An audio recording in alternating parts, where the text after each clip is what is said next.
Grapevine, mango, peaches, and lime. Sweet life, sweet life, sweet life. Sweet life, sweet life. Sweet, sweet, sweet, sweet life. Sweet life, sweet life, sweet pie. You've had a landscaper and a housekeeper since you were born. The sunshine always kept you warm. So why see the world if you got the beach? Don't know why see the world when you got the beach. Sweet life, the best song wasn't a single, but you couldn't turn your radio down. Satellite need a receiver, can't seem to turn the signal fully off. Transmitting away, you're catching that breeze till you're dead in the grave, but you're keeping it so real. Whatever you like, whatever feels good, whatever takes you mountain high. It's real, not sugar free. My TV ain't HD, that's too rare. Grapevines, mango, peaches, and lime. A sweet life, a sweet life, a sweet life, yeah. A sweet life, a sweet life, a sweet life. Live and die in the life. You've had a landscaper and a housekeeper since you were born. Yeah, the sunshine always kept you warm. So why see the world if you got the beach? Don't know why see the world when you got the beach.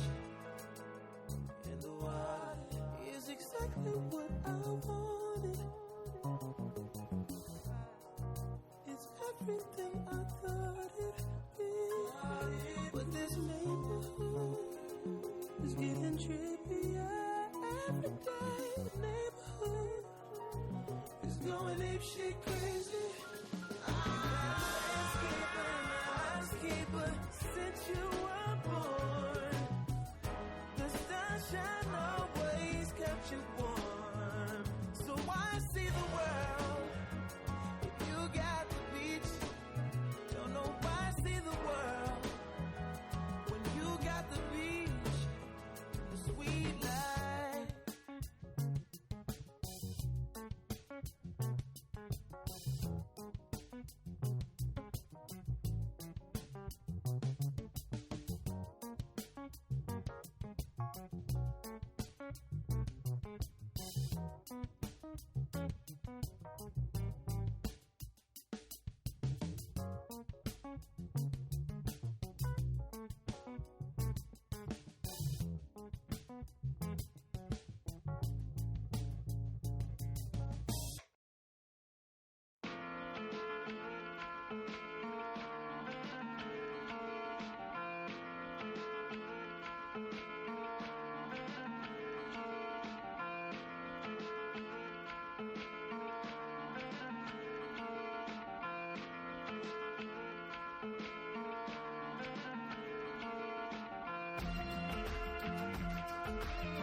Just one more.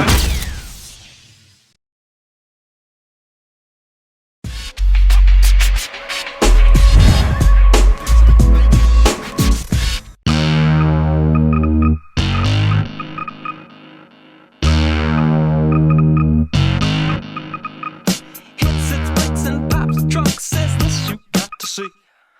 I got chains and diamond rings, 8 tracks and LPs. Do you like my merchandise? Said still that ain't for me. Just give me the beat. That's all I need. Just give me the beat.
my son. I know to you it must seem that the world is overrun by the ignorant and the dumb running around with their guns. But you just stick to all your dreams like glue.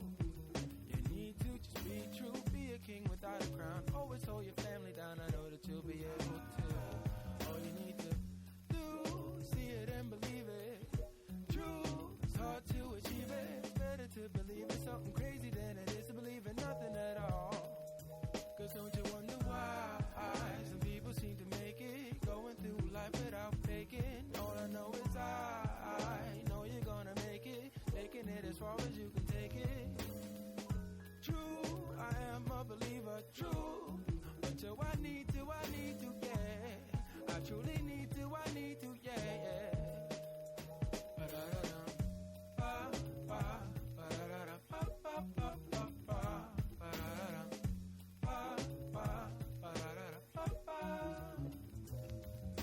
My sister once told me you create your own flaws, through your own cages, your own mazes.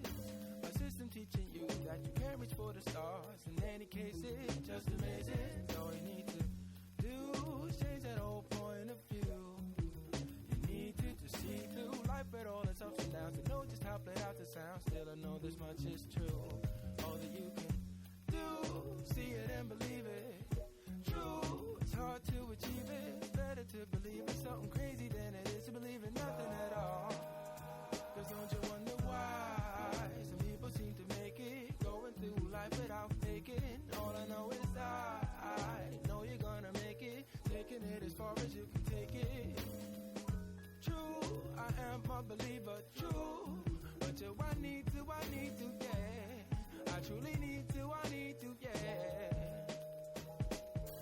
I know sometimes it's hard to just get through the day, but that's okay. Cause you got a destiny that you'll finally go into. I believe in you. I'll always believe in you. I'll always believe in. Don't you wonder why? The bigger the light you shine, yo, the bigger the love you find, yo. Connected in more beautiful ways, bound to make your mind blow. It's the design, yo. Me, I just rhyme, yo. Do you even know what your mind is capable? They try to stop you from achieving any goals. Give in to your oppressor, it will finally take its toll. They tried to make it, tried to break it, tried to take your spirit, but I know you gon' make it shit. Listen to the lyrics. Don't you wonder why some people seem to make it, going through life without faking. All I know is I know you're gonna make it, taking it as far as you can take it, take it. True, I am a believer. Yeah, yeah.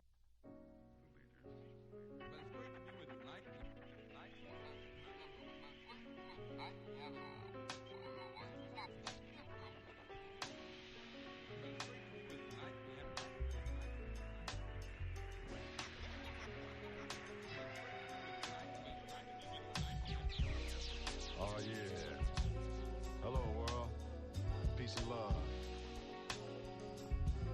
I wish you the best. And now for the next. Coming to your mind. Live and direct from the ethers. Now it's all in your speakers. Down to your sneakers.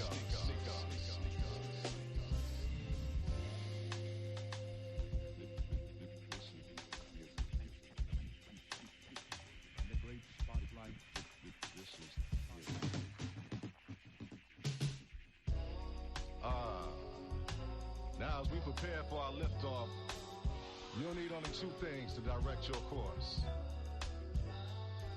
Your ears and your soul. I bring to you the Robert Glasper experiment. Experimentation for meditation.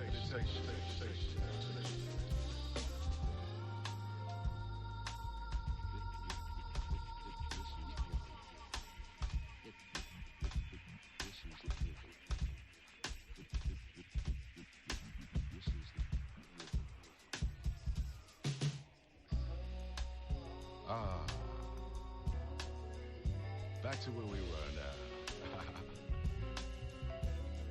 I bring to you Brother Rob, Chris, Derek, KC, RC.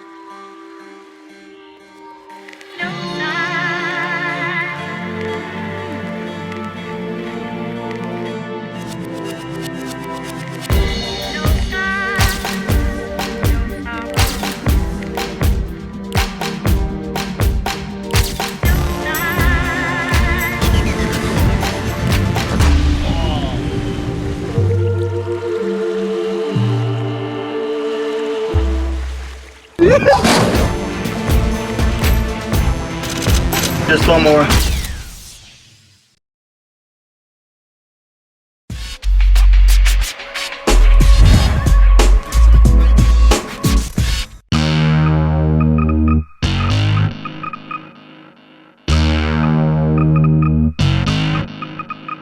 Hits its brakes and pops the trunk, says this you got to see.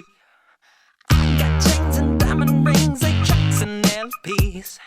Do you like my merchandise? Says still that ain't for me. Just give me the beat. That's all I need.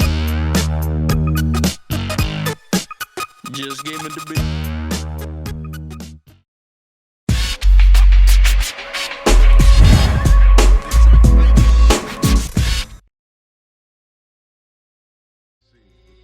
Rock on, rock on, rock on, rock on, rock on.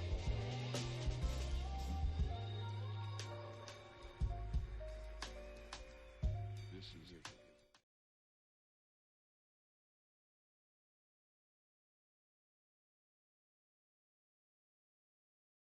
Hi, I'm Ewan Jasper. I'm from Australia. I'm 19 years old. This is my first time in Germany at St. Peter-Ording for the PKRA.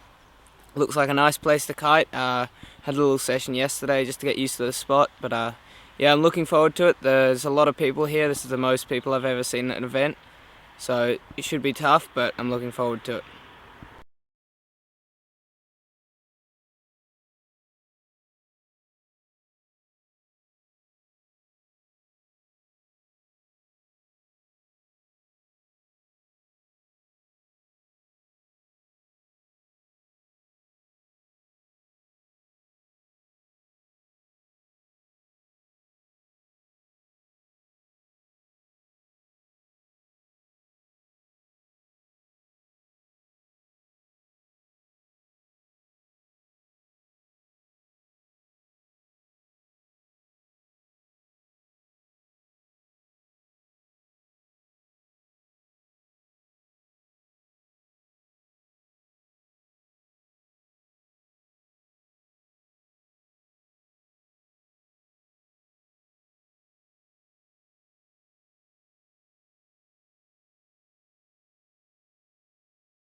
All right. Well, I was showing audio, but apparently my audio stream was not going out to some of you folks. So if that's the case, you were lucky, because now you're going to have to listen to my voice all day long. So I'm not sure what was going on with there. I definitely hope that the audio was going out for most of you. But if not, you, as I mentioned, you're in luck, because it begins now. The draining sound of my voice in your ears for the rest of the day. But that's all right, because we've got amazing action. Just wrapping up that last heat right there was our Tarif and Terror and Liam Whaley versus Ewan Jaspan from Australia. It's looking like Liam Whaley finishing with a 28 point something, 28.98 and 17.44, but there's definitely plenty of tricks still out. I'm waiting for those to come in, so it's really too early to call. But definitely Liam Whaley tapping out his trick attempts, and only 8 trick attempts done for you and Jaspin. But coming up, there is more underway. We've got our next heat with Mark Jacobs versus Stefan Spiesberger. We've got both these guys. Let's see, we've got Mr. Jacobs here from New Zealand, 23 years old, riding for Mystic and Switch, up against Stefan Spiesberger from Austria. Right now, both these guys are taking to the water and are warming up. As we can see, we've got plenty of wind out there today. We've got about 15, or I'd say 18 to 22 knots. So it is ideal wind conditions. Got little Liam Whaley right there. Not so little anymore, wrapping up his bar.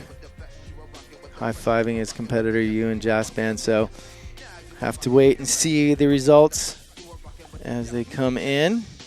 From that, let's see if we've got any updates. Yes, and it's going to be Mr. Ewan Jaspan advancing over Liam Whaley. So, Ewan, congratulations, buddy. He's moving on. You can see we've got plenty of wind out there. Guys riding 9, 10 meter kites. We might see Mark Jacobs on an 11, but I think we're pretty much going to be seeing these guys sticking around that 8, 9, 10 mark, as we may even see the wind increase throughout the day. You can see Kevin Langray right there getting his gear down to the beach, and here you can see me trudging away here in the booth solo this morning, but hopefully we'll get some other guys for sure in here later this afternoon. But welcome everyone. Hopefully you are settling into what is going to be a long day in front of the computer watching this action as it happens, as we are going to be bringing it to you live from the beach side here in St. Peter-Ording, Germany. That's the birthday boy, Renu Remu, right there from Brazil. But the action is on the water with Mark Jacobs right there on that black switch kite, going up against Stefan Spiesberger on that blue and orange North kite. So if you're just joining us, we had Louis Hutter, I believe, advancing over Eudazio da Silva. We had Yuri Zun advancing over Aaron Hadlow. Jacobs just landing a million miles an hour. Having a tough go, it looks like, at this heat. Definitely Jacobs is riding a bit with a bit more confidence, better execution at the moment. So for sure, I'm going to say that Mark Jacobs is in command of this heat at this moment.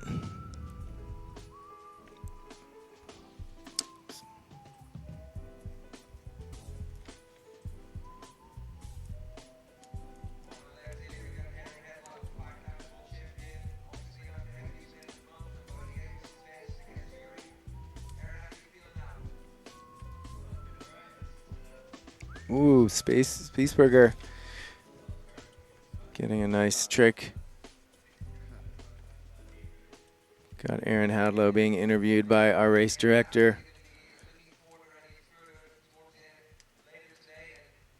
And I'm sure we'll see Aaron back climbing up the ladder. Just kind of a bummer that Aaron had to meet up against Yuri so early on. as I really enjoy watching him on the water, as I'm sure he probably would have made it through some other heats likely if he hadn't had to go straight up against Mr. Zuna, current world champion. But on the water right now, Spiesberger versus Jacobs. Both these guys unleashing some nice tricks. Front blind mob, the last trick from Mark Jacobs.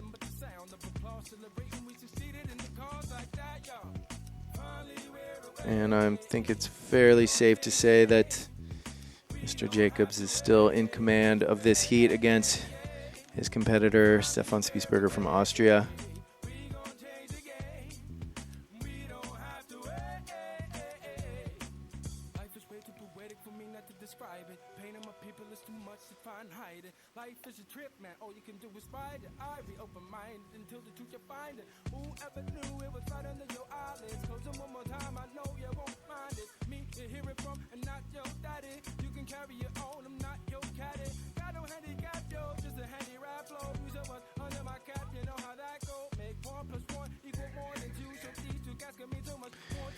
Jacobs with a double S-bend.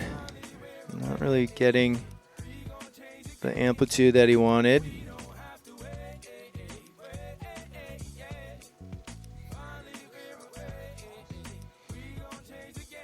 Still waiting for a lot of these tricks to be approved, so don't have any scores coming in right now. But I've seen Jacobs riding really strong in his free ride sessions, and I think he's going to be, I mean, we've just seen him kind of turn on. He's been cross-training a lot, spending a lot of time at the gym, and we've really seen it in his performance over the past number of events this year. And, you know, he has made it on the podium a couple times. I think Mark is going to be definitely in the top 3 throughout the year, so he's definitely going to be one to watch. No easy heats, ladies and gentlemen. If you were not privy to what was going on here in the freestyle, we had the largest fleet of registered riders competing to make it into the main event. So we had, I think, over 70 competitors for 14 spots. So not an easy go. Basically, some of those trials heats were as hard and heavy hitting as some of these main event heats, with a lot of big names not even making it into the main event. So kind of a testament to the level and the enthusiasm that these guys have.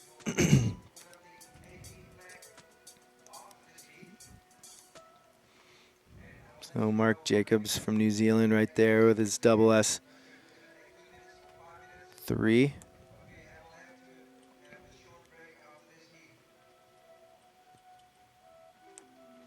Sounds like we're going to take a short break after this heat. I'm thinking, since these judges' scores are not coming in, there might have been a problem with it, the tablets, hence the break and hence the lack of scores that we're seeing. But in my humble opinion, I'm seeing much higher scores from what we've seen from Mark Jacobs at this point. So I think it's quite safe to say that Mr. Jacobs is in control of this heat right now, and we'll be moving on. So we've got the green flag down, signifying less than a minute, as Mark throws a little rally right there at the buzzer. But that's going to do it, folks. That's going to wrap it up here from St. Peter Ording for that heat number 12 with Mark Jacobs versus Stefan Spiesberger. We see the AP flag going up, that red and white flag, and you know what that means. It means time to rectify the technology. And so it looks like we're going to have just a quick little break, but let's see, what did we miss from, we did talk to Aaron. If you guys missed that heat, that was pretty awesome between Aaron Hadlow and Yuri Zun, but Yuri making the most of it and coming out on top. So congratulations to Yuri Zun. But Aaron, I'm sure we will see him back in the next round of the doubles. But we did talk to him the first day at registration, and he's never had that great of luck here at Germany. But let's hear what he had to say. I'm Aaron Hadlow. I've just driven from the UK. We're here in Germany for the 4th stop of the PKRA. I've been here many times in the past when I was competing before, but never really had a very good track record here. I've had some of my worst results and never been able to win this event. So hopefully we're able to change that and have a good result at this event. It's a cool event because it's really big, nice on the beach, a little village, and there's lots going on if there's no wind. So even though it's a long 10-day event, it's going to be a good time. So in a good time it has been and will continue to be. Aaron is definitely pretty fired up, and I think we're going to see him a little bit more full-time later in the next tour season, as I think he's going to spend some more time training and focusing on the competition. But for those of you who are interested, I think he's probably, well, he told me he's pretty sure he's going to be showing up in Fuerteventura, our next stop. So if you're an Aaron Hadlow fan, which how can you not be, definitely tune in for that as well. But we're going to throw to a quick break, come back. We talked to Yuri as well that same day, so we're going to come back and roll that. So stick around. There's more to come here from the Beetle Kitesurf World Cup.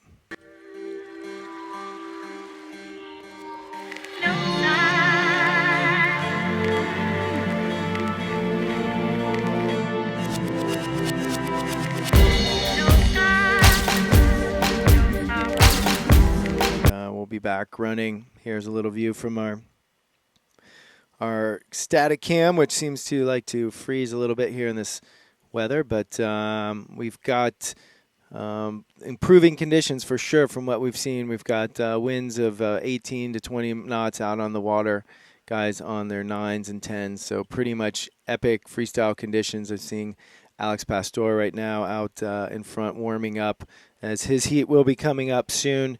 But we have seen quite a few great heats so far today. We've had Eudazio de Silva go up and against Louis Hutter. Louis Hutter winning that one. We saw the Zune Hadlow heat with Yuri remaining on top of that one. And we saw Jaspin advancing over Liam Whaley. And in that last heat right there, I'm just going to speculate. It's not official, but I'm thinking Mark Jacobs advanced over Stefan Spiesberger. So we are in a quick break. It looks like we're probably dealing with some judging tablet issues, trying to get those back up. And then we should be running quickly on then into Reno Remu, the birthday boy, versus Oliver Umpiere from Uruguay. So let's just going to have to wait for that. But as I mentioned earlier, we're talking about the Yuri Hadlow heat. Yuri's been done fairly well here in the past for sure. And let's hear what he said about being here in St. Peter-Ording. What's up? It's Yuri Zone. We're here back in the beautiful St. Peter-Ording here in Brazil. And luckily now it's not raining. We had other times here in Germany that it was pouring down, it was stormy. It was probably the worst weather you can imagine. But today it's nice and sunny. It's a beautiful day.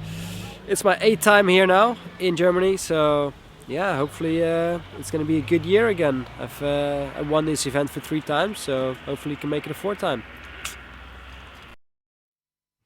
Well, we will just have to wait and see if he can make it a 4th time, but I know he's got some guys who really want to take that from him, so just going to have to wait and see. So thanks for being with us. We've got coming up, once we get back underway, we've got Oliver Umpiere versus Reno Remu. As I mentioned, Reno's birthday is today.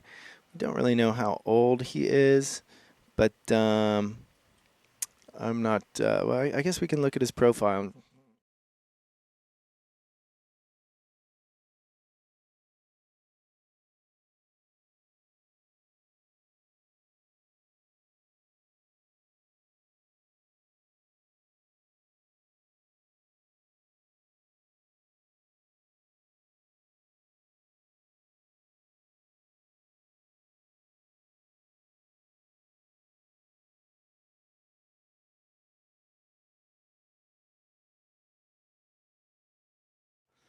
Stick around for that. So in the meantime, I'm just going to roll through some some videos here from our sponsors. Want to thank Best Kiteboarding and Airrush Kiteboarding for being our main sponsors for this live stream here in this beautiful St. Peter-Ording, Germany.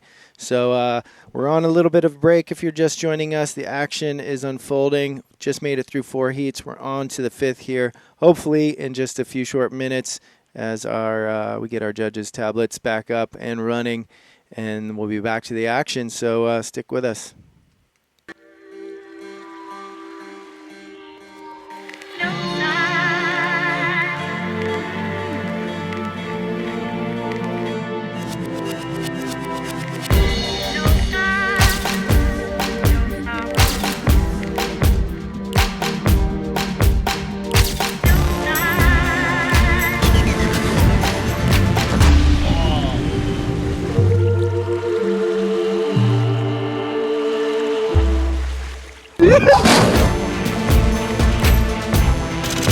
Just one more.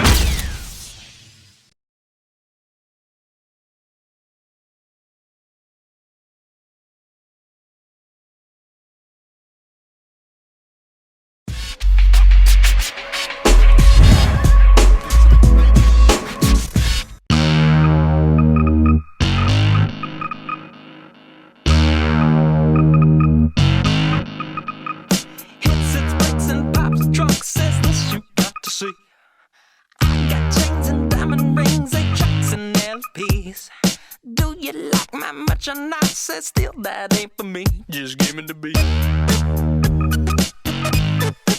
That's all I need. Just give me the beat.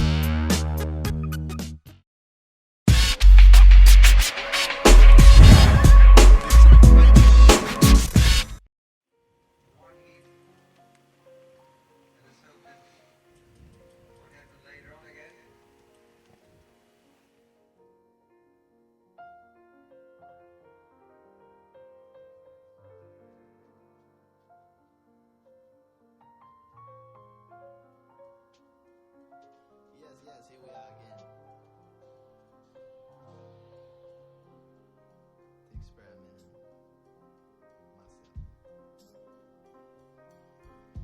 myself. In a heart, you're in a mind. You're the star that will always shine. Wherever you be with me. So like.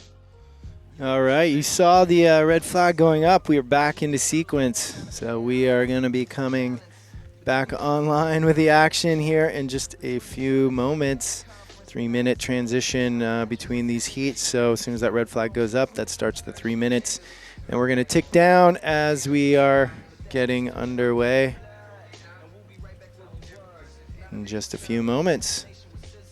So coming up, we've got the Renault Remu versus Zampieri. These guys here, we showed you them before, but let's take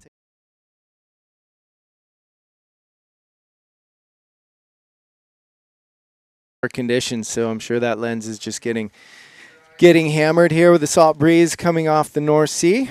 But you know what? It is a great day for freestyle action, and I'm really stoked that you guys are with us. I just got a thumbs up from Lewis Craythorne walking by the booth, so we will definitely look forward to having him.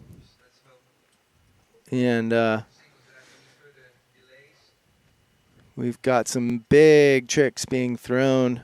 Let me see if I can get Forrest on the action.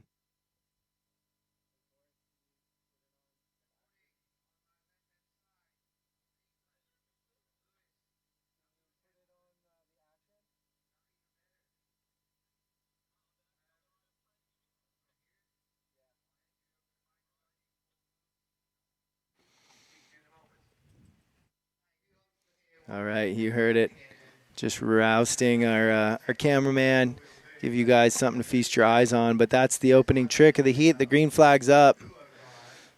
Sometimes these kids, you got to really prod them. Whoa, big front mob. Kind of came down with a little splat, but just kind of, I think his kite was a little bit higher than he wanted. And that is not an ideal execution, but we may see that trick again from him as the top 5 tricks count. So you are allowed to repeat tricks, but they're only counted once. Your best one counts. So if he doesn't get that off as well as he'd like, then he will execute it and go for it again. But that's Umpieri right there on that liquid force kite. And his competitor out on the water is Renaud Remu on that purple and gray North kite. That's Renaud right there loading up. Looks like Renaud got some new boots. Usually he's riding these bright orange boots that makes him really easy to spot.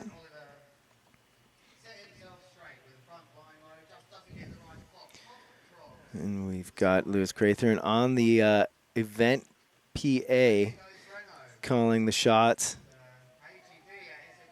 Whoa, and both these guys are taking some pretty big crashes. Renaud going down, the birthday boy, 23 today. Probably had too much birthday cake this morning.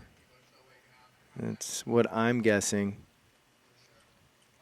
Not sure if that lens cleaning actually helped or made it worse, but I'll get Forrest some lens wipes during the break. But on the water, if you're just joining us, we've got Renaud Remu versus Oliver Umpieri from Uruguay. So this is the battle of South America. Both these guys based out of South America.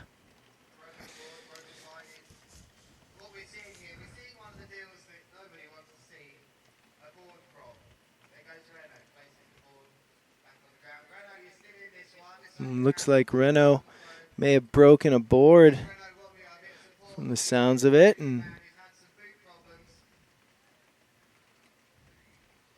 it's pretty hectic. We've got kites being crashed on the beach right there. That was Umpieri taking some gas and dumping his kite into the crowd. I'm not sure whose board broke. Was it Umpieri? He's definitely trying to get his kite back up and get out on the water. He's like, launch it, launch it, launch it. But you know what? It's a little hot. I don't think you want to launch it like that. Watch this, folks. This is a recipe for disaster. It looks like we're getting a little rain. That is what's happening. I've got some drops coming in on the window. And we could see some rain here throughout the afternoon. Apologies for the blackness, but it would not be Germany if we didn't get some crazy weather. So I'm expecting at least some torrential rain, as is usually the case here in beautiful Germany. But it's, you know what, I enjoy it. I haven't seen rain in, I don't know, since October last year. So I'm okay. Bring it on. I've got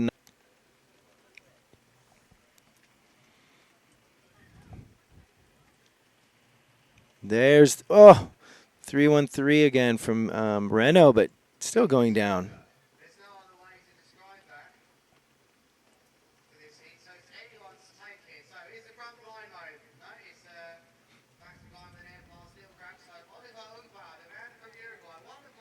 Yeah, if you guys are not getting all the, I'm just reading some of the comments. If you're not getting the live scoring, that means they are having a network connection issue, which is oftentimes the case here in the middle of a beach on Germany. We've been plagued throughout the years with networking issues.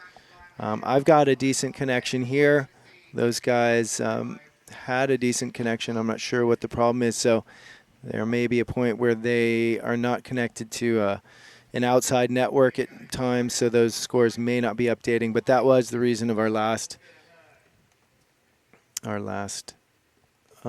break there when the AP flag came up. So it looks like see if I'm still connected to the judges' tablets and can get those scores coming up for you.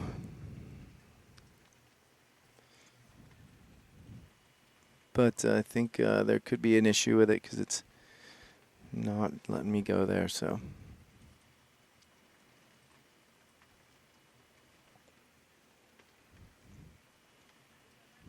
There's Renault. Nice blind judge 5, I think. Maybe it was a 3-1-5 because he's been trying to do that 3-1-3 every pass, but that's going to do it for the red. For that heat, red flag is going up, and it's going to wrap up that heat with Renault, the birthday boy, versus Umpiere. It was kind of an interesting heat. Not really sure who to call. It wasn't a ton of tricks, big tricks landed, so it's anyone's guess right now. Of course, I was not watching as astutely as the judges were, but I think we might have someone joining me in the booth, and I called it. It is Mr. Lewis Craythorne. Louis, let's get you set up with a headset here, and that is Umpiere right there. All right, I've got Lewis Craythorne joining me here in the booth. How's it going, Lewis? Yeah, pretty good. Not too bad. Bit of a late morning for us today.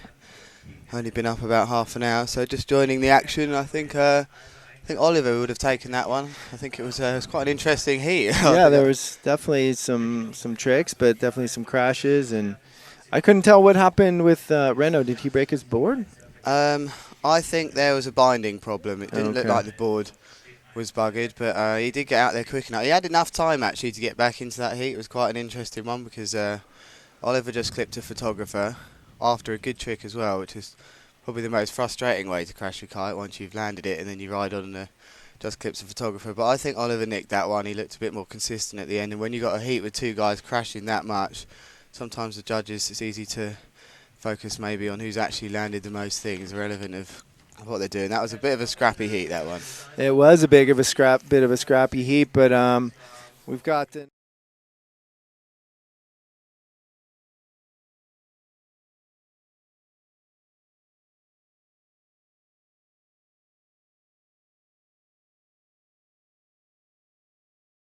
Hey, I'm Christophe Tak. I'm 21 years old. I'm actually 20. From Belgium, and my local spot is Ostend, Belgium. It's pretty similar to St. Peter-Ording, so I hope I can do a good result here too.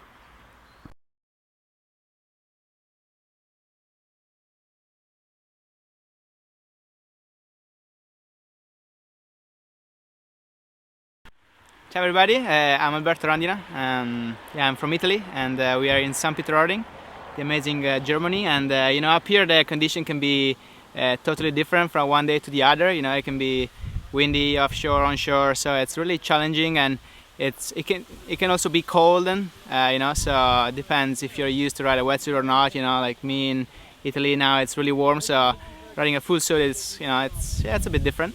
And it's a 10 days event, so it's the longest and the biggest, and it should be good fun. So check it out. All right, well, right at the buzzer. Low mode from Malby as he just comes straight out. Perfect way to start the heat. You can't start a heat better than that. And we may well see the same reply from Christophe Tak. I know he likes this move. I'm not sure which way he does it. I think that could have been a front blind mode. Didn't quite see that one. Yeah. Out the side. Now, what's going to be really cool about this heat, Dave, is that Albie's starting to work on a few moves that not so many of the others doing. The Moby Dick for one, and he's got the kickers today, so we are going to see that trick at some point. And I really am a big fan of seeing something new in these heats. So you said you just arrived, so that means you missed your mate's Aaron's heat. I don't want to talk about that, Dave. It's going to be an unhappy friend. We stayed here another 5 days for that as well, but we'll see him again later. For sure. But we did see, speaking of the toe side tricks, we did see, I believe, a G-spot and a Tootsie Roll. Yeah, he does like his toe side moves. He won't be too down about it today. I don't think he had all the moves he would have liked, but he'll bounce back. It's Aaron, that's what he does. And there we go. There's the attempt at the Moby Dick from Albie with his kite down right in front of Christophe Tak. So that's just music to his ears here, Christophe Tak, as he sees that. Nice 3-1, blind judge 3. And I suppose that's always the risk, Dave, when you're trying these sort of newer moves, especially in a heat. We're not seeing lots of them moves done, so Albie's going to have to bounce back now. One thing on his side now is he's quite nicely upwind, so he does that upwind ground. It's surely not going to try that straight away again. That's going to... Wouldn't be... Actually, I don't think he's got the juice. Oh no, he did. He's only gone and done it again and landed it. Wow. Was he a toe sider? No, he was just hillside. Hillside, that's what. Christoph Tack with a mode 5 maybe. No, just No, the old inside chop out. Everyone knows that one. So it looks pretty even again this heat. Yeah, I'm trying to get some scores up here, but I think we might be having issues with the network in the tower. Haven't been able to connect. And if you just joined us here, the weather is starting to really materialise. I can almost see some blue sky out there, Dave. Yeah. And I think we're going to be set up for a great day of action. Albie, toe side, Chromobe. Yep, nice Chromobe, perfect. So Albie's starting to build this heat now, which is so important for these riders. One trick after another. You get to sort of 2, 3 in a row, then you start believing you can do anything. Well, that's what they tell me, Dave. No, I think so. I mean, really the confidence throughout the heat, it's just managing your emotional level as much as your physical level, like just dealing emotionally and psychologically with a crash and being able to keep that momentum up and translate that frustration into something positive and taking that into the next trick. Which is what we just saw with Albie. Crashed it, went out and done it again. Some people, I've been in that situation, you just go home, get so frustrated, not in a heat of course, but have a bad time and what you can just go home. Different for these riders. This is their jobs and their lives. There's Albie with a nice 5 off the wave. Like, you need to be mentally strong enough to get out there and get on with it, and we're seeing that from Albie certainly in this heat.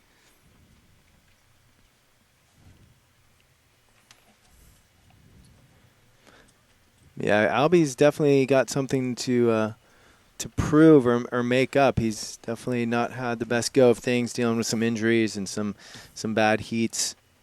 As there's a slim 5. Christoph then just crashing a second ago, and it's getting to that stage now where Albie's just starting to edge far enough ahead. Christoph's had a nightmare here. We can't wrap that up any other way. He's had a bit of a night, a bit unlucky on some of the landings. Been told by a few of the riders some of the current on the inside is affecting some of their pops and landings today. Now, the more I see that on the inside where they end up nosediving, I'm starting to think maybe they're not talking rubbish to me here, Dave. Yeah, no, I think that's going to be a factor today because we've got such massive tides here, and it just comes. And when it's falling, it just sucks out, and the current goes the other way. So it's always a bit of a crapshoot, depending on when your heat is and what the tide's doing. So a nice low mode from Christoph to the right there, and Albie again, the left-hand side, hit on Moby Dick. He wanted the Moby 5, I suppose, there. That's why he keeps trying. Double S-bend to blind. And again, we see a little pop out on the inside, little bounce out from Tack. It was a double S-bend pass. Now, one more move from Albie is going to be the nail in the coffin, really. And again, another unbelievable bounce out for these riders. So we do have some bounce out issues on the inside. Yeah, and Christoph's dealing with a tumbling kite issue. It kind of rolled on itself, and I don't think his lines are going to come up as cleanly as it was rigged at the beginning of the heat. So hopefully he can get it up and make it work. It looks like it's still down on the beach, trying to sort it out. Yeah, that's got to be frustrated being in your boots. It looks like he's taken off his board. Yeah, I think he's had enough of this heat now. Would be very surprised if he continued. I think, especially with Albie, he's going to put one more move in there. Albie's had a pretty good heat. Let's not forget he's he's a very experienced rider. What's it going to be? It's going to be okay, just repairing a bit of the damage on one of the last slims that he didn't feel was powerful enough. What's nice with this new format, Dave, is that you can see a lot of that going on sometimes. If one of the riders knows that they've scored a 5 or a 5.4 in a trick, they should be getting a 6.5. They repair the damage.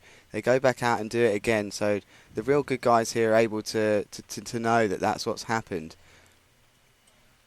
Yeah, for sure. And we just saw Christoph Tack, the other rider in this heat, just walking back towards the beach. Doesn't look like he's I don't think he's going to have time. The green flag's down. He's got under a minute, so it's he doesn't look to be too happy. And there's been a bit of that today, I think, Dave, where some of the riders had some unbelievable sessions lately, and some of the heat scores have been well in 35s, 30s. I mean, I expect we're seeing a few 25s in there today, and some other heats. Lots of crashes. It's the morning. Hey, it's the morning, and do humans perform best in the morning? Not in every case. Definitely not. But you're performing pretty well this morning. You're pretty spry for being so early in the morning. 9:38 here local time. What would you get up to last night? What did we get up to last night? We went swimming, Big ups to the ambassador for their swimming pool and sauna. It's been brilliant for us this week. Went swimming, watched a bit of a film. Been sharing the van with Sam Medeski, my mate who's come with me all the way over from Canada on a bit of a road trip. But there's loads to see and do here. I mean, we're actually enjoying kind of a relaxed evening. That was the plan anyway, Dave. Go to bed reasonably early, get up at 7:30. Didn't quite work out like that today. But hey, we're here. It's sunny.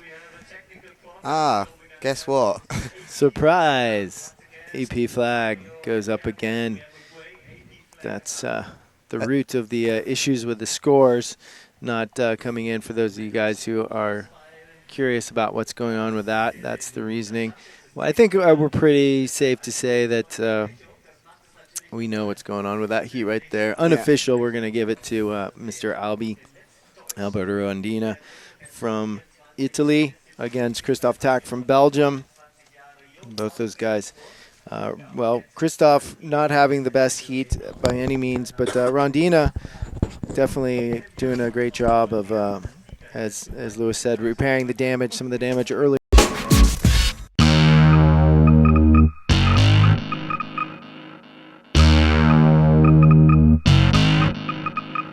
Hits its brakes and pops trunks, says this you got to see.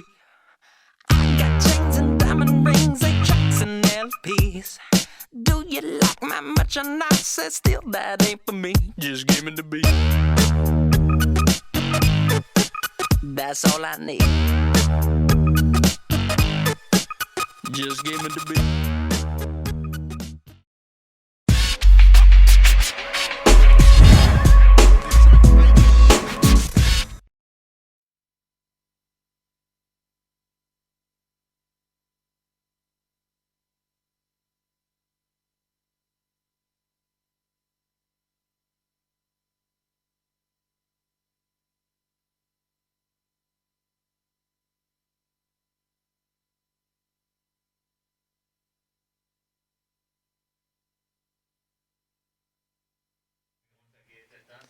All right, so we are back here, Dave Tyberski with Mr. Lewis Craythorne right here in the booth.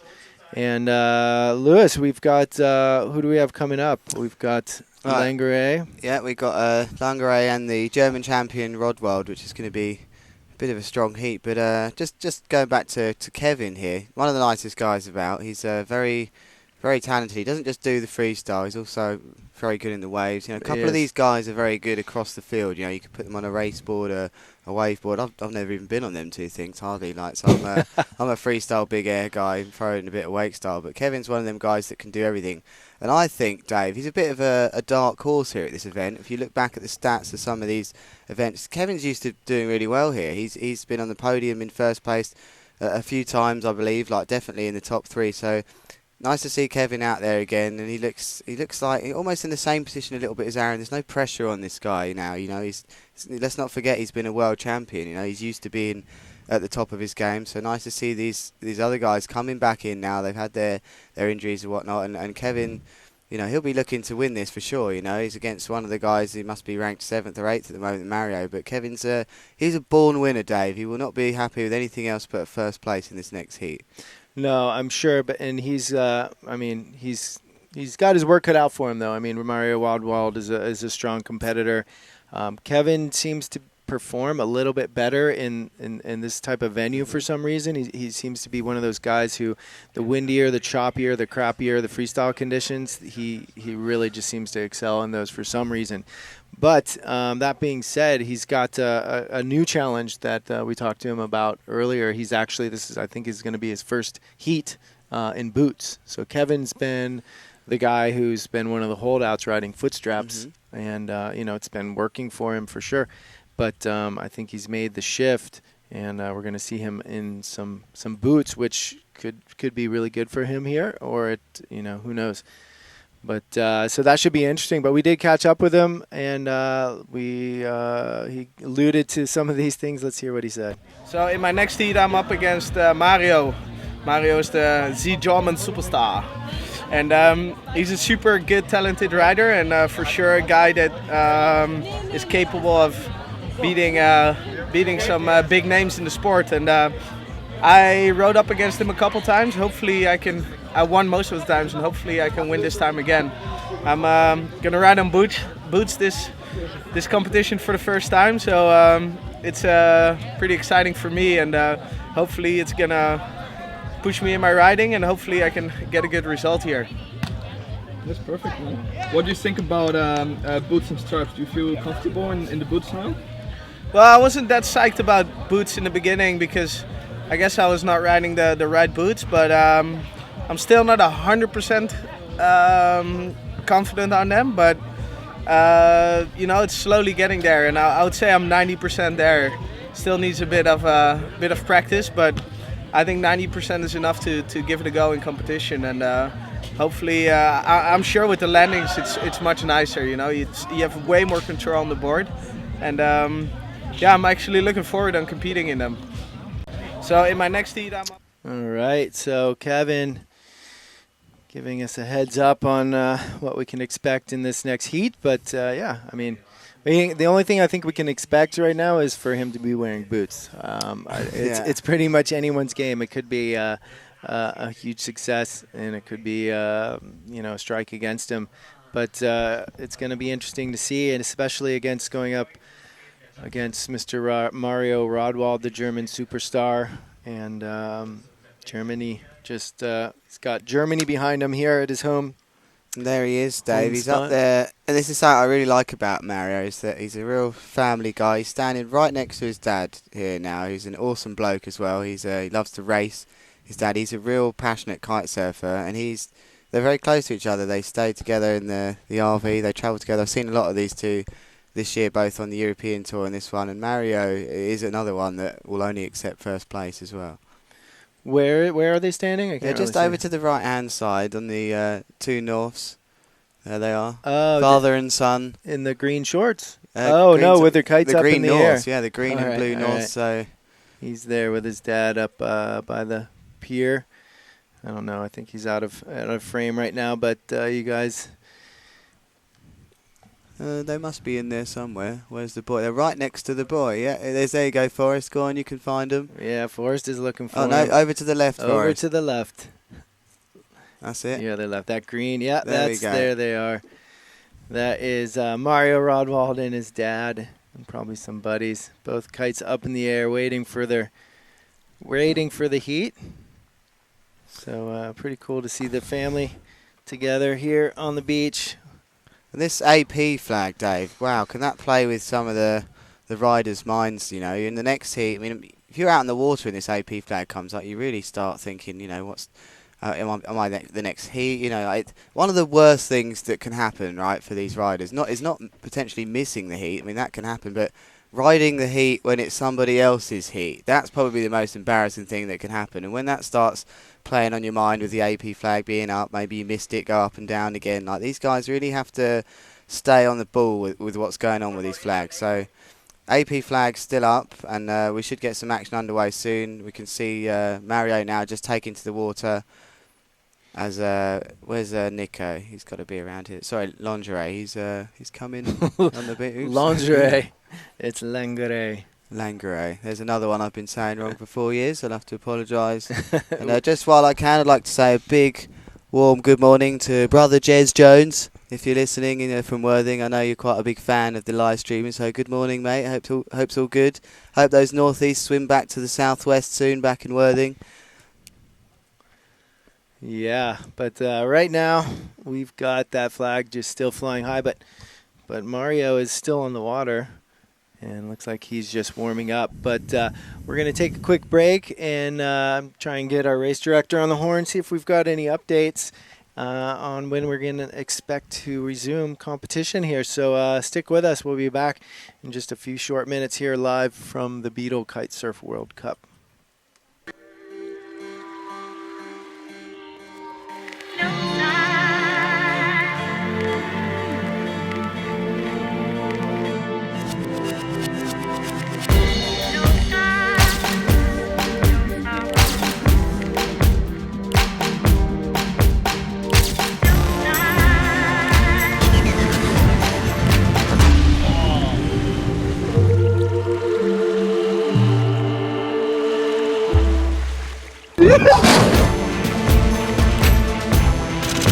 Just one more.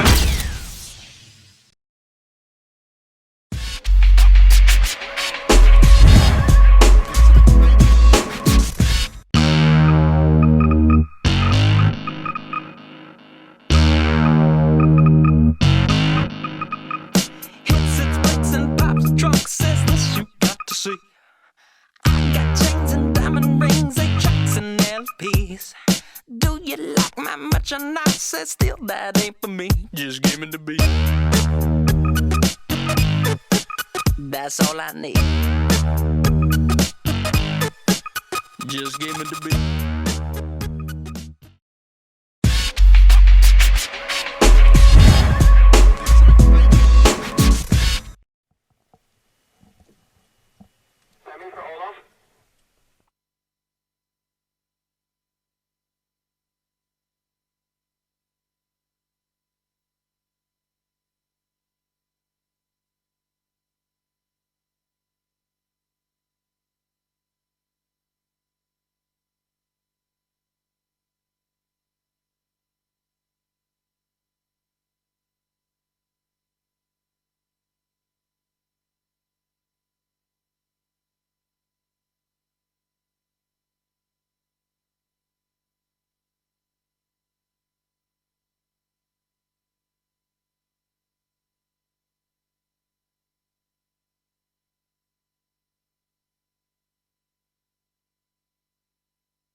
Okie doke. So we've got Kevin Langray out in the water, it looks like.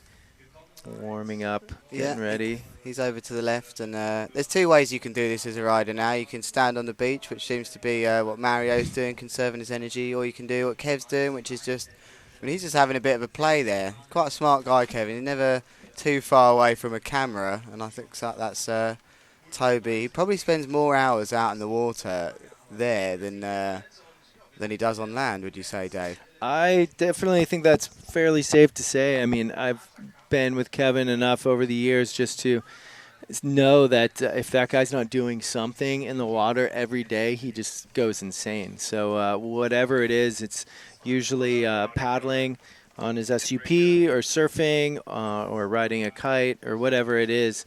The guy's doing something fun. He actually brought his SUP here. He brought his bike here.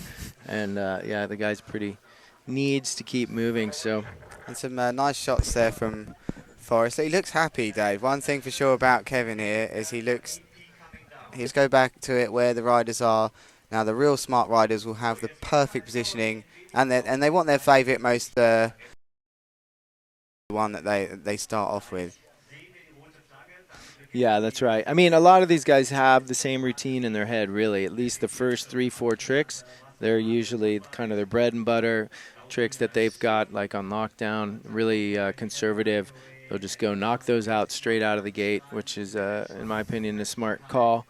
Get some points on the board, build some confidence, and then move on to their more technical or more challenging tricks. I'm pretty excited now, Dave. This AP fag's down. I'm really excited. You can probably hear it in my voice, that little quiver, quivering schoolgirl. Yeah. So out on her first date. So that flag right there, getting ready to put that red flag up here and going into sequence. So as soon as that horn sounds, that red flag goes up. That means we've got 3 minutes into the start of the next heat, which is, as we've been talking about, Mario Rodwald and Kevin Langray. Heat number 1-5, and there goes the flag. And there goes Mario out onto the water. Let's see if we can get some action from our cameraman. Sometimes we need, I need a little buzzer I can just put on Forrest Jugular and just press the button and get him on the action. So we've probably got 2 guys out here now. If you could look back at any event in the last 6 years or more, these 2 riders would have been there. Kev Langray and Mario Rodwald. And some of the moves we're going to see from Mario, I think, today, he likes the double back roll, late pass or late mob, however you want to say it, double Hindenburger. That's one of the ones he likes to bat at the end. He's got a very powerful front mob. I think we'll see that as trick number possibly 1, but probably 2 or 3. And he's got the low mob 5s going on as well. He's got all the moves, Mario. But let's not forget he's the German number 1. So he's a big deal. German number 1. He's not zwei. He's no zwei.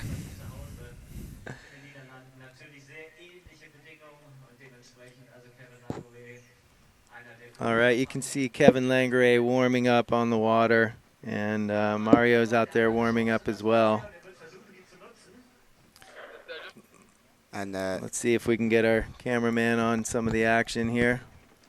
Yeah, here he goes. So as soon as this yellow flag comes up, it has kind of the same similarity as the races. I've been watching a lot of course racing lately through the light wind days and stuff. When they get that 1 minute time before the start of the heat, that is when all the positioning takes place. I mean, it's awesome in the course racing. They all bunch up, crash. I mean, that's what I'm usually speaking of on the microphone, that this is the best thing you can watch, is the first minute before the flag actually goes up for the racing. But once this yellow flag comes up, we'll get a very good idea of when or which tacks these guys are going to perform on. Mario's holding out the back here, so I think he's probably looking to perform a trick on the inside already. Let's see how quick he makes it to the beach. If he gets to the beach in 30 seconds, then you know that he's going to go out on the way. So they're now getting into position, these 2 riders. Kevin's pretty happy, just slightly downwind. They look comfortable. And you can see that they're both on completely opposite tacks.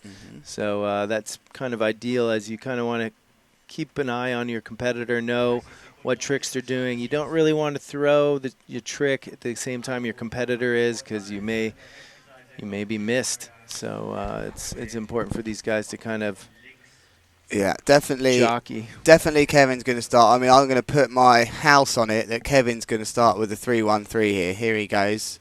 He's just timed this pretty well. He's having a little glimpse of the watch. The flag man's looking agitated. Could do with that going green now. Will it go green? There we go. That's perfect timing from Kevin. Yeah, and there's a 3-1-3 from Kevin Langray. Didn't see what Mario done, but he landed toe side, so I'm going to say that maybe Mario with a 3-1-5. Yeah. Maybe a pop 3 off the wave from Kevin. Is he going to pick one? I know he likes these. Is he going to bother? No, he isn't. There's nothing there for him. There's the blind judge. 3. Yeah. Stomping it. Still got it, Kev, hasn't he? He still goes hard, and Mario's turned round now, so the riders now starting to find their own space on the water. Low mode maybe from Mario. Don't know, he's going to be right behind the... Oh, nice, we got Forrest who's in front. Yep, there's a low mode. Yeah, he just pulled through that. I think we're going to see him repair that one later, Dave. I think that's only... What do you think he wasn't totally happy with? No, just the takeoff. The low mob is all about a takeoff, and if you don't get a real booming, nice bit of pop out the side, then he got a bit of friction burn, got stuck. Front mob from Mario, kite up a little bit. That tells me he will go for the front mob. Cool, that's a big splash. That's a bomber. That was a bomber. His kite was down low when he landed, though. Maybe a slim from Kev. Let's see. Yep, there we go. There's a slim from Kev. He's really consistent with that. So Kevin's had a classic Langray start here, where he's banged out 3 perfect tricks.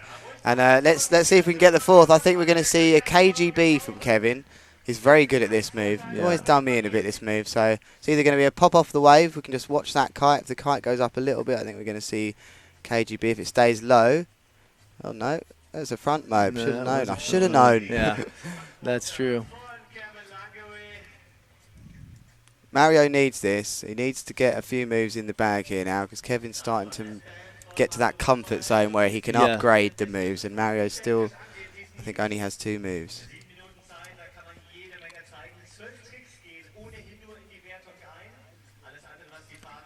So, what we're going to see from Kevin now? He hasn't done his mobe. He has a very unique mobe, is Kevin. So I'm gonna say maybe we're gonna just see a Kev back mobe here now. Here he comes to the right hand side on the orange and black north.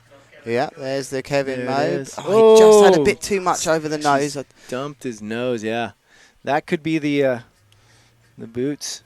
It could also be the change in fortunes for this event as Mario works his way. Mario's got the moves. This is the thing here. Kevin has got the solid moves to have a good heat, but if Mario can stick his big ones, and by this I mean the Mobe 5 and the double back roll pass, then it's going to cause Kevin problems. But Kevin right now doesn't look... Oh, what a KGB. Nice. I mean, Kite was on the water. That was a big score, a 6.5 at least for me.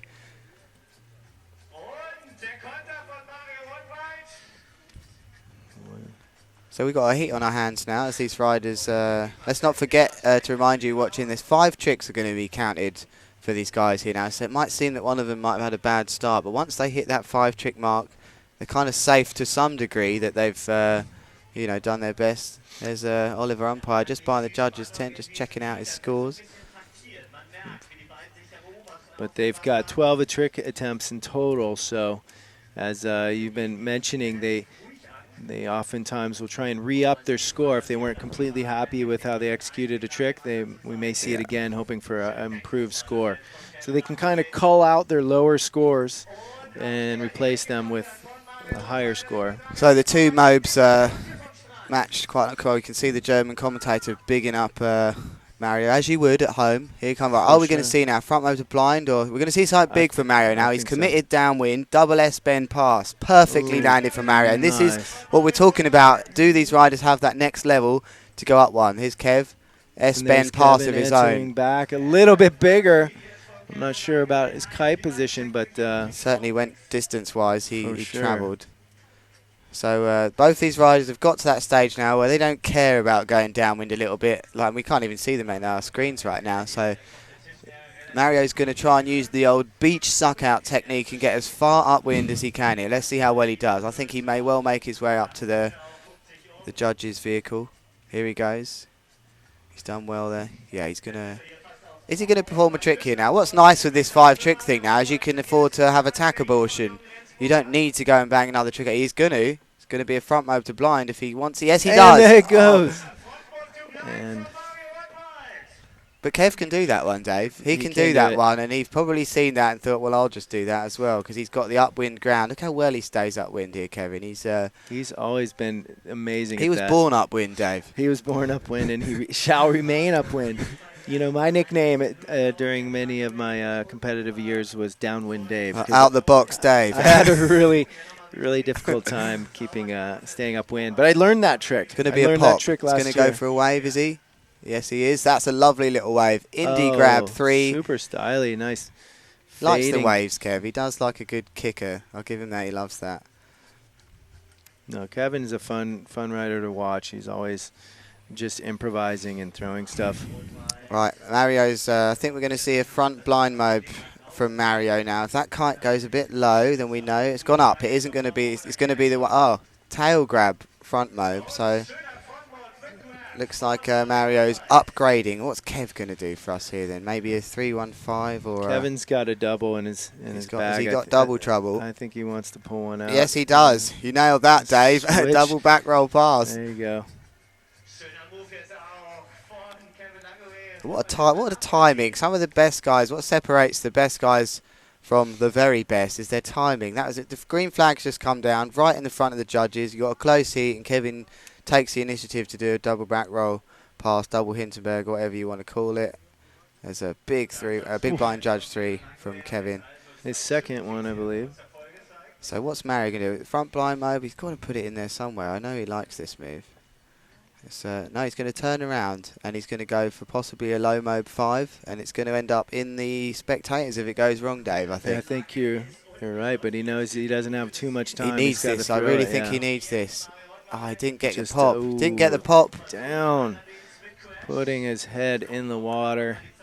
Still going to be a close heat though, but I don't know. I just feel like Kevin 3-1. Here's his double. Oh! And 3-1-7 from as the commentator said, 3-1-7 from Kevin. And that's definitely sealed it for me, that heat. And like we said, you can't ever write Kev Longray off. He's a world champion. He knows what he's doing out there. And I bet he looks... Hey, Forrest, can we get a shot of the face of Kevin? I reckon he looks stoked out there right now. I think we need a shot of face of Kevin. We got to see how happy he looks. It's going to be beaming, he is. Where is he? He's lost. Has he been smothered by the spectators? He's been smothered by all the media and spectators. Come on, Forrest, you can find him. He's in there somewhere. There he is. I see he's his bar. getting them boots off. He's having a few few deals getting them new boots off. He's first heat in boots for Kevin Langare of his competitive career. Look at his smile. He's definitely a happy rider right now. So, but we have to wait and hear what our judges say. As I don't have any scores coming in here either, folks. So we'll soon know what happened if his face goes miserable. Yeah, he's got a pretty funny, miserable-looking look when he doesn't win. But I think he's going to be pretty happy with his result in that one. But that's going to do it for that heat. We've got our next one coming up. Alex Pastor versus the little Nico Soriel from the DR. So coming right back, we'll be heading into that heat with our current Vice World Champion versus Nico Soriel. Stick around.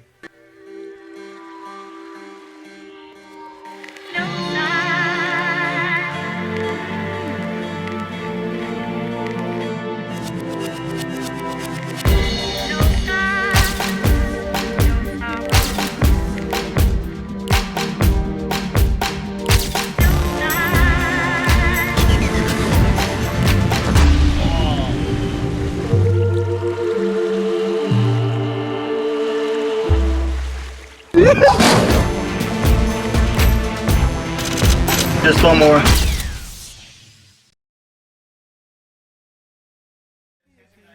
All right, so the yellow flag's up. That means we got under a minute remaining until the start of the heat versus this guy right here.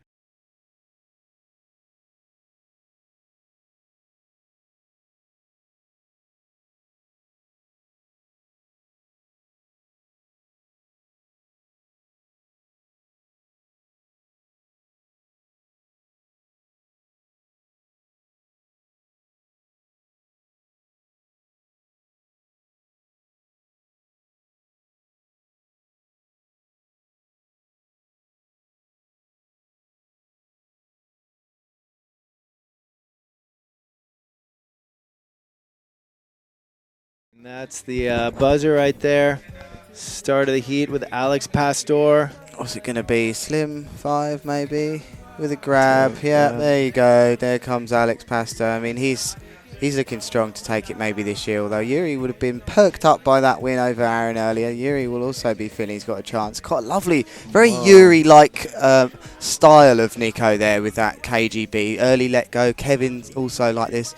3-1-3 maybe. Doesn't get the pop there, does Alex, but cool, rescued that. Didn't see what that move was, but I think he went into another safety pop just to kind of get back underneath his kite and slow it down. Kind of got away from him, but yeah, big trick off the bat from Nico Soriel. What was that? I think it was just a nice KGB which was performed very well, but it's going fast. Yeah, he does ride well, and I think what's been nice in this event is that the trials were such a challenge. It really did produce the best guys to be in the main events, and nobody in this sort of top 20 or the main 24 in the event has there's no mugs in here, Dave. What we're going to see from Nico, maybe a low mobe? No, we're going to a bit too much air on that. Probably wanted a 3-1-5 or something. So where's Alex gone here? Here he comes. Well done, Forrest has picked him up out to the left hand side. I'm not sure if we're going to see him trick on this way in now. He'll probably want a bit more upwind than this, Alex, and like I said earlier, you can afford the time to have a tack abortion now here.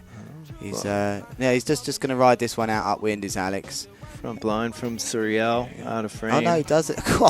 On an upwind mark, Alex passed her with a low mob 5. So that was a pretty boomer move.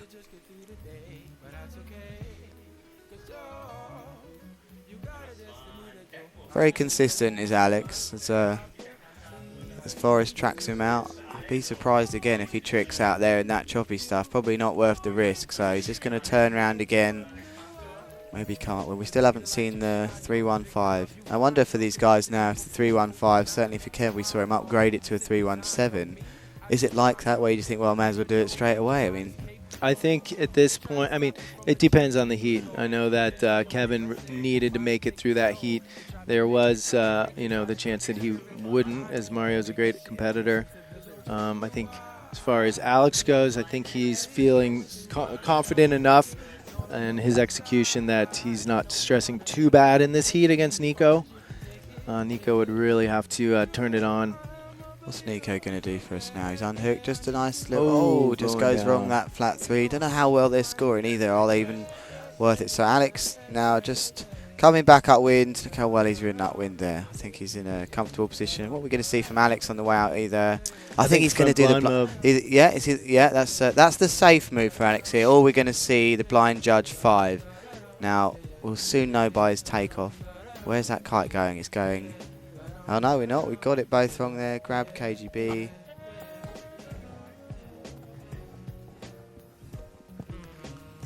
So he's still just putting the moves in here as Alex before we see the big ones, if you like, come out.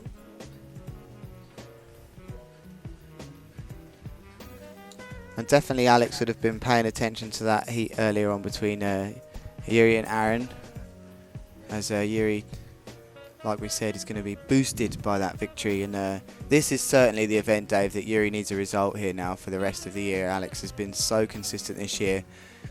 If the tides are going to turn, it needs to be this event for Yuri, and he's got through the singles so well so far in this event that he's going to be ready for it. There's a 315 from Nico. There's I want to see the blind judge 5 from Alex. I like the way he does this trick. And it's going to be either the front blind, and he does it to hillside so well. Not all these guys are doing that, and we'll know by where his kite is. If the kite goes down reasonably low, that's there we go. There it is, perfect to hillside, front blind move. This move he just seems so comfortable with, almost like Aaron could do it in anything. Is Nico Suriel with one of his own, just doesn't quite get the pop. Can be tricky off waves, that move. It really can throw you off into a pinger. As we see the ladies starting to get ready. So I think Nico's going to just come straight back upwind and try that one again. And it's time now, I think, for Alex. He's going to start putting in the bigger moves. I think he knows he's got the edge on this heat. But these guys, they don't just like to ride a heat out for the sake of it. They want to be performing their best tricks, ready for their next heats. You know, they want to look at their scores. They want to know how they're scoring. This is something else very important now, the live scoring. They can see exactly how they perform, so why not throw your biggest trick in? There's a double S-bend pass to almost block side, it looked like. Block side, perfect in the middle of heel and toe. There's Alex, his double S-bend pie. He needs to land that. He does land that because he would have been risking a bit of a DQ maybe there from Alex. So Alex now rides out downwind, and he'll be very confident that he's sitting in the lead of this one. The experience of Alex once again paying off as the young 17-year-old. Just having a bit of a lull in his own trick rep. But he's certainly done himself proud here as Nico Suriel. He's a nice guy. You know, he beat Cornell. He's no Margariel. He's been amongst it a while. The 17-year-old is doing himself proud at the World Championship here in Germany. So can he repair the damage of the front blind mobe? I'm pretty sure that's going to be what he wants to do. It's a very standard trick now these guys can do in any condition. So here he goes. He's looking for the right place. As Alex is going to come in. There's the front blind mode from Suriel.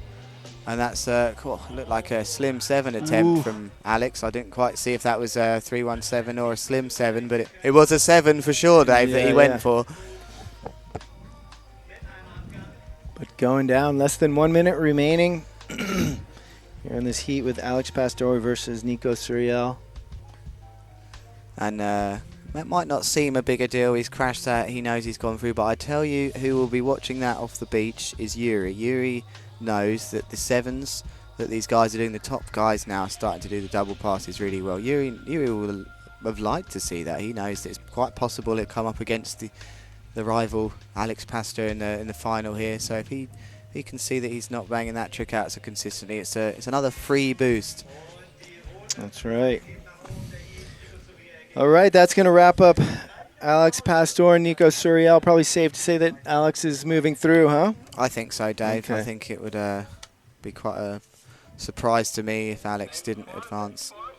All right. Well, we are going to do some damage control. I'm just checking some stuff, getting some reports that not everyone is getting the stream. So I'm going to reestablish our connection and see if that improves anything for you guys at home. So do stick with us. Please refresh in a little bit as we will be back here with more live from the Beetle Kitesurf World Cup. Stick around.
So welcome back here. We're joining the ladies. This is Bruna Kajia versus Paula Novotna. As Paula just getting a bit too much altitude on that roadie. Bruna's had a classic Bruna start. She started with I think that was a 3-1. Oh, that was a blind judge. There's the 3-1-3. That's probably the end of the heat if Paula can't land some power moves, but she can. I've seen this lady in Cape Town. She's one of the most powerful females actually that I've seen riding, and the Czech Charger, as she's dubbed, Dave. The Czech Charger, dubbed in Cape Town, and the girls look like they're out on 7 to 9 meter kites. That's a 7 meter north kite. What happened there? I didn't quite see that. Okay, here she comes in, Paula. She's going to be lining up the blind judge now. She wants to bang this one in here to have a chance at staying on board with Bruna.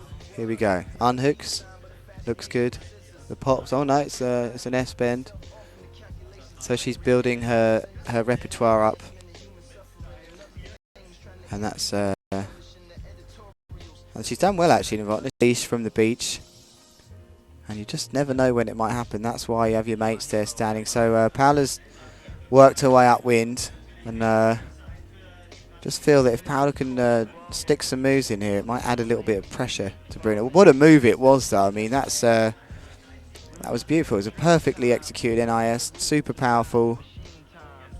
You know, and it isn't about it now being how it would score for a girl, or amazingly for guys and girls alone. It's very much level playing field with a lot of these moves. There's an S-bend to blind from Paola with a lovely controlled popped release. So this is what I'm saying, a few more moves like this and Paola's going to turn that pressure screw. Hey, we're online, Dave. Yeah, looks like we are online. I don't know what's going on. Some of you guys have been getting black screen, but all looks well here. That's close to the beach.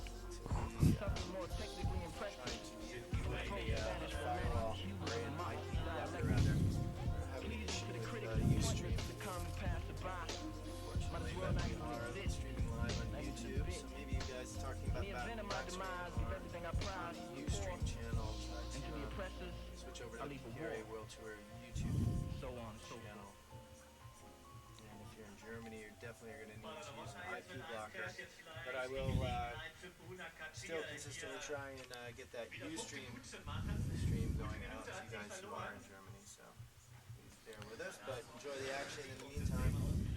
As got the ladies on the water, Bruna's back in action. Perfect back to blind. It was just brilliant how she held onto that, as you can see on the cam there, with a kite loop trying to rip her off the water, but Bruna's held it together here in a heat which might be easy to lose it. Literally, you lost your kite. You've only got 2 moves on the board, but she's held it together here. As we see more interesting heats. So there must something about the morning that's producing some incredible heats, crashes, kites released. And if you have just joined us, we're in heat number 5 of the ladies now. We've seen a lot of the guys run already today, up to the sort of quarterfinals. We've got, this is Bruna Kajir from Brazil and Paula Novotná from the Czech Republic.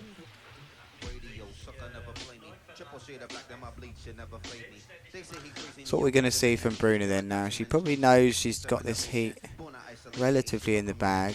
She's going to redo that, back to wrapped, like a back to wrap. The mein Freund on the microphone nails it. There's Carolina's dad just cruising by, another guy that sort of blends in, you might not know he's walking about. Really good supporter of the Winkowska family. And definitely Paula needs something now.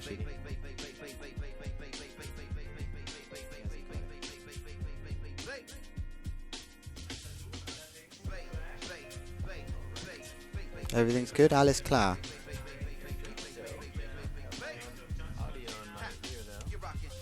No, okay.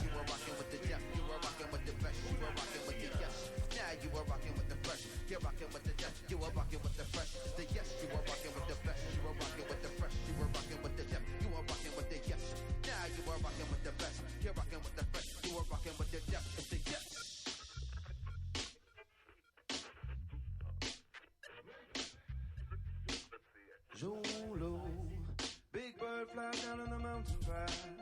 Only thing to survive the crash, black radio. Okay, can't be long left of this heat number 5 then, Dave, and I think looks to me like Bruna's done this one. I think she's got this one in the bag from what I've seen, but the Czech Charger has been holding her own. A nice performance from that young lady. And if those of you watching this at home, this is quite new to me here. We're not just sitting in a box with a microphone here. Dave's actually running the show. He's producing at the same time. He's doing about 4 guys' jobs in one, and I didn't know this was happening. So this is really amazing to see. Dave's always constantly keeping things working and doing things. So he's doing a pretty good job. If you're sitting there comfortable at home, we are in a nice booth with the microphones, but certainly I'm getting a nice deal. I can just sit here and talk, and Dave is producing, changing the What cameras. do you mean? I'm not doing anything. I'm just sitting here enjoying my water. Hey, you just changed the camera. Enjoying the show, but no, he called it. Lewis definitely called it, as there's a lot that goes on behind the scenes, and hopefully we're back up and running for you guys at home. I do apologize for any blackouts, and I don't really have an explanation, as everything seems to be running fine from everything I know how to double check. But in the meantime, red flags up. That means one thing. It's time for a quick break from our sponsors. We will be back with our next women's heat. Who do we have coming up? We've got Karolina Winkowska versus Katarzyna Langa. So stick around. There'll be more back here in a second from St. Peter-Ording, Germany.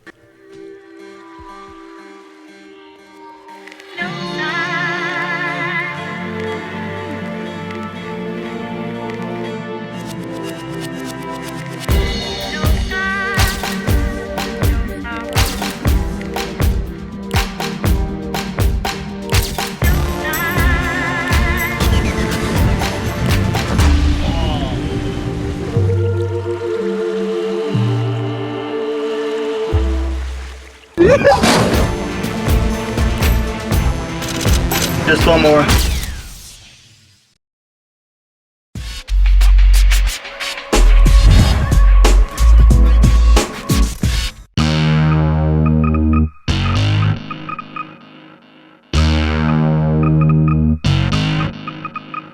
Hits its brakes and pops the trunk, says this you got to see. I got chains and diamond rings, 8 tracks and LPs. Do you like my merchandise? Said still that ain't for me. Just give me the beat. That's all I need.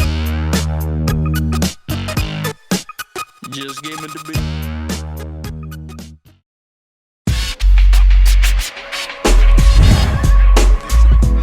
Okay, so we are back. That yellow flag is flying, and that means we are just moments away from the start of the heat with these two young ladies.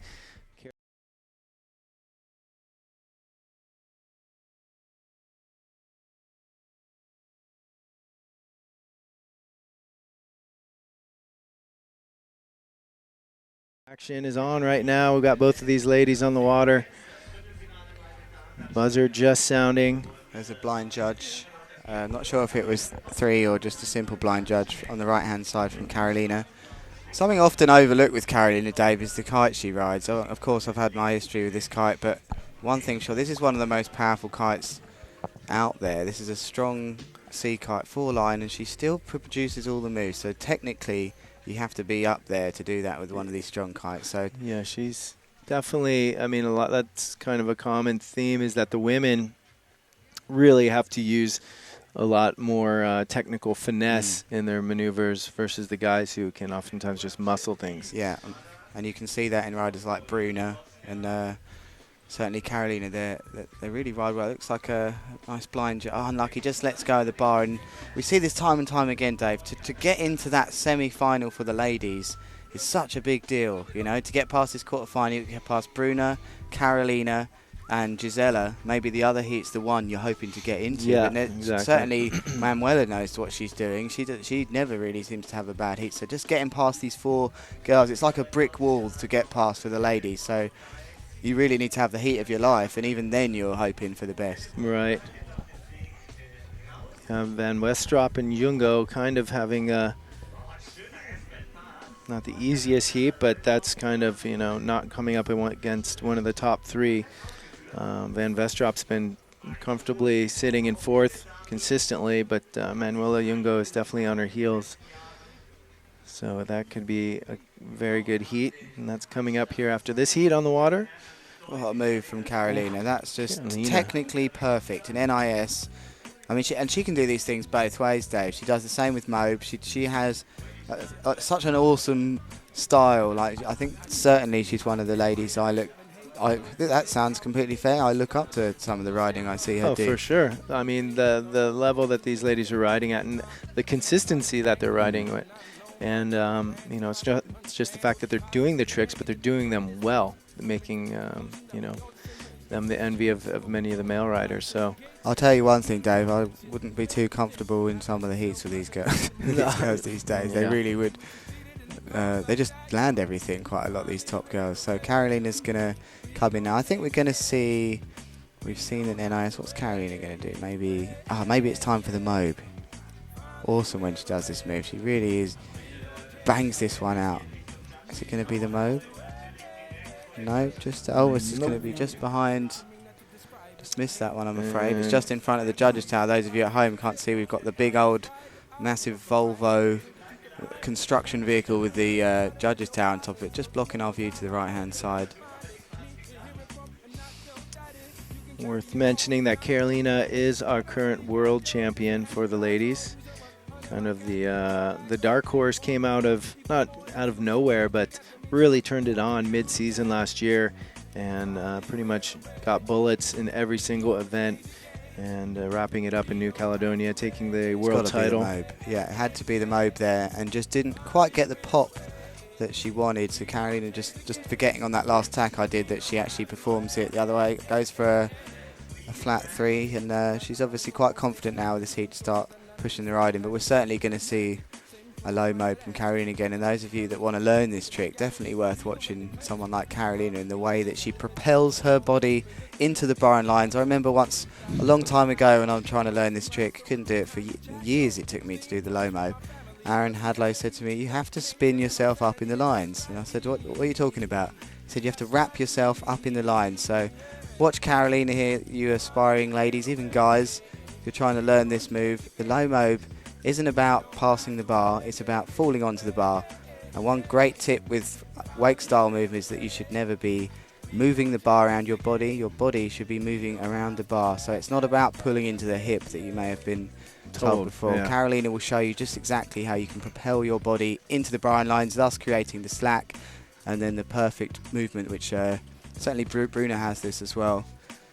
And Gisela, they just seem to have the movement right. So what we're going to see from Carolina now, we've seen the NIS the other way. Is it a KGB she probably does this way? Might see a KGB or a blind judge 3. Let's see. Here she goes, prepares for the unhook.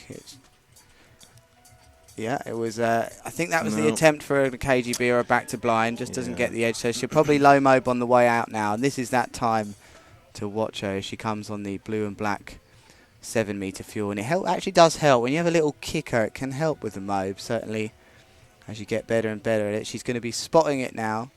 Here she goes. She's going in a bit faster this one. That wasn't the right one. Maybe she's a bit far out now. Will she do it anyway? No, she's just going to tack abort this one. I think we're going to see a tack abortion, Dave. I think you're right on that call.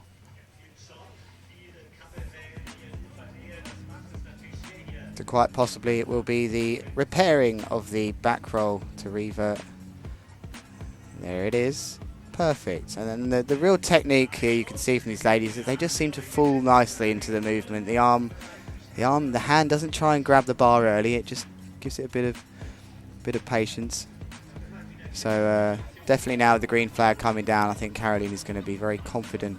But I know she'd like to stick a low mobe in there. It is the best feeling in kiteboarding, possibly. Sticking a low mobe? Yeah, it's up there. I think the thing I like about it, Dave, is it doesn't really hurt that much if it goes wrong. And it just feels fluid.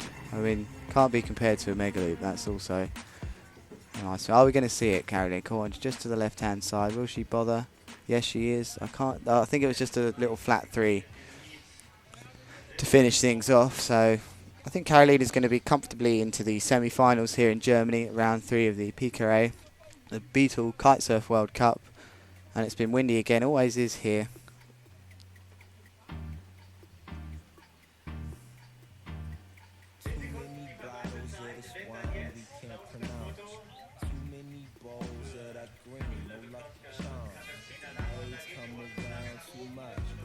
And there's the red flag, Dave.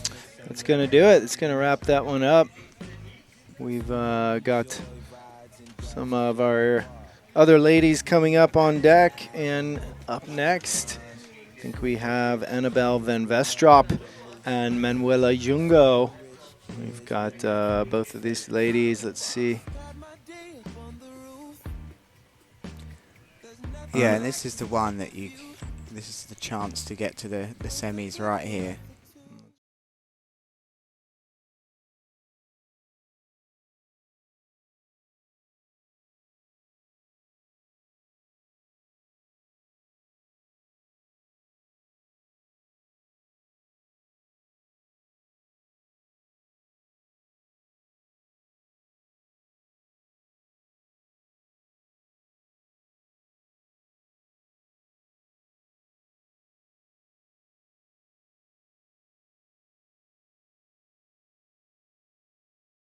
I'm not sure. It's a little too early to call. We're going to have to see once these ladies make it to the water. But in the meantime, you've got Lewis Craythorne and Dave Tyberski here in the booth and bringing you the action live. Hopefully you're enjoying it.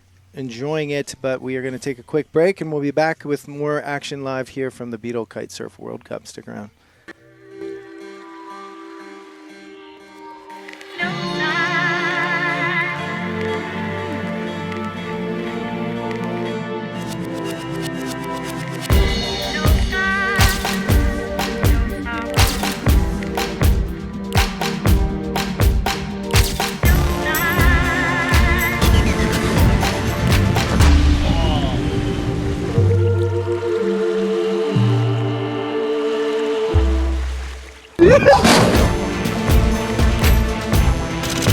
Just one more.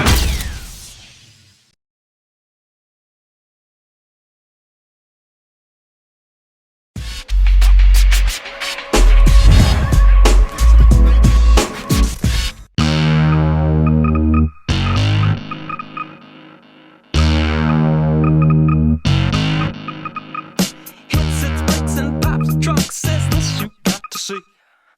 I got chains and diamond rings, 8 tracks and LPs. Do you like my merchandise? Says still that ain't for me. Just give me the beat. That's all I need. Just give me the beat.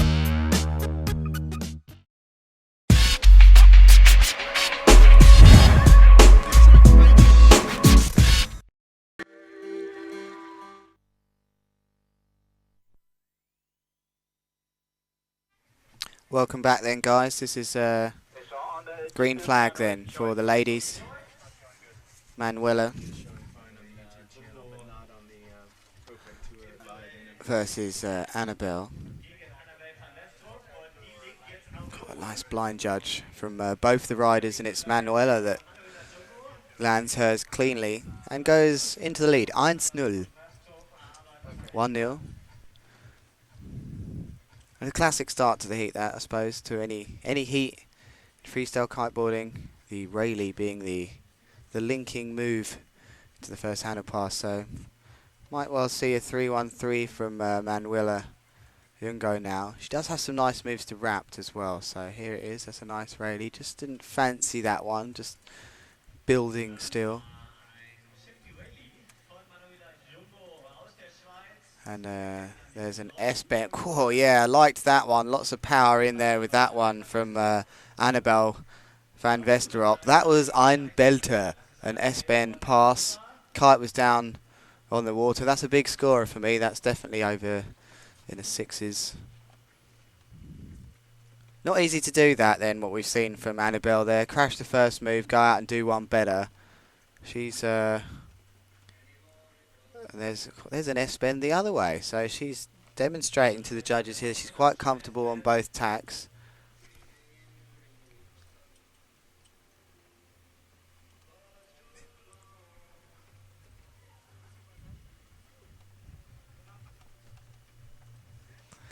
And here she comes out to sea again, it's Annabelle.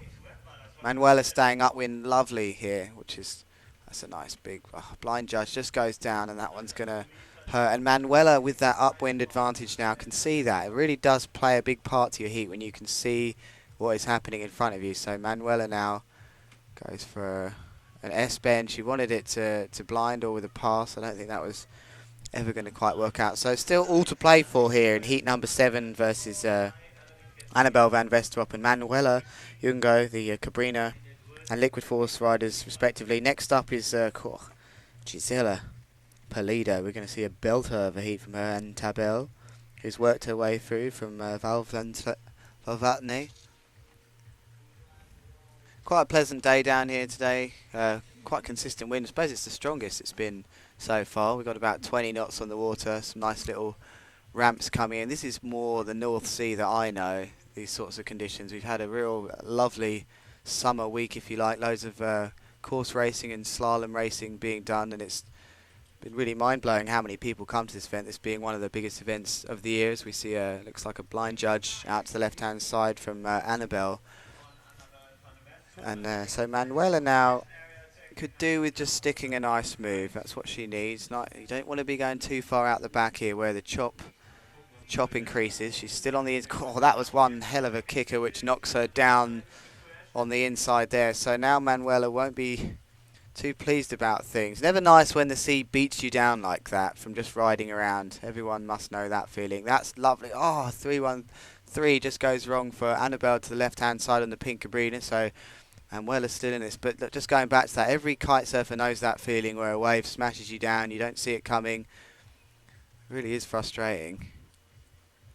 But it's a reminder of the power of the sea. So Manuela's out the back far now. Probably doesn't want to crash this. And there's an S-bend to blind, and she's slammed it. She's slammed it out to the left-hand side. She's going to be quite out the zone here. So it's all to play for this heat between these two to get into the semi-finals, which must be awesome to get to the semi-finals, Dave. Can't imagine. When was the last? What was the last semi-final or final you were in? Still doing when was the last semi-final? I think I went to watch Chelsea in the Champions League. Last semi-final. No, I never made it to the semi-final. I got a 9th once. Got a top 10 once in Austria, but I think that was due to the wind dying, and I'd got through a few rounds. Didn't have to run the doubles. But I got there. But I'm still competing at a few of them. Was hoping probably for a bit of a stronger event here. I remember coming 4 years ago, we competed on 6-meter kites. That's where it's at for me now. I think these young kids can do anything in 15, 20 knots. And there's out the back. Is that going to be landed? It's just an S-bend. Probably sensible decision, I think, from Manuela there, because she can now ride back upwind.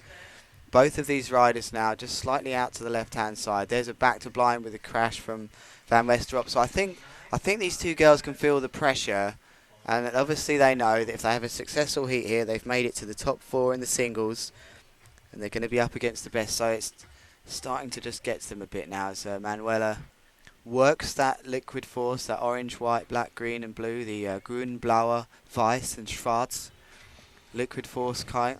Now, are you really saying actual German words? Or yeah, that's actual German words. Okay. It's the colours. I know all the colours pretty good now, and big hello to all of you from Austria. Mein Großmutter wohnt in Österreich. So mein Deutsch ist schrecklich. That's all back to blind, just a bit of a crash again from Van Westerop. Yeah, I know a little bit of German. It's all coming back to me. Can do the numbers really well now. Yeah. Can count down from 10. I was pretty impressed when I heard that on the loudspeaker the other day. I'm not sure if the crowd here was sharing my enthusiasm, but I know I was pretty enthused to hear you such fluidity in your German. Your Sprechen Sie Deutsch. Thanks, Dave. Thanks. Maybe it sounds fluid to someone that isn't German. I don't know. But this time it's that last. There goes the bell for the last trick saloon, Dave. I think it's last trick saloon for these girls now, and this could be a big move here for Manuela. If she can stick this, it's a back roll to blind. That, oh God, just a little chop out.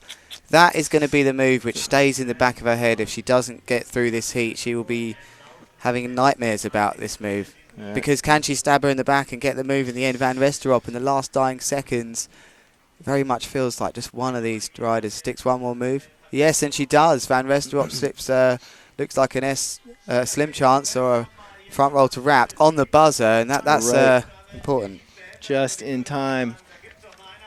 So Van Westerop and her Freund Manuela Jungo wrapping it up right there. What's your take on that heat right there? Do you know what, Dave? I really feel that last move from Van Westerop could just be... They both were almost on level terms, and that last move was lovely. I really liked the S-bend pass, or the S-bend to blind that Van Westerop done, so I think for me she just edged it, and it always happens, the last minute. It does. Well, folks, if you are joining us from... on our YouTube channel, and you've got friends still trying to access the live from the live stream interface on the Pro Kite Tour website, tell them to go straight over to the YouTube channel. I did just post the link on the live stream page. It appears that page is just crashing. I think our server's been overloaded right now. We've got too many thousands of people trying to see the action as it unfolds here in St. Peter-Ording, so that it's going to take some time to get that back up. That's kind of out of my control. But we are streaming straight to the YouTube channel. It should be no problem. And then there is also some issue with getting it out on Ustream. For some reason, Germany is not liking us streaming to Ustream, which is what we were doing to try and accommodate the German viewers. So if that is the case and you can't see us on Ustream, let everyone know they're going to have to use an IP blocker like Hotspot Shield, the free one.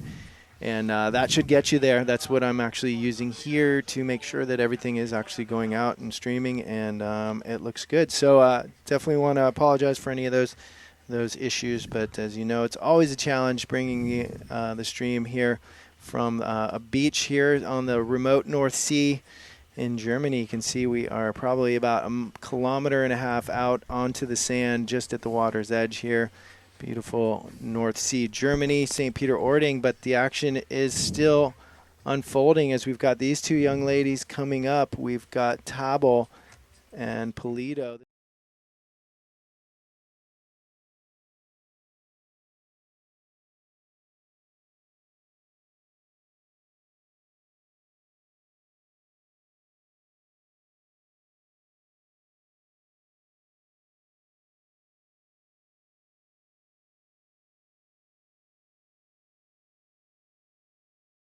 Hey, my name is Teresa. I'm 16 and I'm from Denmark, and it's my second time here in St. Peter-Ording, which is a really great place. Everybody here is so nice and so positive, and it's so cool to be around people who kite and in this high level. I had a really good heat for the trials and went through to the main event, and then I won my first heat. And now I'm going against Gisela, which is gonna be pretty tough heat, but she's really good and leading the girls right now. But I'm gonna do my best and have fun and just kick some ass. All right, well, we hope she does well. She's just a super smiley girl, just very, very stoked to be here and riding with the world's best. But she's holding her own. I was really impressed. I saw her last heat up against Valvatne, and she really performed and was a strong rider, very aggressive for such a small framed girl, but she's got her work cut out for her against our former world champion Gisela Polito from Spain. Yeah, she does, Dave, and she hasn't had a bad start to this heat. She's thrown an S-bend. Gisela starting with a nice 3-1-3. There's a Rayleigh to blind with a surface pass, just catches a chop out. Gisela's going to have seen that, and Gisela, no messing around with Gisela, straight in there with the handle passes. So we're going to see maybe a slim now from Gisela. Yeah, I think so. I'm going to go bookies odds on a slim. Yep, oh, it's pretty good odds, that.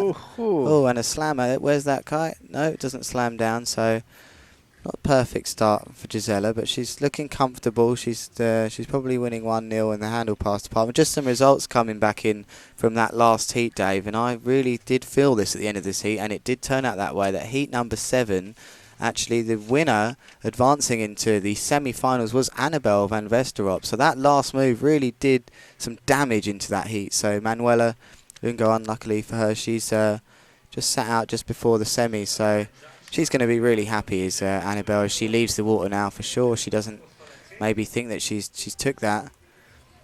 Is that some drops of rain on the windscreen here? Yeah, I think we are getting some raindrops falling.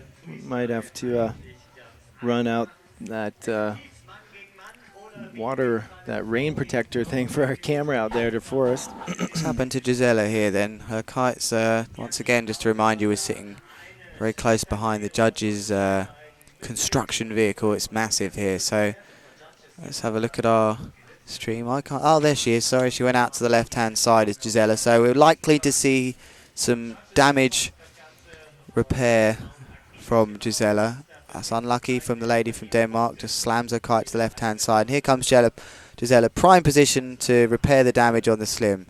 And there we go. And it's a lovely movement. Another one to watch for any of you that are learning the NIS or the slim. It's again, it's not a rushed move. And Gisela's showing how she throws her weight over the front roll, gets it over there, has a check out. Yuri's the one to watch for this move as well. And Aaron, very perfect technical riders, also Alex Pasteur. So just checking to see who, working through our men's ladder, trying to remember who won that heat of Renault versus Umpieri. I think that was Renault. Don't know. I'm going to say Oliver. Okay. Not sure. Yeah, it was. That's right. You were calling it. I don't know. It could have gone either way, that one, Dave. But I think Renault's boots come off or something. It's not easy to tell. One of these riders will be walking around here smiling, and we'll decide. So Gisela just going down on an S-bend pass. Hasn't had a superb heat, Gisela, in this one, but I think she's doing enough for now, as that pink and blue Cabrina is being worked up and down from Tabel from Denmark. Just down the road. I suppose she hasn't had far to come, Dave. No, not too far at all. I spoke to some people who had just went to Denmark for the evening, so it's quite close. There goes Manuela. She doesn't look too happy. She didn't look too. I chose to avoid eye contact there. I looked the other way. I'm thinking her boyfriend James Boulding was watching that one from wherever he is. Do you know where James is? James is from up north near Manchester, actually. Is he at home right now? I don't know where he is. Probably not, I'd say. He'll be off filming this and that. Combing the world. Yeah. Don't spend much time at home, the UK crew. They're everywhere. Mm-hmm. It's always great to see you guys show up. It's good to see the UK crew do so well in the States. Shake things up a bit for those Hatteras boys. Yeah, Sam Light doing really well. James Boulding, Tom Court and Aaron. They're certainly representing on the wake style scene at the moment. And there's Gisela with an nice S-bend S1 pass, and now she can relax, I think. As there goes all of you in Canada. Oof. There's Sam Medeski going out for a little practice run here, just checking his lines on his GP. Had a tough heat, did Sam, in the trials. Wow, what a heat. He had John O'Sholt. Who else did he have? I think he had Alvaro was in there. Yeah, he had a bit of a toughie. Yeah, not so many easy heats in the trials. It was pretty impressive showing of riders. It was incredible, wasn't it, Dave? Something like 70, 80 guys. All. Yeah, 74, I think, up for 14 spots. Okay, then. Back to the action then. Here we are with heat number 8, Gisela Pilado from Spain and Tabel from Denmark. Gisela's looking comfortable here on the Red Bull rainbow-coloured kite of the best GP.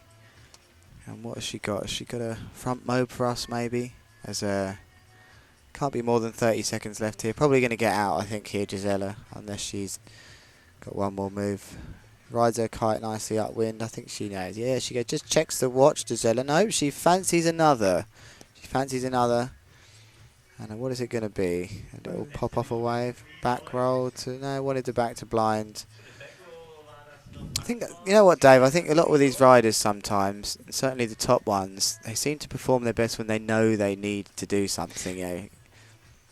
Yeah, I mean, that's when that's what a trait of a true competitor. You've got other people who seem to ride best when they know that there's no pressure on, and people who are better free riders than competitive riders. So just depends on who they are, but at this level you're not making it this far in an event unless you are a good competitor. So no surprise for Gisela Pulido that she is advancing through that round against Tabel. But I think that's going to do it for our women's round. We're going to go back to the men's and return with a doozy here with Louis Hutter versus Yuri Zun coming up when we come back from the break. Stick around. There's more to come from the Beetle Kitesurf World Cup here in St. Peter-Ording, Germany. Stick around.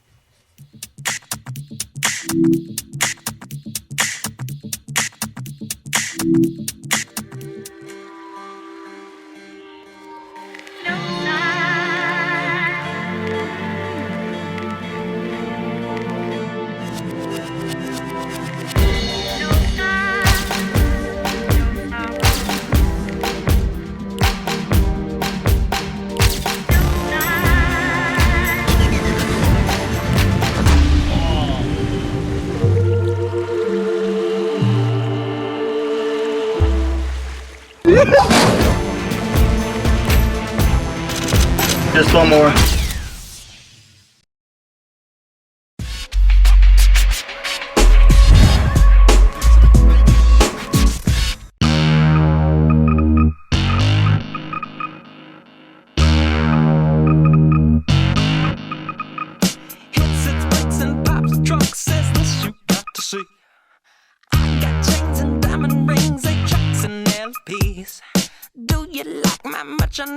Still, that ain't for me. Just give me the beat.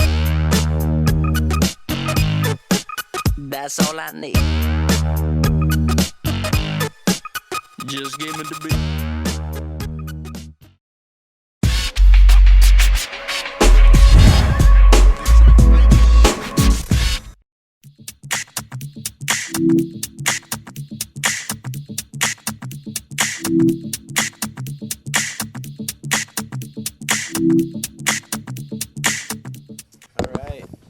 taking it back to the studio and giving you a little shot of the comfort zone that we are living in for the day. But we've got coming up our third round of men. We've got Louis Hutter versus Yuri Zun on the water, warming up as we've got just under a minute remaining until the start of this heat. And I'm looking forward to this one, Dave. Obviously, we all know Yuri, but this is the event. He needs a result. So.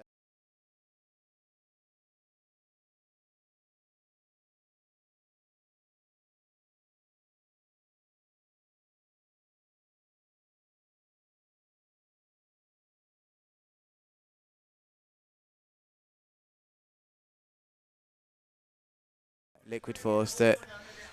What has he started with there? It looks like a grab something. That was just kind of I think just like an ollie indie grab with a 3-1-3 maybe. A late pass. It was. And there's Yuri starting with a big old blind judge 3 of his own. So I can't wait for the rest of this heat, Dave. We've got 2 guys here, slightly different styles, but both very able to go, to go all the way. This Louis Hutter guy, keeping an eye on his moves. First of all, you got to work out the grab because there you go. There's the switch hand grab, sick S-bend pass. Nobody does this stuff, and that's Louis got a great style. I really enjoy watching him ride. Here comes the slim 5, surely from Yuri. Oh no, isn't it? It's the 3-1, just a 3-1-5 for Yuri. So Yuri's a bit more easier to work out if you like what he's going to do. Maybe a front blind mob out to sea here. He's very consistent with that. It doesn't need to though. This is the beauty of this 5 tricks thing, is that you don't need to go crazy. Now Yuri was definitely one of them guys that brought the combos, as we used to call it, the combine harvester, as he used to mow up all the tricks. He used to do 3 tricks in one tack, and that made it a nightmare for guys that could only do 7 or 8 he tricks. Was just leaving little trick nuggets all over the course. It's like a game of Mario, picking up all the coins. But so he's got what a lovely, beautiful looking kite he has there, Yuri. That new GP does look nice in the rusted colour. So what's Louis Hutter going to do? Grab slim?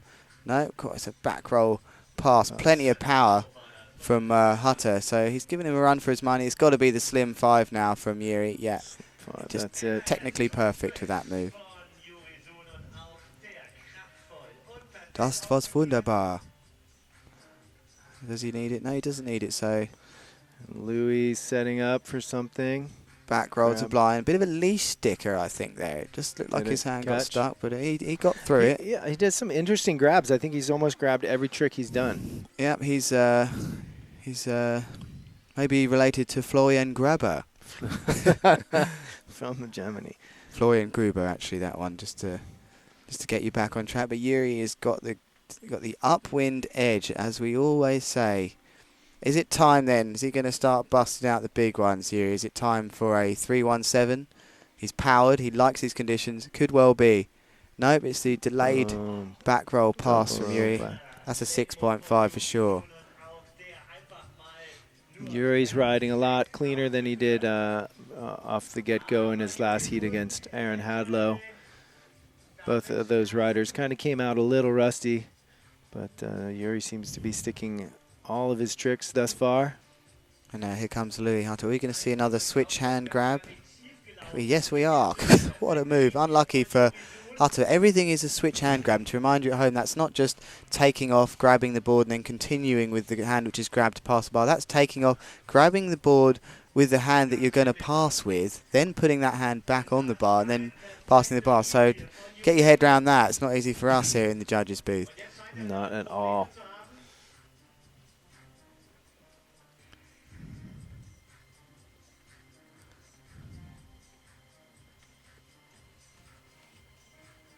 Just another reminder, you've joined us in heat number 17. We're in the quarterfinals now. Oh, is the quarterfinals? Yeah, that would be the quarterfinals. Quarterfinals. Sorry, I saw that extra heat. I forgot about that last heat, the losers final, which always determines 3rd and 4th place of the double eliminations. You're here in heat number 17 with the Dutchman, the world champion, Yuri Zun, who's had a much...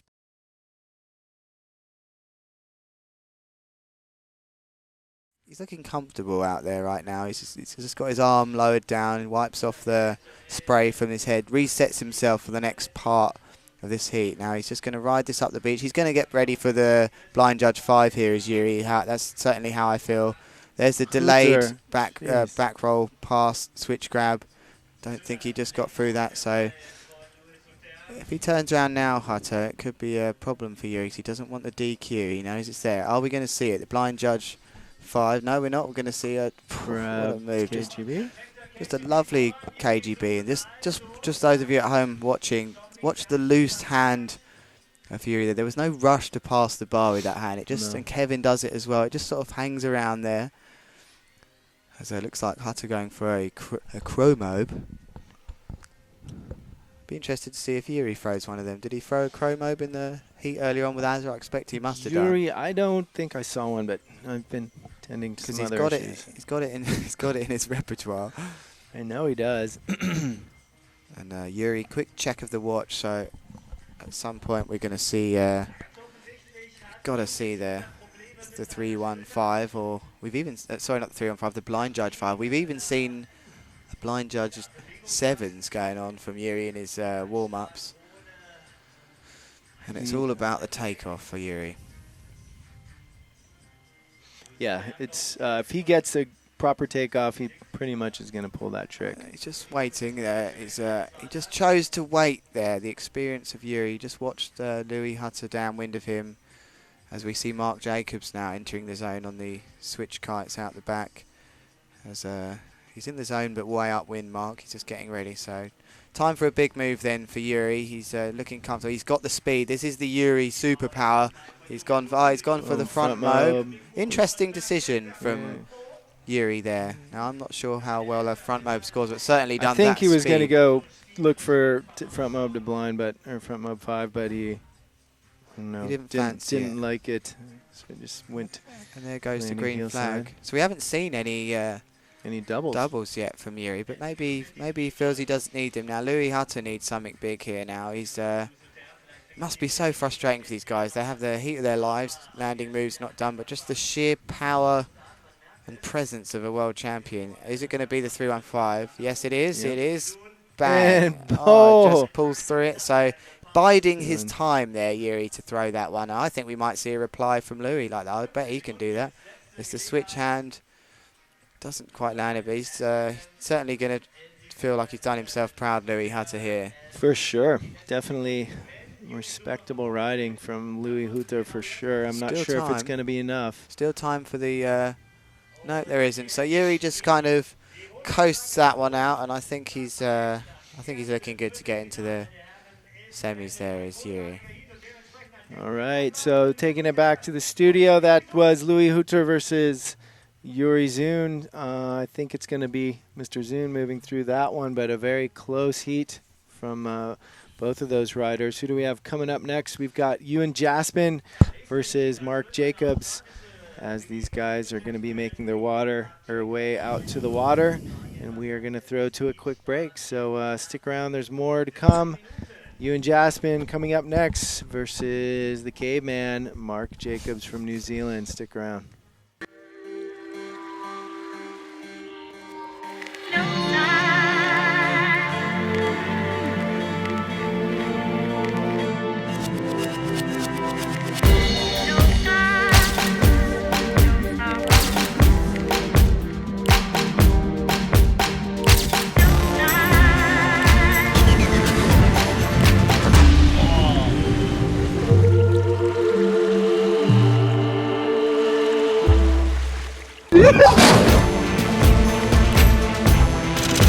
Just one more.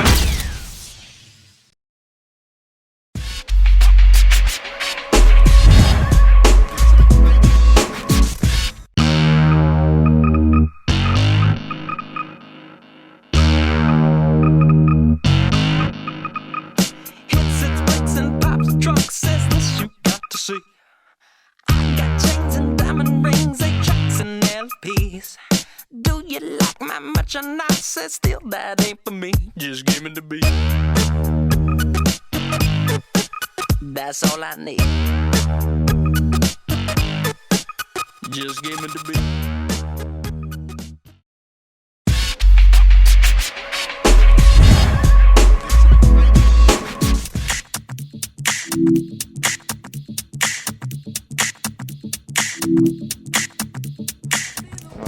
we've got these guys coming up. Mark Jacobs versus Ewan Jaspin. So we've got the Battle of Oceania, Mark Jacobs.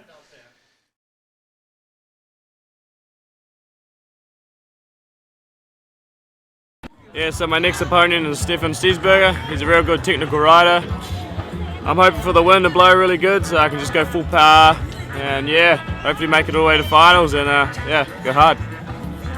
Yeah, so my next opponent is Stefan Stiesberger. He's a real good technical rider. All right, well, clearly he's not going up against Stefan. That was filmed prior to his heat in Stefan with Stefan Spiesberger, but he's up now against his partner in Oceania, Ewan Jaspin, originally from Scotland, now from Australia. I didn't know that. Didn't know he was from Scotland. I think he was born there, but he's been most of his life in Australia. That's a big powered start. Oh, boom. What a slim 5 that was to start the heat. That's one of the most powered of the day, but he's against Jacobs, who also goes as fast. Jeez. Back roll, or delayed back roll pass. Hindenburg pass, I suppose they like to call that one. Almost brings the tide up and down on each landing, that Mark Jacobs guy. He really does slam in there hard. All right, looks like the live interface is up and working, so you shouldn't have to go to the YouTube channel. Hopefully that's the case anyway. So maybe a KGB from Ewan, could well be. Or just got a dodgy takeoff there, did Ewan, so it's not the end of the world. He's in a nice place, but always a nice feeling when you go 2-1 up. It's fine. So here's Mark Jacobs. What's he going to do? Probably a 3-1-5 maybe with lots of power. Yeah. Oh no, it's an S-bend pass. Yeah. Very good landing. You know, really nice guys these two here. Very kind of quiet guy. Mark keeps himself to himself. Played a bit of volleyball with him actually a day or two ago. He was pretty good at that. And he'd be breaking the ball with his slams. But true professional, this guy. He gets on with it. Yeah, Mark's definitely been taking a... Ooh, I'm seeing Yuri walk past the booth holding his shoulder. Ooh. That doesn't look good. So Ewan Jaspin coming on the inside. Is he going to get that KGB how he wants? That time he is. It's a back to blind with an air pass, but just lands on a wave. Now, everyone knows that one. Every form of kiteboarder, sometimes it's your destiny to land on top of a wave, and very difficult to ride through that. So Ewan's probably going to start feeling that pressure start kicking soon. He could do with a nice solid next move, that's for sure. As just getting to grips here with the tacks that these guys are on there. Different tacks to me. They pass left to right with the majority of their tricks for sure. They can probably do it all switch as well. But now that switch isn't so important, I think we're going to see what we're going to see. Maybe not a low mode, but you can't do it that way. No, just didn't get the pop. Interestingly enough, that counts as a trick attempt, though. It does, Dave. Well, yeah. Okay, so that's really interesting. Actually gets a point for it, too. A 0.01 or something? I think it's a 0.3. Wow. Accidental pop can really do you in then, wouldn't that be? It could make the difference. So, Ewan Jaspin now. He's hitting some speed. What's it going to be? It's just a 3-1-3. And I think maybe what we're going to see. Don't know. There's a nice back to blind air pass. Kite just went up slightly there for Mark. So yeah, kind of came down a little off kilter.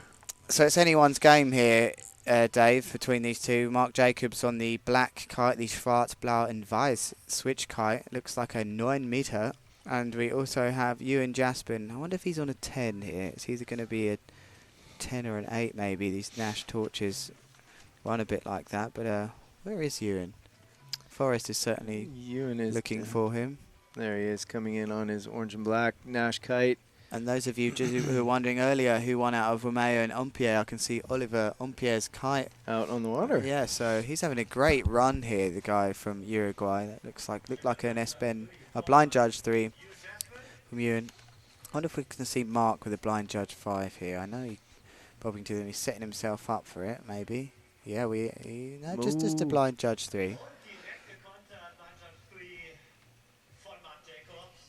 Close heat, this one, Dave. Very close heat. Mark is definitely keeping Ewan right on his heels. There's no clear winner of this one. Oh, Mark looked like it was going for a grab KGB and just kind of made the grab and just stayed there. Or an NIS, maybe. An I think. NIS. Yeah. Was it an NIS? Yeah, I think that's the way he does an NIS. He just got stuck there on the grab. Yuri's quite visibly in some pain here, Dave. We can see.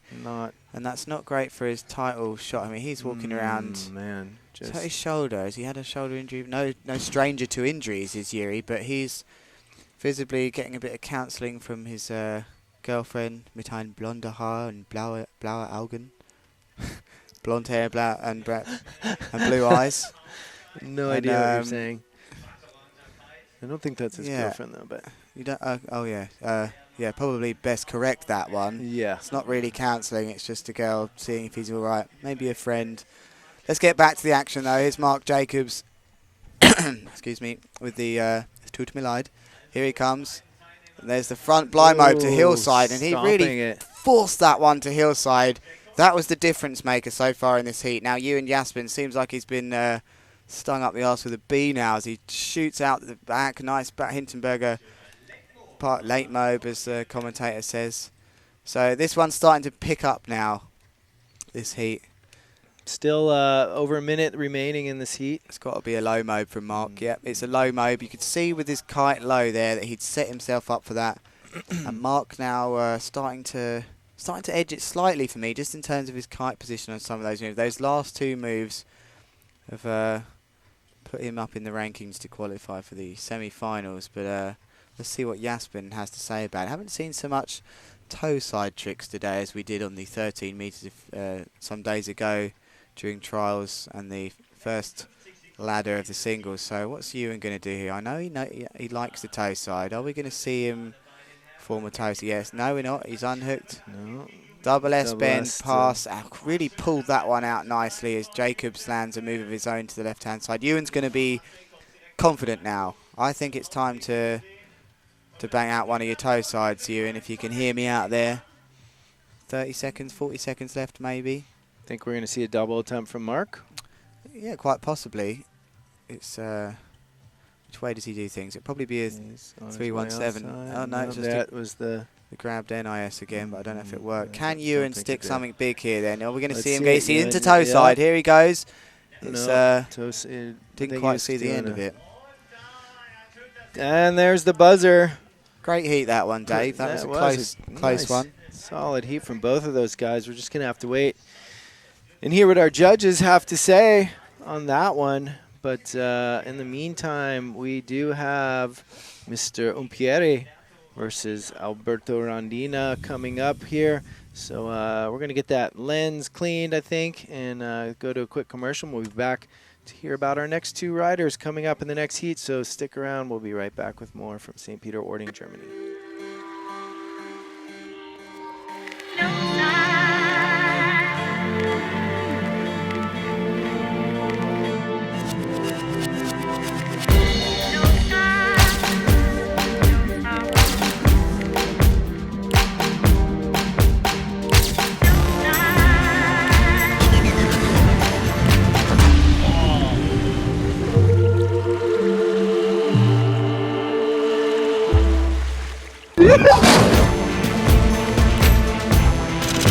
Just one more.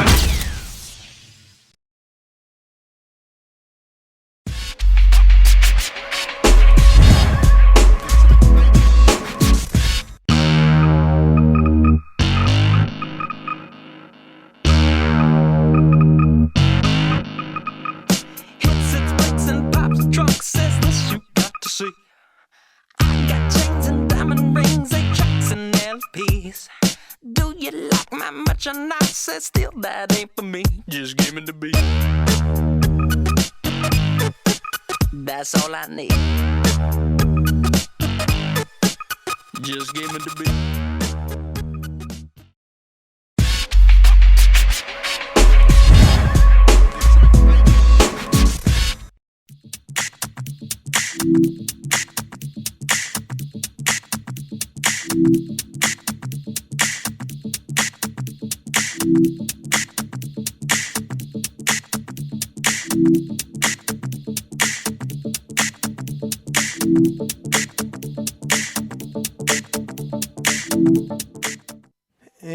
We are back here, just under a minute remaining until the start of the heat with this gentleman here.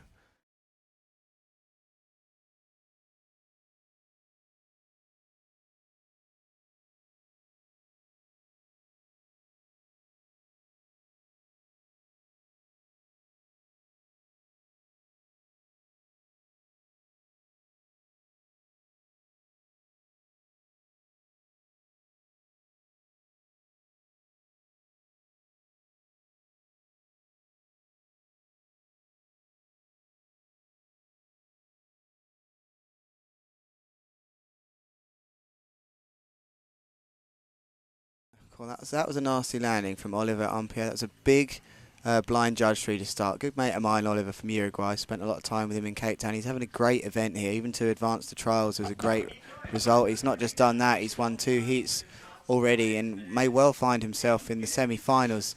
This is a big heat, this one, Dave. Now, I've not really thought about it too much, but if you can get past this quarter-final, you're going to leave the event with a 4th or 5th. I mean, that's pretty special. And for a second-time event participant here, this is just a second PKRA. That's a pretty substantial feat to finish in the top 5. It's not started well, though, I'll be honest. He's just blown the first 2 tricks, and Albie looked like a... I don't know if that was from toe side or not. Forgive me, that was a front blind. If it was from heel, if it was from toe, it was a chromobe from Albie. Chromobe, so the commentator just confirming that was from toe side. So Albie means business. Albie's back. out to win, that's right. Albie is back. Albie back? Does that work?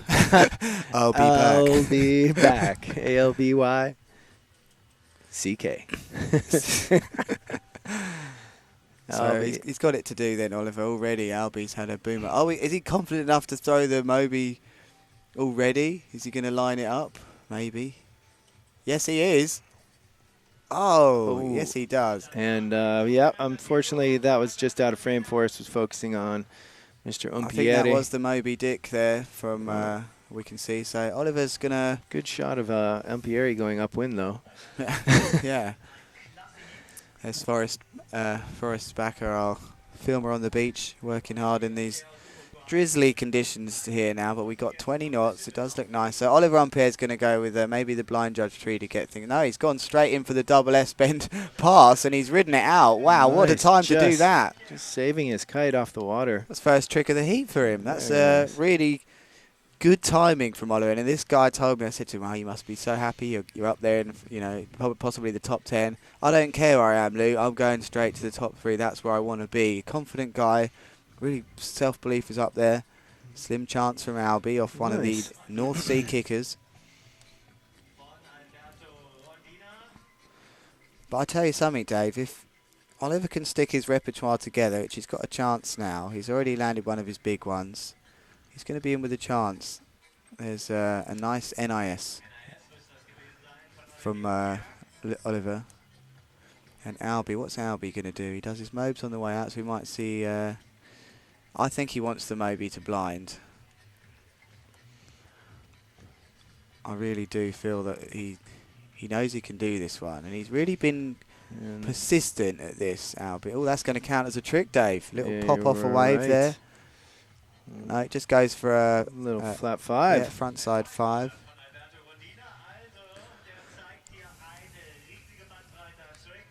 And what's Oliver going to go for now? He might do the grabbed.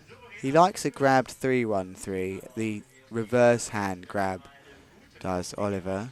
I think maybe he's going to just get himself upwind. No, he's just went for the mob, just didn't get the pop. So visibly with the old power slam with the board here, Oliver's unhappy now. He's not riding up to his potential. There's the grab. NIS 5. Yeah. Oh, just eating it on a piece of chop. He'll be fuming right now, Dave. He's going to be an unhappy man because he knows that this isn't his best heat, and that's all you want as a competitor. Yeah, you want to ride as good as you know, as well as you know. And then you don't mind. You don't mind what happens if you do the heat that's in your mind. There's Ben Bowd, UK rider. Claims he is. Lives in Greece. Don't see him at home much, but still sticking to that English flag. Is Ben Bowd, the future rider, just up by the booth now. So this is going to be an important next trick for these two riders, as it's going to be Albie. What are we going to see from Albie? Maybe a low mob 5. I know he likes that move. No, we're not. We're going to see just a bit of damage repair on a nice grabbed slim. Grabbed NIS. Yeah, I think he's had some really nice tricks, and I think he knows he's comfortably in the lead. And right now, I think he's being a little conservative. As toe side from Oliver Umpire. It's a crow mob, and he's was that sorry, that was actually from Alberto. It was from Alberto, so it was a crow 5. And there's a nice move from Oliver Umpire. Kite just goes down. That's so frustrating that when your kite goes in and you're battling to get it up, knowing that it may well count, and I'm not sure if that one would have counted. So Albie, using his experience, he's having to work a lot harder to get up there now through the trials and whatnot. But with a good result here, maybe we see Albie in the top 8 and qualifying for each event. I wouldn't be surprised if Albert just starts turning it on a little bit more. I think he's learned from some of his past shortcomings, and really coming together in his head on how he's going to regain his ranking and getting back up there. It may very well be too late, but I know that in his head he really wants to just get some decent results regardless of where he finishes at the end of the year. I mean, he had a very strong finish last year, just flirting with 3rd place for 2 years in a row, and don't think it's going to be possible this year, but he's going to make a run for it anyway. Play for in this heat. There's a textbook mob. Was that a 5? I didn't see the end. Was it mob 5? Yeah. So that's going to be difficult for Oliver to come back now, and he was only a couple of moves away to causing a problem. I know that he's had his double S bend to blind or air pass as well. I think he's had a very decent mob in this heat. He's had a nice slim. He's not going to have a bad score here, is Oliver, but the problem is that Alberto's score is going to be better. He's got a Moby. He's got a crow mob to blind. Crow 5 I think he's already done, so it's not going to be easy. He needs a front blind here and a real belter of one to stand a chance. Oh no, he's gone for the KGB nosedive. Oh, nearly a DQ as Albie looks on. Yeah, going down. That's probably going to wrap it up for What's Albie thinking? What is Albie thinking here? What do you think, Dave? I think he says, I need some training. I want to try this trick right here. He's messing about. He knows he's had a good heat. The old pop of joy. Yep, the old joy pop. Yeehaw, popping around like a piece of popcorn. So that, and Umpieri, second time, just really has it out for these photographers. And I suppose if you're going to go anyway after a dodgy heat, ram it up the beach into the photographers. Yeah, you might as well. But nearly taking out his second photographer of the day. That is Oliver Umpieri. Clearly not thrilled with his heat. Just kind of hanging out, catching up. Little high five, nice low 5 from Alberto and Umpieri. So that's going to wrap up that heat here from St. Peter Ording. That was heat number 19. Coming up is heat number 20, 2009 world champion versus our 2011 and 2012 vice world champion. That's right, Kevin Langray versus Alex Pastor coming up, folks. So stick around. There's more action to come. Don't go anywhere.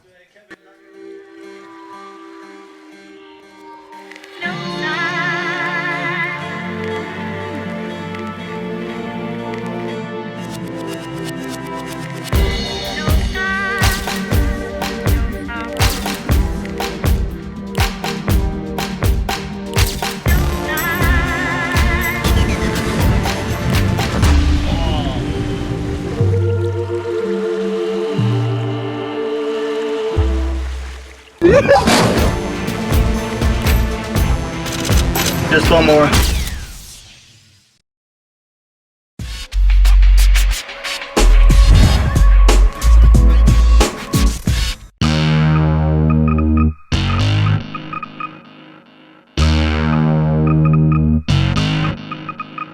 Hits its brakes and pops the trunk, says this you got to see. I got chains and diamond rings, 8 tracks and LPs. Do you like my merchandise? Said still that ain't for me. Just give me the beat. That's all I need. Just give me the beat.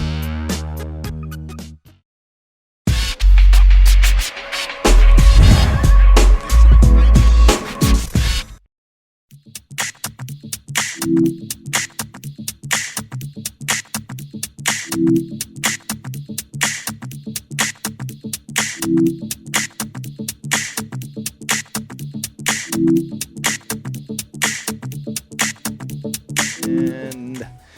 we are back with the action to unfold with Kevin Langray and Alex Pastor. We've got Alex Pastor from Spain, our current vice.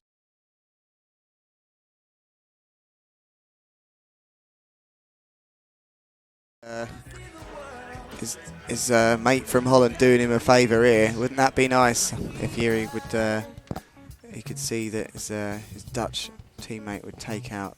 Yeah, I'm sure Yuri is rooting for Kevin right now. Grabbed NIS then from NIS 5 from Alex Pastor. He's going to start with a. Boom.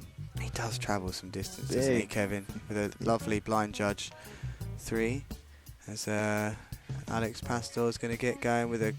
Wow. Whoa. That's a big one. That's going to score over. Got to be 7s for that. Grabbed KGB. Tail grab, that was, I believe. And the kite straight down to the water, so cool. Can only dream of a start like that, Dave. Yep, he's making it happen here. But as we know, Kev Longeray demonstrating in the last heat, he's got the 317 up his sleeve. He has the ammunition to cause a big upset, does Kev. Ooh. And that's a perfect slim, or NIS if you want. Absolutely textbook perfect. That's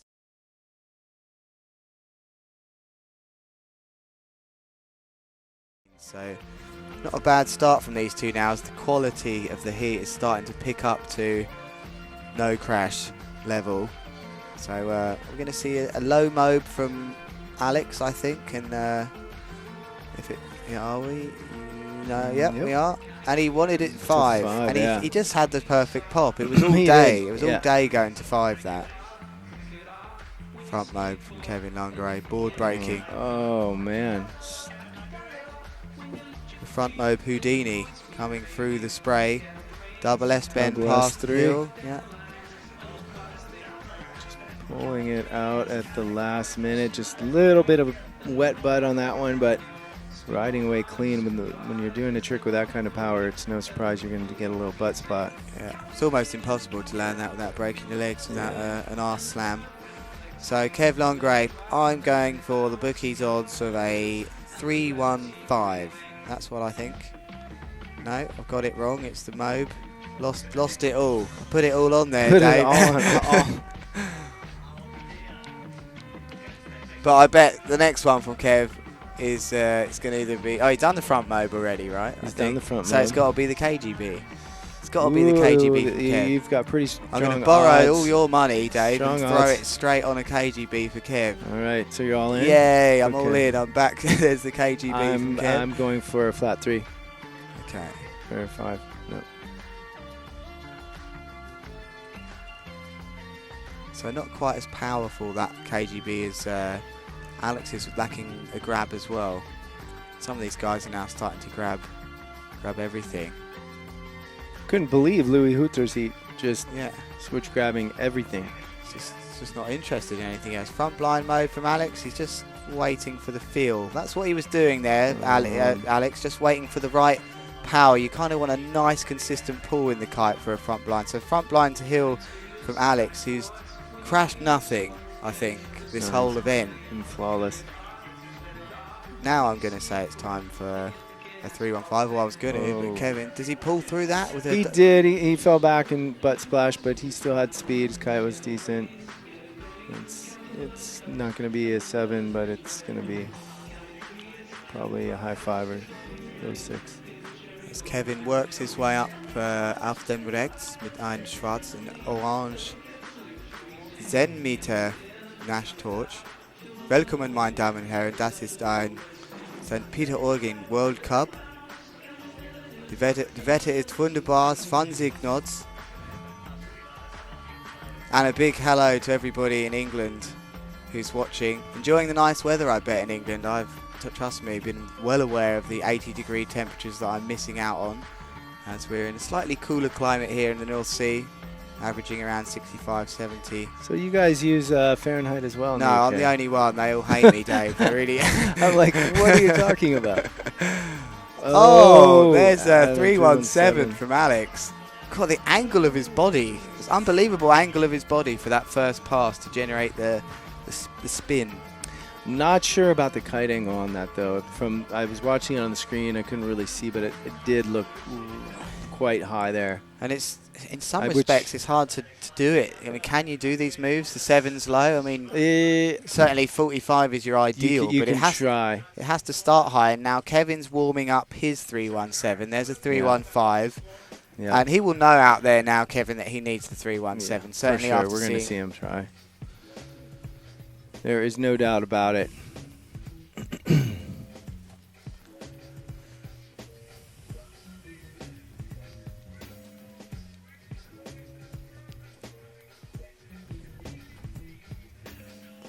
Right, here comes Kevin. He's warming up for a nice big move. Front, oh no, it's going to be, Oh, he there wants it the is. 315. Oh. Bit of an arse slam. He looked like he had that the whole way, so he's got the moves, Kevin. I think Yuri will be watching on in this event, hoping those moves get landed. What are we going to see? Maybe a slim 7 from... I think he's... Or is he going to repair the last one? I think he's going for another double. He is. Yep, No, that was it. He's got it, and it's such an interesting technique. It's almost the reversed Rayleigh we were looking at this the other day, Dave. It's almost like doing a Rayleigh, but looking at the sky with your legs up. That's the first part of his move, and that allows Alex a slightly different technique than Yuri. That really allows him to visualize the second pass. It's almost like going into half a back row. His watch. He needs it, Dave. Here he is. Good pop. Just not quite good enough. Not getting it.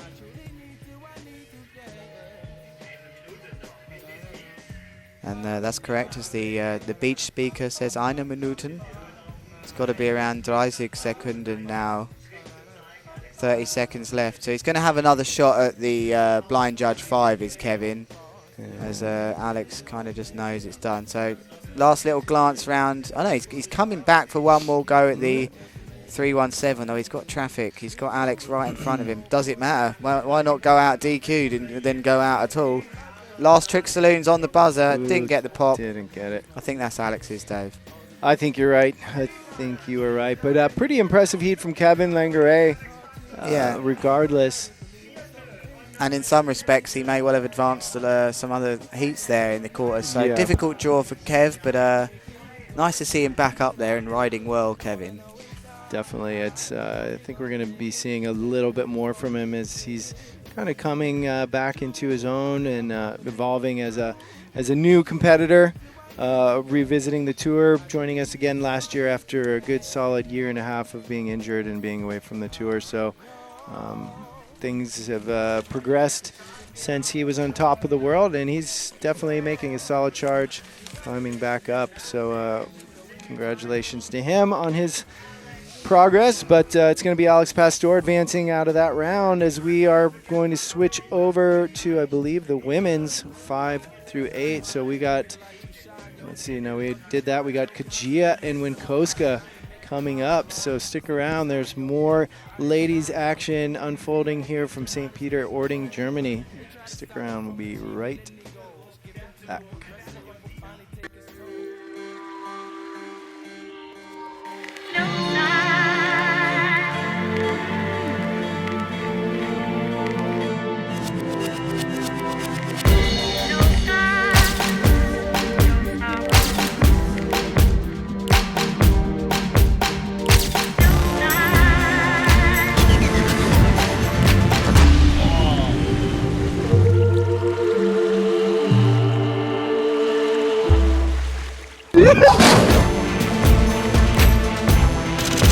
Just one more.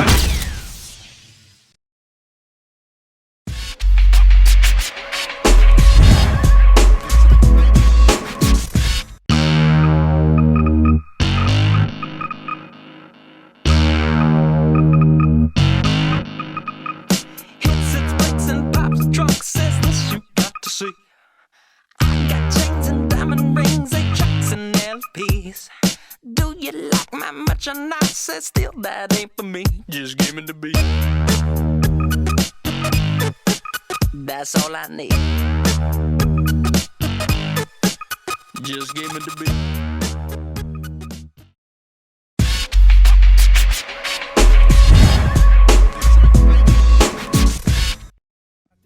All right, we are back with the ladies on deck. Who do we have coming up? We've got this lady.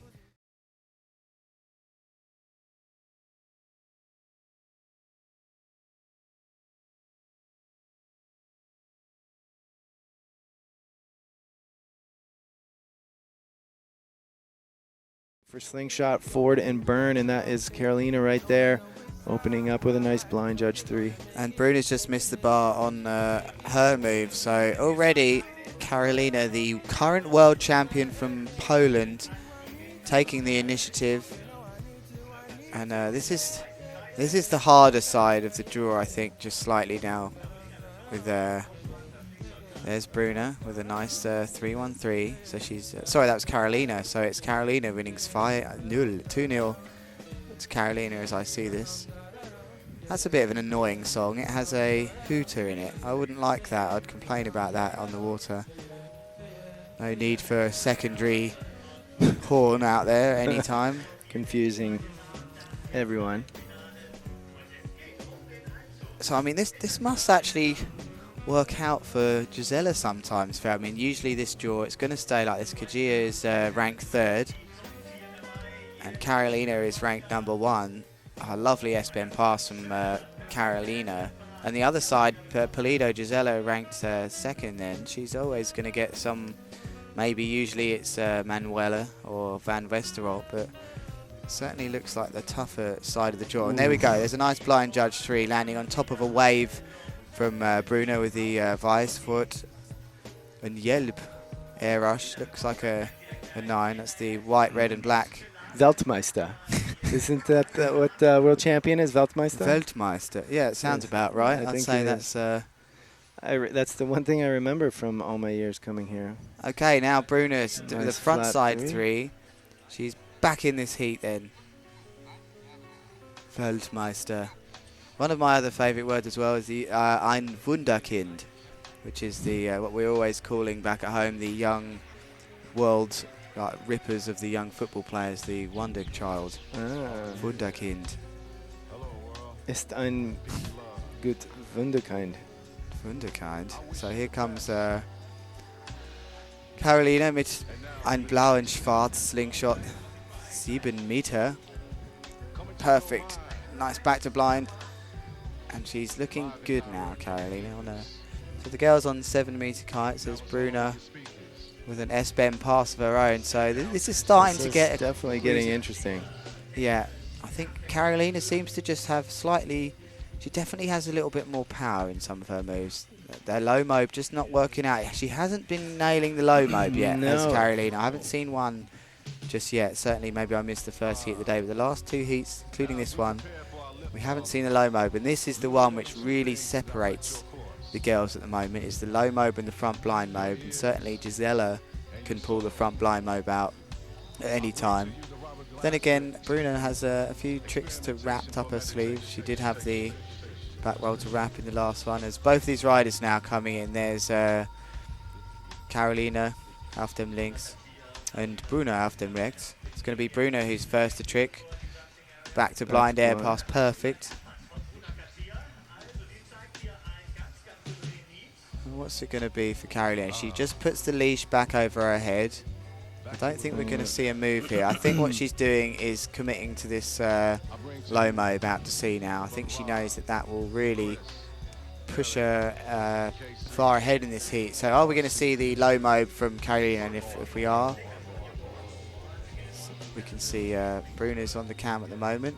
There's Bruno with a NIS. Just lets go the bar. Can Carolina slam it home with the low mobe? No, she's mugged it off.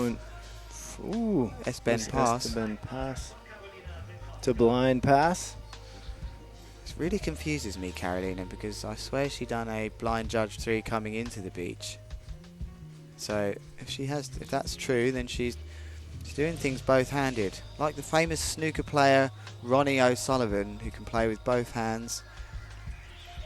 I think it may be where Carolina's doing tricks both ways here.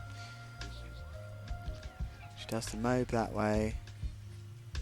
Well, some of these riders, some things aren't as difficult for some riders as they are for other. You were saying KGB was one of your kind of Arch problem nemesises, moves, and that was one of the easier ones that came for me. So I think it just really depends on the person, the body type. So we are definitely seeing Carolina here doing things in odd ways because she likes to mobe on this tack. Now usually that would mean you wouldn't often throw an S-bend to blind that tack as well. And there she just goes down for flat 3. So Carolina there on the starboard tack, she can mobe that way. And she can also do an S-bend to blind that way. So it shows that she's quite comfortable in landing wrapped or blind in different ways. Now I'm right-footed, right-handed, you name it. I do it with the right the right hand. Yeah, dug a hole for myself there. But anyway, back to the action.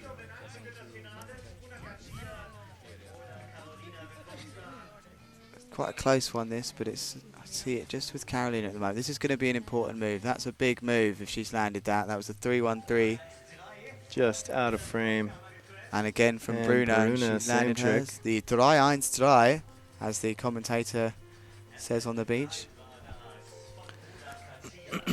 So I can't help feeling that one big move from these riders could change things. There's the green flag down, which means there's 59.9 seconds left maximum of this heat. And it's we're almost anyone's game guess right now. It's really too close to call. Both these ladies have been putting together a pretty decent heat. I've just got a feeling if one of these can land either the low mobe or the back roll to wrapped, it would edge things. It's almost that time for last orders in the last trick saloon, Dave. It's last call. It's last call. It's Bruna's going to go for the back to wrap. Maybe does she just not. It's a tough one. You can really overload on that trick. That's one of the things I call. That's a nice move. That looked like an NIS. That is what she needed right there. Might be an upset here, Dave. I'm not sure.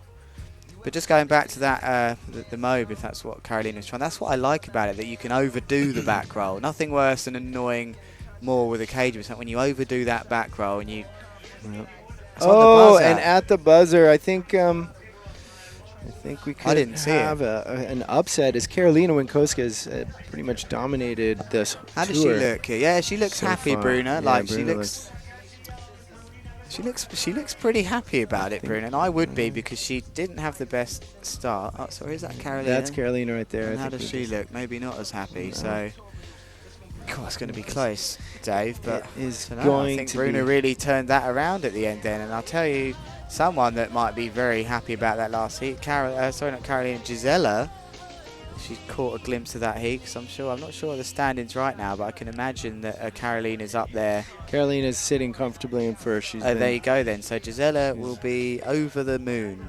That's right. So I think Kajia is going to be meeting the winner of this next heat. Coming up is Annabelle Van Westrop versus Gisela Polito. We'll show you those two ladies and get them on the water here in just a few minutes. So stick around. Our women's semifinal, Van Westrop Polito on deck. Stick around.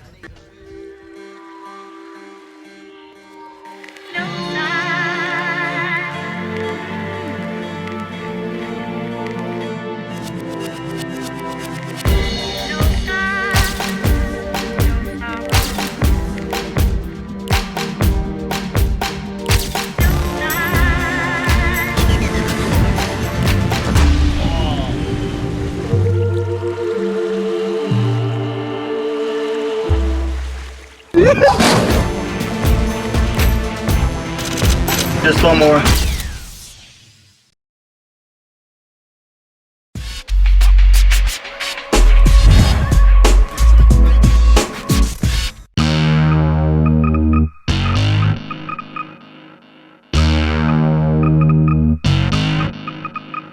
Hits its brakes and pops the trunk, says this you got to see. I got chains and diamond rings, 8 tracks and LPs. Do you like my merchandise? Says still that ain't for me. Just give me the beat. That's all I need. Just give me the beat.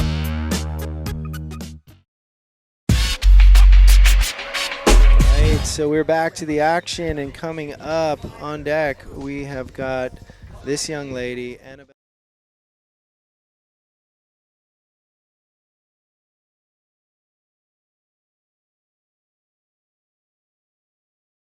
Yeah, so my opponent for this competition, my first one's Manuela Junga. And yeah, it's definitely not the first time that I'm competing against her. We're always kind of battling for that 4th or 5th place. So, but I'm excited, you know, I like competing with her, and it's always a battle. And yeah, I feel pretty good for this competition. I hope to get some wind. We haven't been... All right, so Annabelle talking about her competitor from the last heat, Manuela Jungo, who she advanced against, and now she's up against Miss Pulido.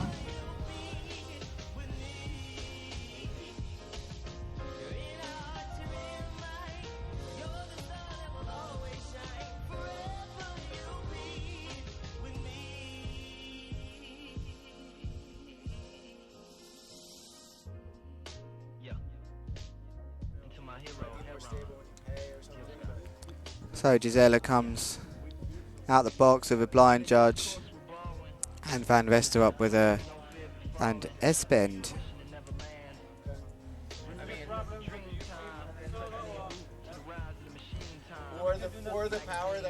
Still waiting for the results of that last heat. That was an interesting one between Carolina and Bruna. Bruna looked the happiest when she got out, and I think she may have a case to be happy. So here comes Annabelle, Tinkerbell as they call her. Espen to blind with a lovely pass at the end. Kite skims the water. So maybe we'll see another upset here. Not so easy to do Gisela though in these heats. She's just got so many moves. Going to see a slim maybe from Gisela. Nope, just a 3-1-3, 3-1-3 as they call it. As there she goes, just taking a little tumble on the beach. Lovely girl, Gisela. My new teammate on the best team. Very professional girl. Really doesn't underestimate the importance of eating well, getting home to bed well. Competing is really her thing. So here comes Annabelle with the pink Cabrina. Just crashes 3-1-3. Drives.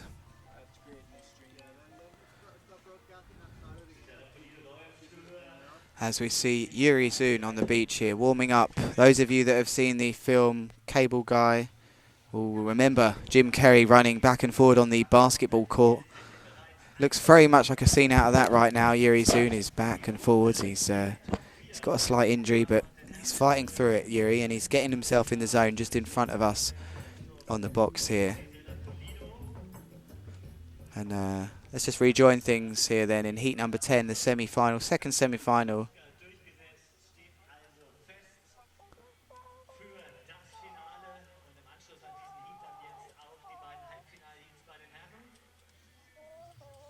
Slim chance from Gisela. Well landed.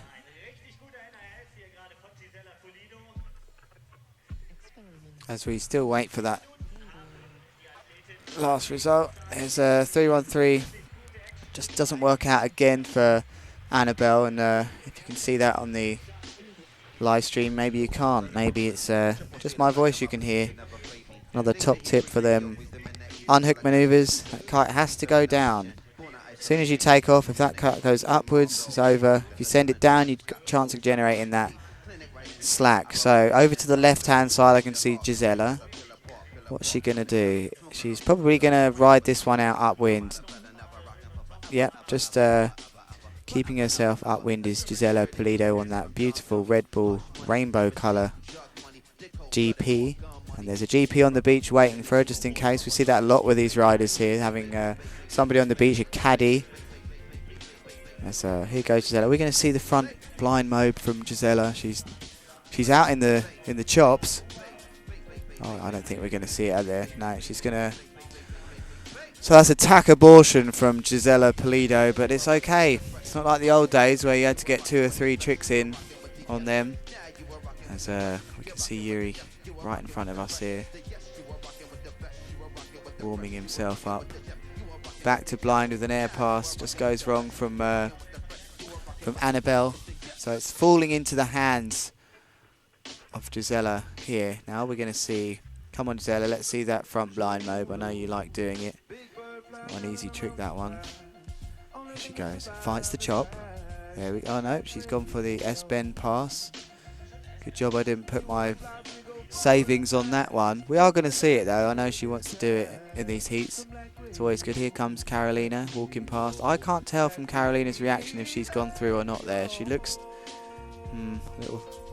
little grimace as we crossed eyes as she walked past the booth. So I'm not sure if she's gone through. We'll certainly know because we'll see Bruna's kite somewhere. That's better. Annabelle Van Westelop with a perfect D13. Little shifty, sort of throwing it out the side. That seems to help bring back the rotation.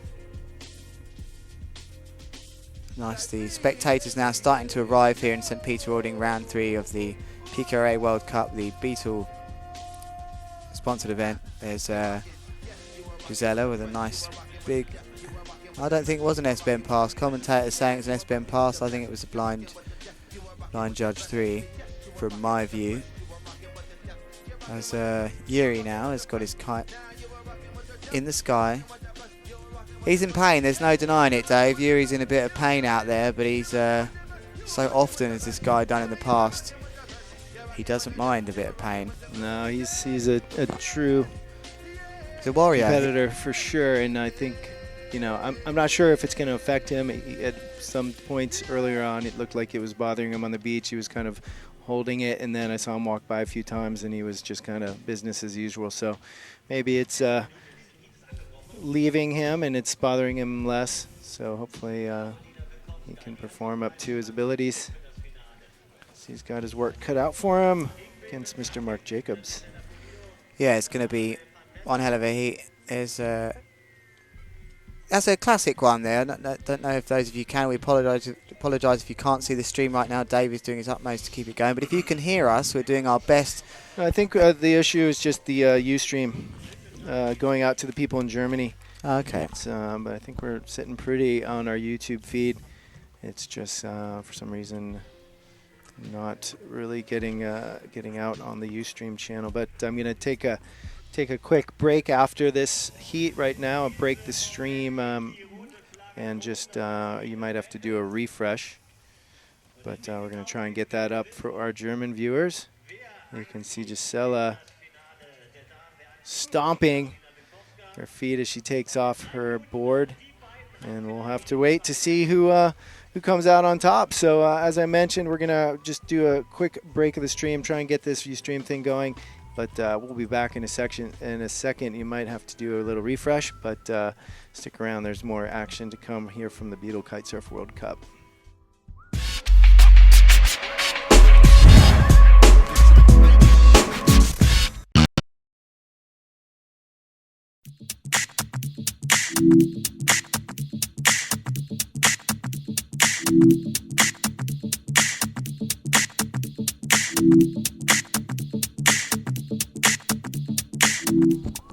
All right, and we're back. Hopefully streaming as well to Ustream for our German friends. But we've got, where are we right now? We are currently, this is the semi-final, and right now we have Zune versus Jacobs, heat number 21. The yellow flag's just about to come down. There can't be more than 20 seconds left of this, as we've got two riders on slightly different tacks and different movements. I know that Mark's definitely quite likes to pass the bar left to right. Yuri's a right to left. I mean, obviously they can do both, so what we're going to see, we're going to probably see a blind judge from Mark, and probably a blind judge 3 as well from yeah. Oh, it's an S-bend pass. S-bend 3, S3 straight away from, and he's crashed that, I think. So that's going to really give him the moment. The guy doesn't look injured at all, does he? When you watch him out there, maybe he performs better with an injury. There's a low mob from Mark. So he's back into this already. Back in the game. So Mark Jacobs versus Yuri Zune on the water. Guys, if you are just joining us, We are smack dab in the semifinals. First round of the men's semifinals. And here comes a slim 5. That's what I think is going to happen. Slim 5 is what's No, being I called, got it and it's wrong. not. It is a 3-1-5. Was that or they were my two options there, Dave? But next time you he can comes only put your money on one. So I'll take your cash on that one. Let's see. And what about we Mark should get a little Jacobs? pool going here. What's he going to do? KGB maybe? Is that sort of... Jacobs.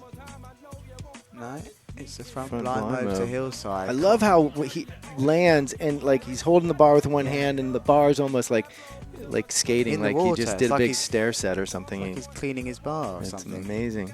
It looks incredibly powerful. And the kite stalls as well. That's the sign of a real belter of a landing, when the kite just flies itself in autopilot for a second or two. So now are we going to see the slim 5, or are we going to see a tail grab with it as well? There we go. Yeah, I got that one right. You called it. Yeah, I think he's just getting his... I bet he's bored of these tricks, you know, Yuri. I know, I've seen him riding plenty of times in Cape Town. He's almost upset with the slim 5 when he's riding on his own, because he knows he can do the 7 or the 9. So for these sorts of moves, he's just sort of ticking them off, making sure he's got the scores on there. There's no need to go crazy straight away. And he's probably had plenty of heats with this Mark Jacobs now from New Zealand. So the tactics also come into play with what the rider's going to do. So are we going to see KGB maybe from Jacobs, or a double S-bend? Last kite stayed low. There's the KGB, yeah, called that on the first one. So it's probably time for the 3-1-7s maybe for Yuri. I think he's going to... Is it going to be a low mobe? He does do the low mobe this way as well. But he's just going to ride this one upwind, is Yuri, just to get a bit further up there. So we might see maybe the 3-1... the blind judge 5 from Yuri here now. That's a good call. As there's the Hindenburger pass, a bit of a crash from Mark as he works his kite up and down. And Yuri just didn't get the pop he needed. Are we going to see him turn straight back round, ride up the beach and do that one again? So he's lost 30 seconds maybe there. But look, you can see these riders now. I know that Yuri's on an 11, and the kites are just working a bit up and down now as we experience a little bit of a loss. Still plenty of power out there by all means when we think back to the trials and the sort of lighter winds that we've had so far. But Yuri now working that kite up and down. He likes to be powered, this guy. So are we going to see him repair the damage to that back roll? Yes, we are. There's the grab. What a move. It just looks so easy when they do that.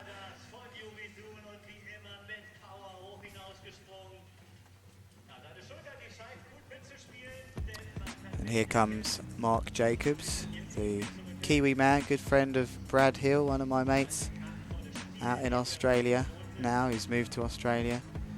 And he's done the front blind. What can it be? What can it be after that?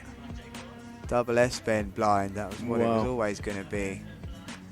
Scores quite well, that move. It's been around for a while, that move, but it's not an easy trick to do in these sorts of conditions. So is it time for the 3-1-7 from... No, it isn't. It's the low mobe from Yuri. And he crashes a low mobe. What's that, the left shoulder maybe, which was put pressure on? A low mobe, something that Yuri can do in his sleep. I just hope that hasn't yanked him hard here, because that's weird. Yuri doesn't crash them. I don't think I've ever seen him crash them. So we've still got quite a close heat here. What are we going to see Yuri do? Is it time? Surely he can't just go straight into a blind judge 5 after crashing a mobe. Maybe he can. Toe side, yeah, it's into a big crow. I think he wanted the crow mobe. Just got a bit too much air, so definitely something's up here with this heat, Dave. I think maybe the wind has just slightly dropped a little bit. Look at Alberto there working that kite up and down, ready for his next heat. Yeah, I think the wind is starting to back off quite a bit, actually. As we can see, Alberto Rondino, the Italian, who's getting ready for his heat with Alex Pasta. So this is all going to be about who's the smartest rider now between Jacobs and Zune. Both of them have got to start when there's power there, but just remember, these guys are some of the most powerful riders on tour. They need 13s in 18 knots and 20 knots because they love to go big. So Yuri now, is it the 3-1-7? No, it's the back mobe, the old school back mobe.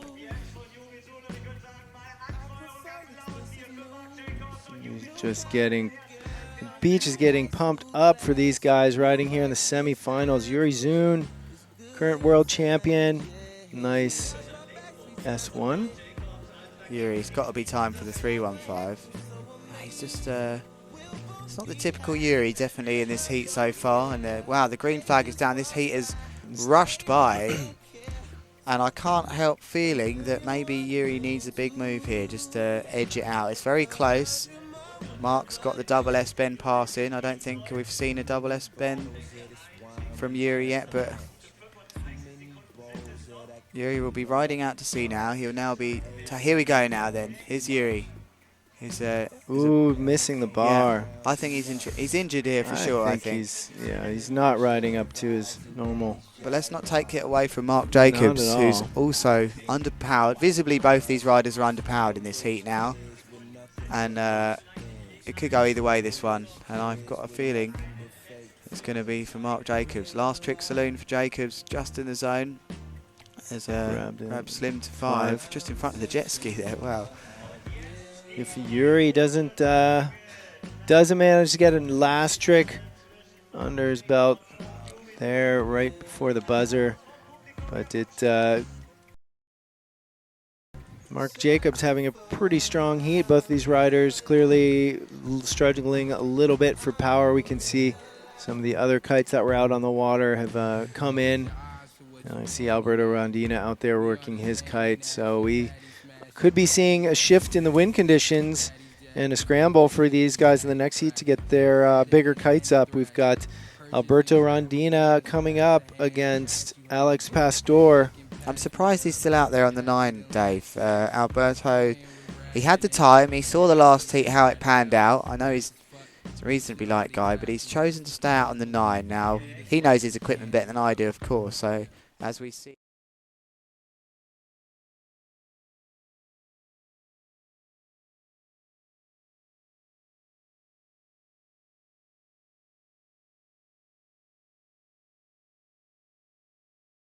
So an 11 metre has been launched.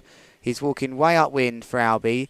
I think Albie may well take this. He may well come straight into the beach. I can't see a kite from Alex, but I would imagine Alex on an 11 already. So red flag is still up. My name is Alex Pastor. I'm 23 years old from Spain.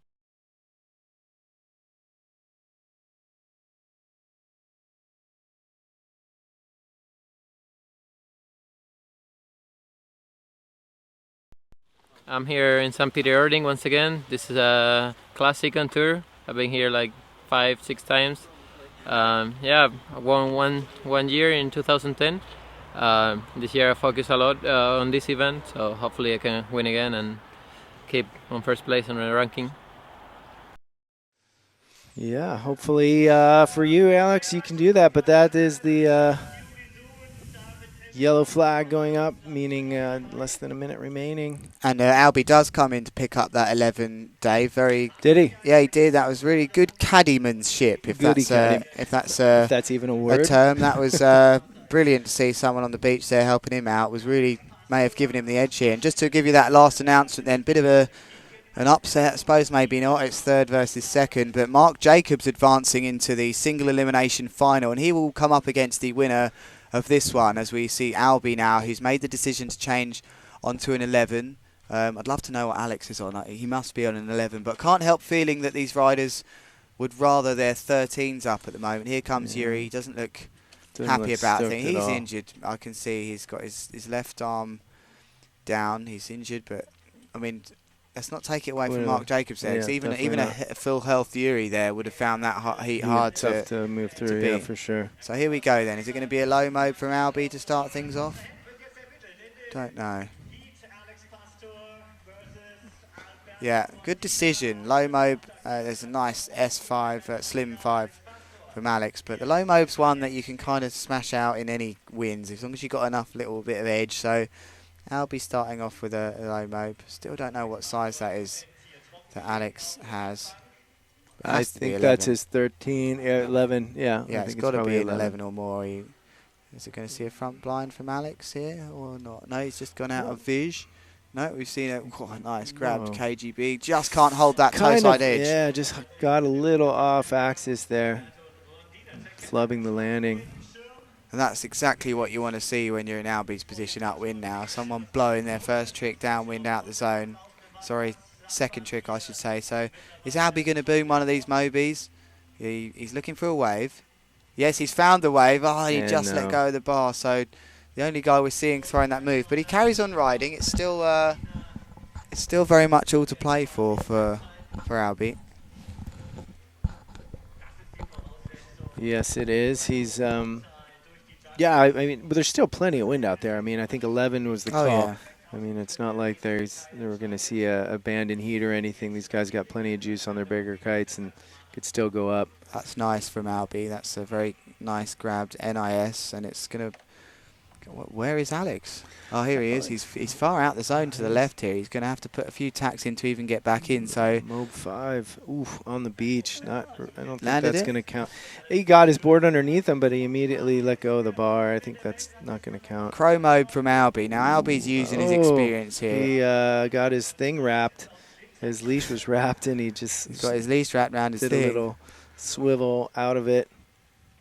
That's frustrating. You land a trick, and your leash is wrapped, and luckily, you can, if you can get out of it like he did, you're stoked. But if not, you just end up spinning out, and then it all goes wrong. So look at quite visibly, nicely powered a bit more now is Albie.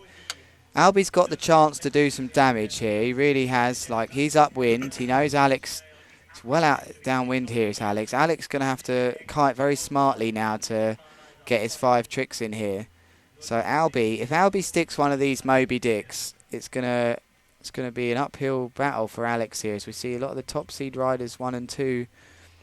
So Yuri already just going down to Jacob. So Albie, is he looking for a wave? Yes, he is. He's got it. He's got the Moby Dick, and that's possibly going to be one of the high-scoring moves of the day. That was textbook. Very nicely executed. Just stomped the landing. Where is right Alex away, then? super clean. He's down He's here, still right? Down right here. Stuck in the old shallows. Might be having a hard time. He might be. Looks like he does need a little bit of power. I think he's kind of stressing right now, realizing he needs to get some tricks under his belt, but also needs to get back upwind. What he doesn't need here, Dave, is Albie to do a Moby Dick to blind, a Moby 5, because that's really going to do him in. I bet he's thinking about it, but I think maybe it's not worth that. Yeah, that's it. Just front side 3 for Albie as he starts to build his heat now as he stays upwind. But he's really got a good shot at making the final now, has Albie. Well, that would be the first for Albie for the year, I think. Almost trying to grab himself upwind there is Alex. With we can see Forrest back. He's got a nice tight shot. Here he comes. Doesn't want to blow this, so it's on the beach. Mob 5 all day. The pop, the takeoff was so vertical. It was a high pop takeoff. You need that extra good pop to continue 5. So he might seem that he's out to the left-hand side and quite far downwind, but he only has to put in 5 decent tricks down there, Dave, right. and he's got a shot.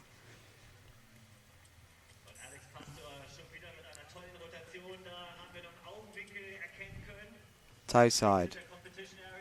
Crow 5 from Albie. So Albie's doing him in with the tech stuff. We've got the consistent powered moves, typical moves of Alex, but Albie has gone tech.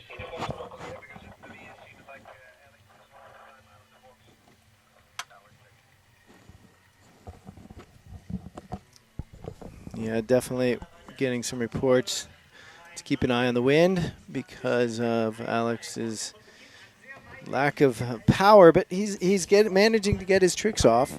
He's definitely not as powered, but yeah, there are bigger kites to be had. Exactly, Dave. That's a very good point. That even we've definitely got at least 16, 17 knots here. Right. Like at least. So it's all about having a good caddy. Yeah,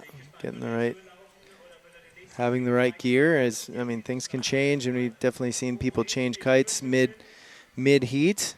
As we saw Albie switch up to his bigger kite just right before his heat. Yeah. So it paid dividends for him just to go out, a handful of minutes before his heat started. As Alex has made his way back in now, are we seeing a world champion in the making here? Last minutes of the heat, he's in trouble. He throws a double S-bend 3 and he lands it. We could be seeing a world champion in the making because he needs to pull something out the bag here to maybe come back to the tech riding that we've seen from Albie. I can't help but think, Dave, that he needs a double pass, 317 or something like this. Yeah. And he'll probably be eyeing this up now, Alex. I imagine he's going quite far out to sea. He's building himself up for it. He's going to need that move here. Albie has just landed such brilliant tech stuff that green flag is down. But Alex is good for that. He is good under pressure. He's been known to pull the stuff out that he needs to when he needs to, and it remains to be seen if he's going to be able to do that here today. Mobe 5 just went wrong for Albie, and he rode out of something there, Alex. I don't know what it was, Dave. He had just out a shot to the left from our judges' booth. God, I'd love to know what that was. Because Albie went for the Mobe 5, and I expect he'll go for one more, Albie, because it's one of them tricks that, especially off a kicker, you have a good shot at it. As I think we're going to see Albie go for one more Mobe 5, and I really feel that if he lands this and Alex doesn't he's right on the zone there, needs it, just doesn't get the pop he needed. Here it is. The double. Oh, and a grab. Oh, but it was out the box, Dave. It was out the box. Actually, where was the upwind buoy for that? It was there. I saw that's it. the downwind. And did he take off from outside of the box, or was he inside? Well, because as long as he took off from inside the box, we're going to have to invest, Dave, on the line technology like the football, because that could well be the difference. But I don't think he landed it, so it's not going to play a part. But I think that there's been another upset. I think Albie, the man that's had to go through so many heats for this competition, through the trials, I think he's done it. I think it's going to be a final between Jacobs and Albie. It's a rebirthing of Mr. Alberto Rondina and Mr. Jacobs. And I can see him going all the way here, Dave. He's the only guy doing the Mobies. If he lands those tech tricks like he did in this heat, all that the Moby Dick 5. What else did he throw? Crow 5? Yeah, a Crow 5 as well. These are very unique new school moves. They're not just being thrown in there; they're being thrown in there well in tough conditions. So here we go. We're going to find out who's advanced from this heat. Oh, I can't wait for this.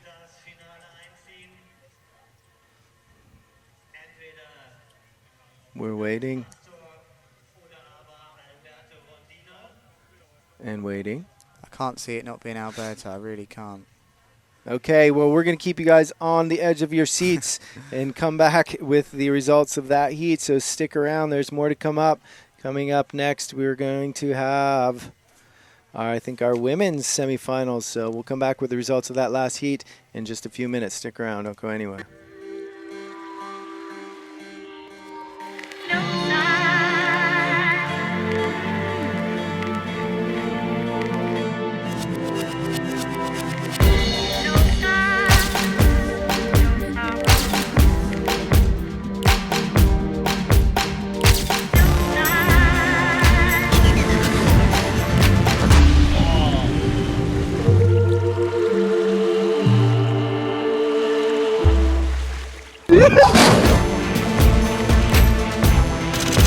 Just one more.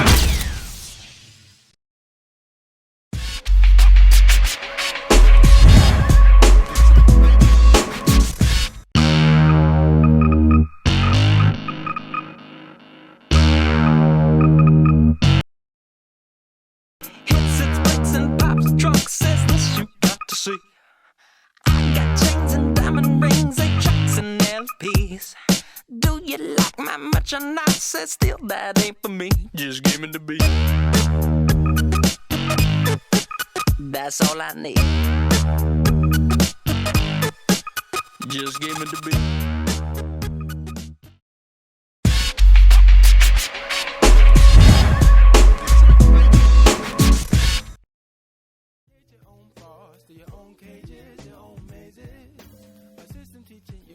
So we join the ladies now. There's Bruna.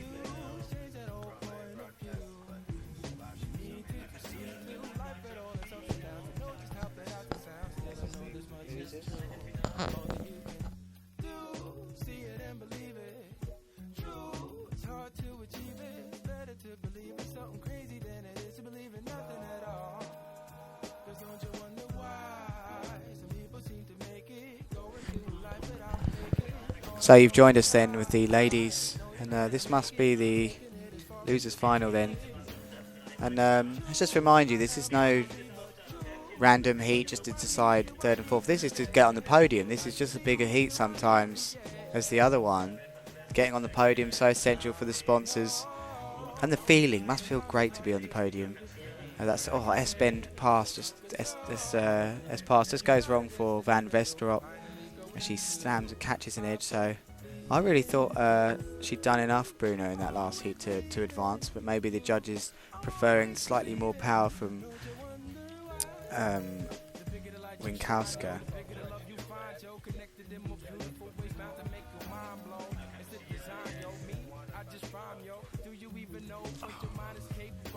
So S-bend pass from Bruno.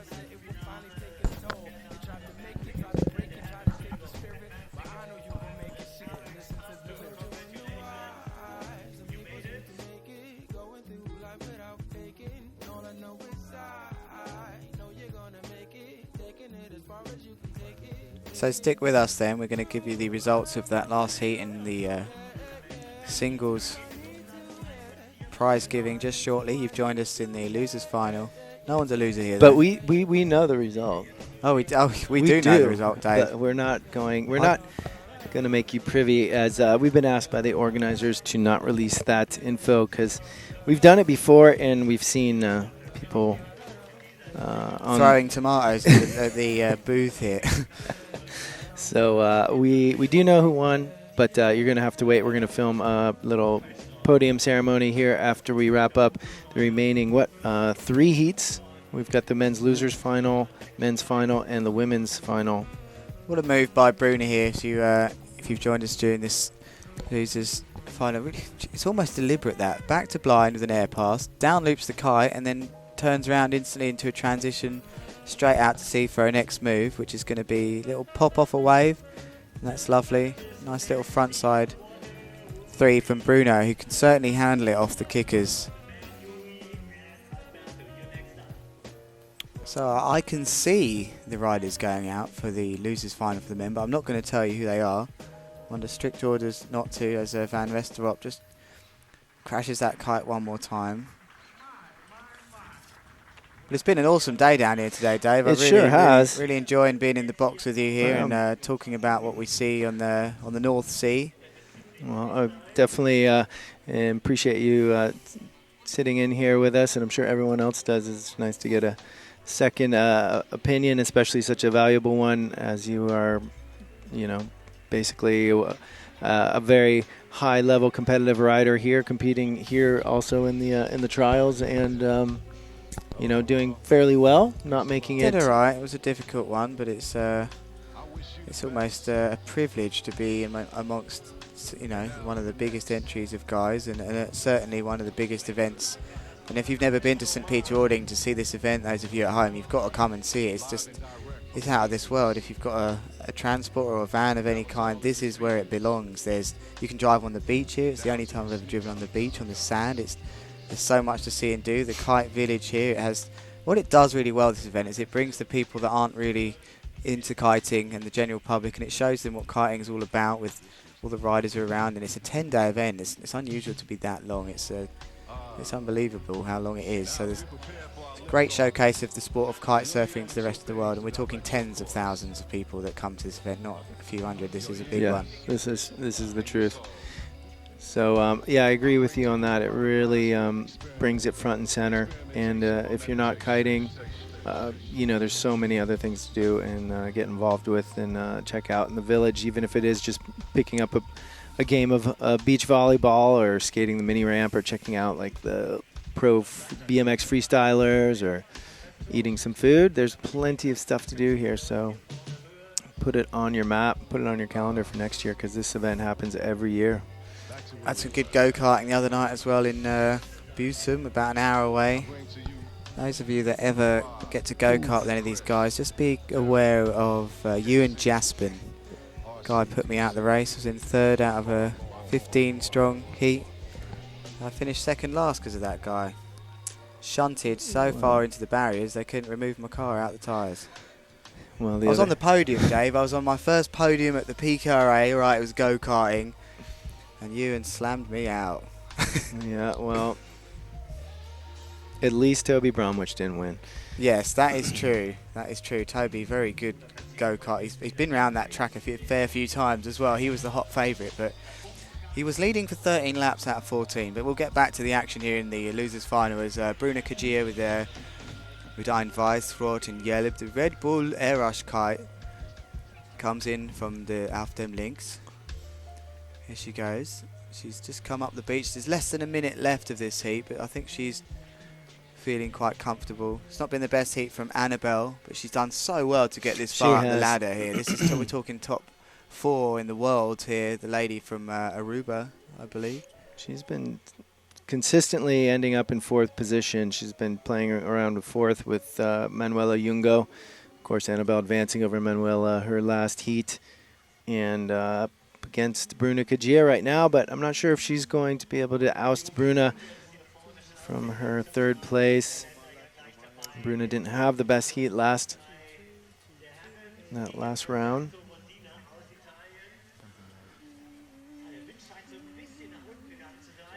But definitely Annabelle is going to be one to watch as she's just nipping on the heels of these top 3. These top 3 girls have just been really hard to touch over the past few years. I mean, no one's really gotten up there. No, you're right, Dave. They're just, congratulations to them. They defended their place, and it's so easy for, to be in that position, I imagine, and that, young people, they all want to beat you. When you're at the top of the game, everyone wants to beat you. We've seen it time and time again with Aaron in the past year. It's everyone's big chance to upset the top riders, but the girls, they've been by far the best performing girls for some time now. That's Bruna Kajir, Karolina Winkowska, and Gisela Pulido. Any one of them on their day can win the event. There's the red flag for the losers final, and we are about to see the final, I believe, of the ladies. There's Karolina. We've also got. I think the next one will be. I think we're going to bounce back to the men. So that was Albi versus Yuri. That was women's 12. So now we're going to go to men's 24, which is going to be the losers final. Did we say who it was? It's gonna. Nope. Okay. Well, let's throw to a break. We're going to keep you guys on the edge of your seat here and take a quick break and throw to a commercial. So don't go anywhere. We're coming back with men's losers final. You can find out the results of that last men's heat in just a few short minutes. Stick around.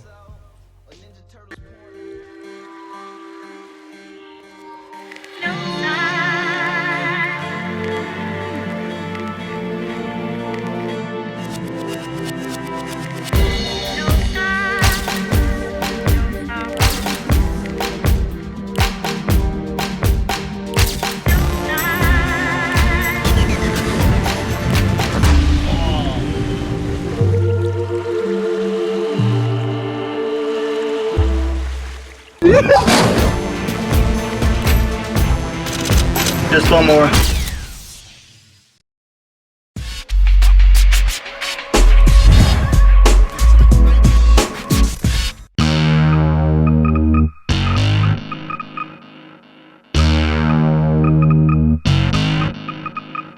Hits its brakes and pops trucks, says this you got to see. I got chains and diamond rings, 8 tracks and LPs. Do you like my merchandise? Says still that ain't for me. Just give me the beat. That's all I need. Just give me the beat.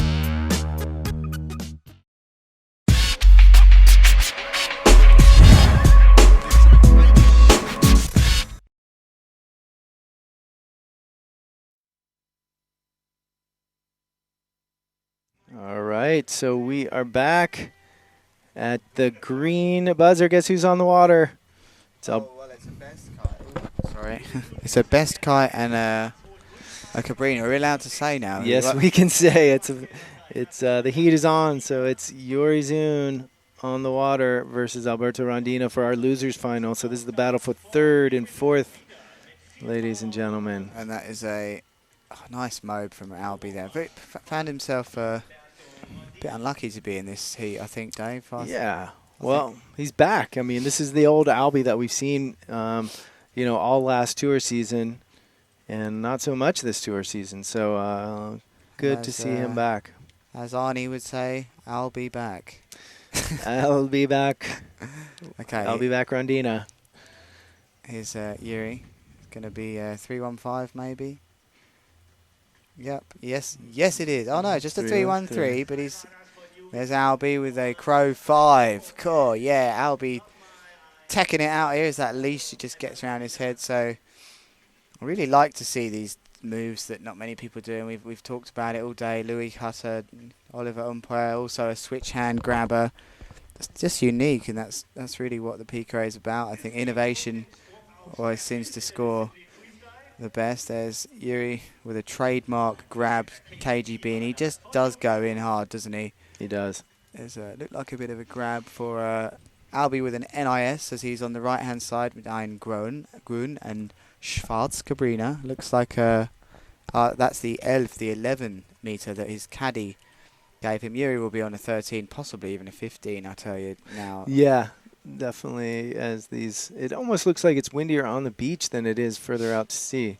So we could see some changing conditions as we finish up these finals here.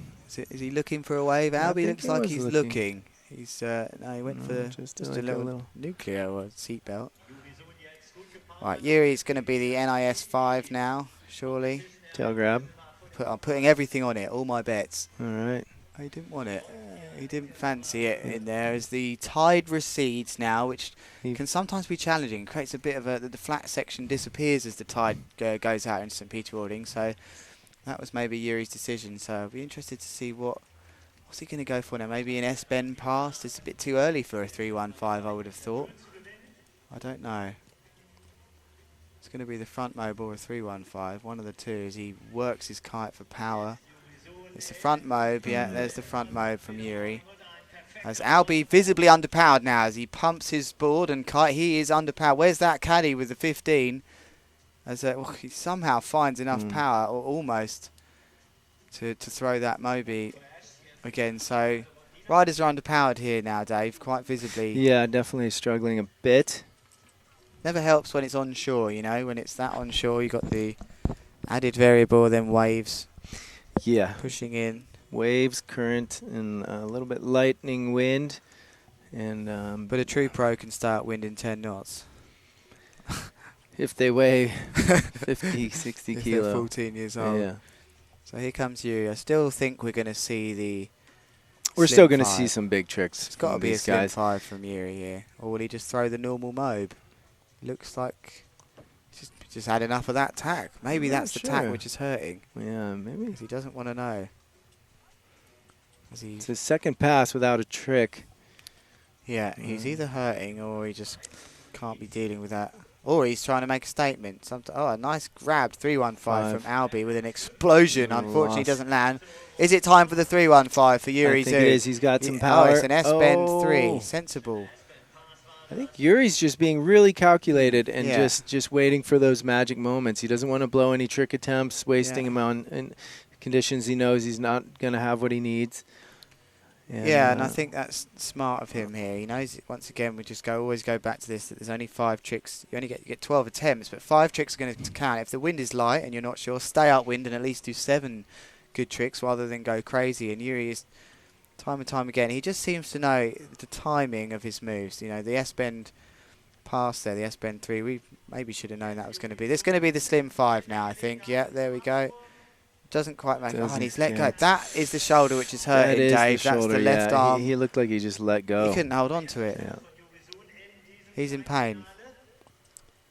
Hopefully he gets that kite up. But yeah, you just hate to see a guy lose a heat due to injury. I mean, yeah, it's not easy. It's but he's still out there. You don't want to see him in pain, and then you want both guys to have a fair shot. But I don't know. That kite is.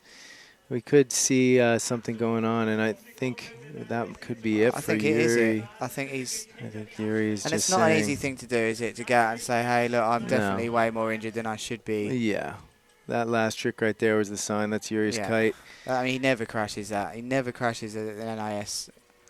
So Albie's probably wondering what's going on out here now. I think Albie's got an idea. I think he's caught wind that Yuri's wasn't really doing too well with his shoulder. And it looks like Yuri Zun is going to keep his kite down after bailing on that last trick attempt and probably they'll call it a day, unfortunately for him. And you can't help but feel, Dave, that things are falling more into place for Alex's year. You know, he's been such a consistent top performer, Alex. Let's go back to when the final last year in Newcow the result was such a close margin in the end, and Alex he's kept positive, and I think it's falling into his hands. We can't say anything yet, but it's looking better for him. Unfortunately, I mean, you don't want to have an advantage based on an injury of a competitor, but Alex has deserved it as much as Yuri has every year. Not to take anything away from Yuri, and just with the past 2 years, both results being so close. Alex winning the single in Newcow last November, and just losing out to Yuri Zun by just a fraction of a point. He must have had nightmares about that day forever. How do you get over that? Every trick you did, you can imagine, how could I have put in a 0.5 more or something like this? But it's looking quite good for Alex at the moment. But he's stayed positive. He's a nice guy, and he's I think if anyone deserves it, he does. He's been up there for a long period of time, and they're all going to go through their injuries, and also let's not forget, you can only beat what's in front of you, right? And Alex is consistently getting into the finals, winning the finals. He hasn't blown anything yet. So as we see some of the ladies now preparing for the doubles, so I still haven't seen Yuri where he's emerged from. There he is, right there on the screen. He's walking back out with Jonah Schulte, humping him out with his kite. Clearly, it may well be a rib under there, Dave. I'm not sure. It's a weird one, that isn't it? Usually it's a rib positioning. It might be ligaments or something. Yeah. Well, we've got time to take a quick break, so we're going to do so. That's Yuri Zun walking back. We've got just about 1:20 till the start of that next women's heat, so stick with us. We'll be back here in just a few minutes.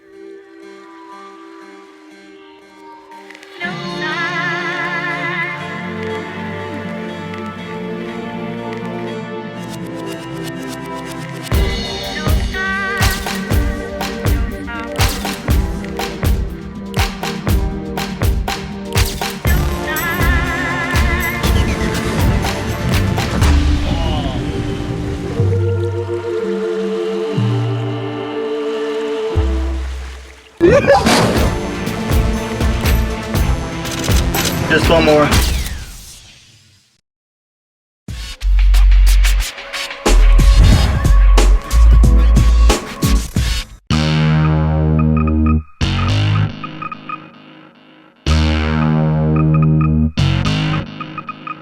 Hits its brakes and pops the trunk, says this you got to see.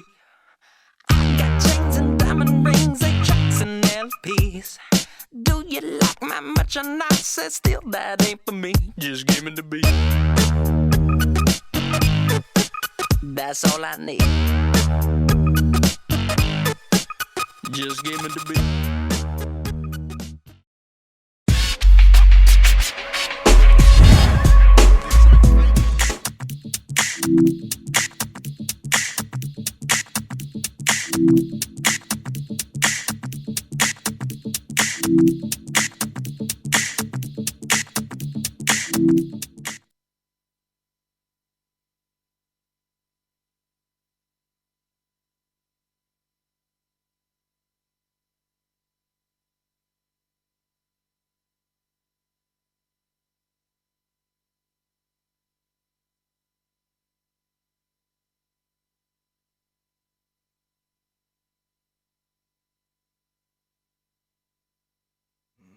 So there you see Amlian's tending to Yuri Zun. I think he's okay. I'm sure he's injured, but he's not going to be happy. But we've on the water. I don't know if that will count, that one, for Gisela, as Carolina starts very well with a blind judge 3. Yeah, so this is our women's final. Carolina Winkoska versus Gisela Pulido. Yeah, and those of you that have just joined us, we've seen the guys just been out in the water. Yuri's obtained a bit of an injury, but he's all right. He's probably used to that, I can imagine. But we're going to keep you right up to date now with the ladies. This is the ladies' final. Gisela Pulido, the lady from Tarifa, Spain, and Karolina Winkowska from Poland. That's a boomer of a trick for Gisela to get herself in the swing of things after that first crash. A 3-1-3 from Gisela Pulido. But look at Karolina now. She's definitely changed over the last few years, Dave. Just her positioning on the water now. She's way upwind. She is in control of the heat. There's an S-bend 1, perfectly executed. Well, that one was more powered though from Gisela, but bit of an arse landing. So it's almost as if Karolina now rides with the belief that she is the best, and she isn't just become world champion because of good finishes on the podium. She's riding like she's the best now. Lovely 3-1-3, 1-2-1, as we hear the commentator say on the beach. And it looks like the wind has just picked up a little bit now, as I see Karolina really powered, and she's on a 9-meter fuel now, a 9-meter fuel, blau and schwarz. And what we're going to see then from Gisela, I think it's going to be a slim chance from Gisela. She might just abort this tack because she's quite close. Now's the time we're going to see it. Yep, there she goes. Unhooks into the S-bend movement. That's a blowout on the inside from Gisela. So it's starting to look like Karolina is taking a bit of a grip on this heat. If you can hear me on the live stream, we've had a great day of single elimination action today. We're all the way up to the finals, so I think we are going to see the doubles run. So here comes Karolina. Can she put one more nail in the coffin of this heat as she just sensibly turns round there? She gives is she going to watch? It's Gisela who's quite frantic. Gisela's going to need to pull out all the stops here now. I wouldn't be surprised if we saw the low mode from Karolina. She hasn't really got to grips with it today so far, but she's in the final. She's having a great final, and sometimes we see some of the best tricks of the event done at this stage. So will Gisela repair that damage on the slim chance? Here she comes, unhooks. There she goes. That's better from Gisela. Lands it cleanly. And there's a nice one from Karolina. More of a front roll to wrapped from Karolina. Very good technical understanding of that move. Does Karolina have. So we've got to see this front. She's going to need it, I think. Gisela's going to need this front blind mode. There it is. Boom. I don't think she got it. Did she get it? I think I don't know. I don't know if she does do it to hillside yet. That'd be amazing if she does. I don't know. There was quite a few spectators in the way there. I think she may well have pulled through that. That's a difference maker for these ladies now, is the front blind mode. So Karolina, what's she going to do? Can she do that trick too? No, she just goes for a really powered. Nice. Really well executed from Karolina right there. Blind judge free then from Karolina. And it's got to be time for the low mode from Karolina now, because that's her ace of spades that she has possibly over Gisela. She'll look for a bit of chop. Here it goes. Oh no, it's S-bend to blind. Missing Didn't quite go well to plan that one. So advantage Gisela maybe. As the sun, the Veta is Sonic. The Veta is Sonic. And the sun is peeking out as Gisela, back to blind air pass going down though, missing the bar.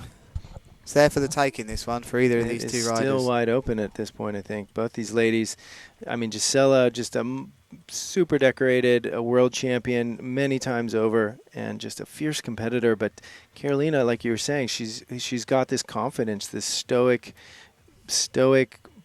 confidence that she just carries throughout her heat. That she seems to always be able to keep her cool and pull the tricks that she needs to, regardless of whether she's stacked a few critical tricks. She kind of always pulls it together, but Gisela seems to always piece together a heat that puts her up in the finals. And when you think, Dave, she's been so used to being under these two riders for years, Karolina, maybe she just had enough. Yeah, I want to be up. I want to be top dog now, and here she comes, finding a nice little area of sun. I think she's gonna. Actually, I don't know what she's going to do there. Perfect back to blind air pass. Just slams it up the beach. Be interested to see if that one's scored. Kite loop handle pass from Gisela Pulido. Just doesn't grab the bar. So these girls now both aware any one of them could take the win. Yeah, I think these guys haven't... Come on, low mobe, Karolina. I want to see the low mobe. Both of them need to land something solid and clean. Here it goes. Oh no, it's an Oh, NIS. and there. A nice NIS from Carolina. That was from Carolina. Okay. Smart riding, Dave. She'd already done one of them. She'd already landed it, but she upgraded. She knew. She did the upgrade. She knew she could do it a little bit better, and that could make a big difference, actually. She probably needed to rebuild a little confidence after missing a few tricks. In the meantime, upping her score. There's blind judge from Gisela. So we're not. Maybe. Excuse me, tut mir leid. We're not going to see the mode that I wanted to see from Carolina. Maybe we are. Come on, just a nice turn around now. Just go out. Checks her watch. We often see the old watch check. And that's 25 25 seconds then, says the commentator. That's probably down to 20, 15, 10 seconds. Big move this front. No, it's just an S-bend. Pass maybe. Can Carolina bang this low mob out? It's got to be now. She's got to do it now because it's under just a few seconds. She goes for it. Oh! It just doesn't quite work out. Didn't really get all the rotation she needed. And that's going to be close. Man, really close heat. That was a nail biter. Well, that's got me going. That's got me going too. We can see those ladies coming off of the water. And we can see our next heat on the water, Mark Jacobs versus Alex Pastor. That's coming up, folks. You want to stick around for that. So don't go anywhere. We'll be right back with more from the Beetle Kitesurf World Cup here in St. Peter-Ording, Germany.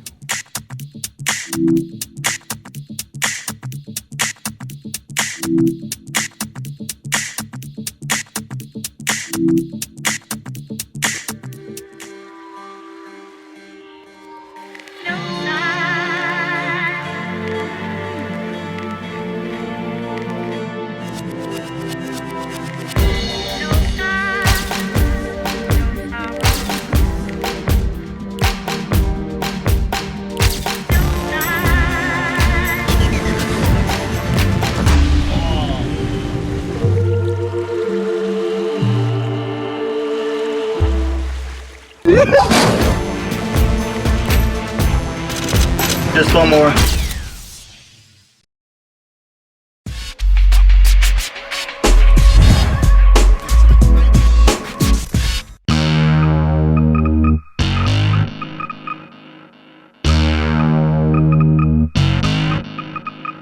Hits its brakes and pops the trunk, says this you got to see. I got chains and diamond rings, 8 tracks and LPs.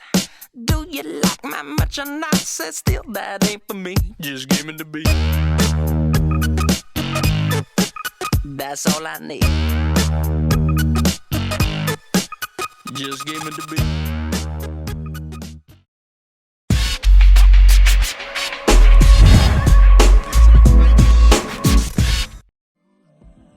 There's a long way still, in fact. All right, so we got that yellow flag coming down. AP. And AP going up, so. Which is the A problem flag. That means there is ein klein Problem. AP for A prob. A probable problem is happening, but you're seeing it as it's happening right there, folks. This is the beach. This is the scene here in St. Peter-Ording, Germany for the 4th consecutive year. This event, this is the Beetle Kitesurf World Cup. I think this is the 8th year of the World Cup event happening here. It was actually windsurf or something else prior to becoming a PKRA event, but the biggest kiteboarding event basically in the world is unfolding underneath us. Here we are and on Friday, which is day 8, I guess, of this 10-day event, one of the longest running events. Acttag. And it is Acttag Friday to you and me. And we've got just waiting for our last heat of the single elimination, Mark Jacobs versus Alex Pastor. This guy right here.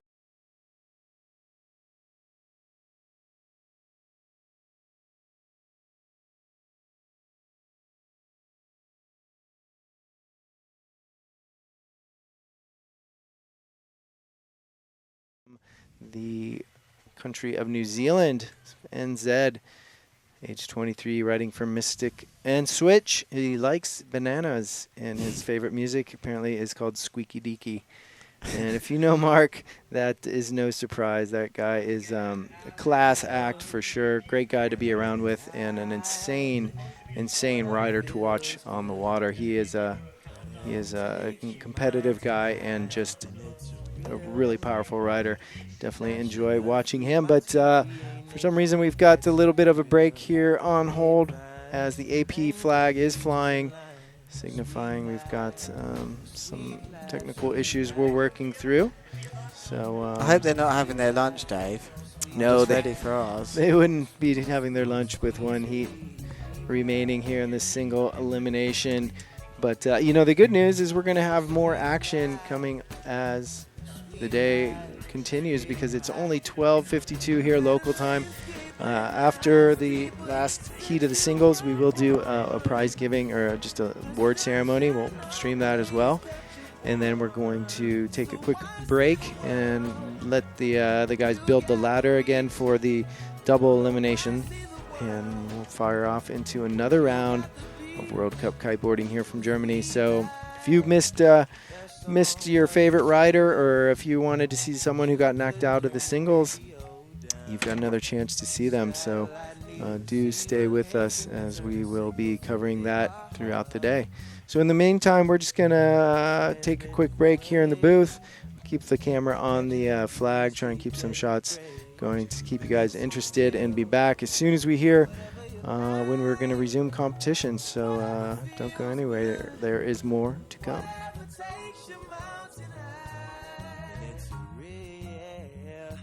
Sugar free, my TV ain't HD, that's too rare. Grapevines, mango, peaches, and lime, a sweet life, a sweet life, a sweet life, yeah. A sweet life, a sweet life, a sweet life, live and die in the life.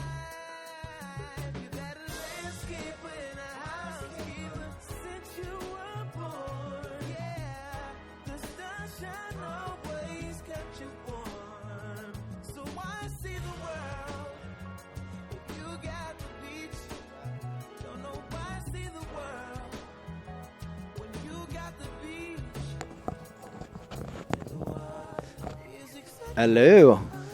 Hello. We've got word that the AP flag's coming down right now. There it goes. That's very German, isn't it? They count it down. They don't say 5, 4, 3, 2, 1, go. They say mark. Where does that come from? That's like really... Mark, I don't know. Racing, maybe, sailing or something.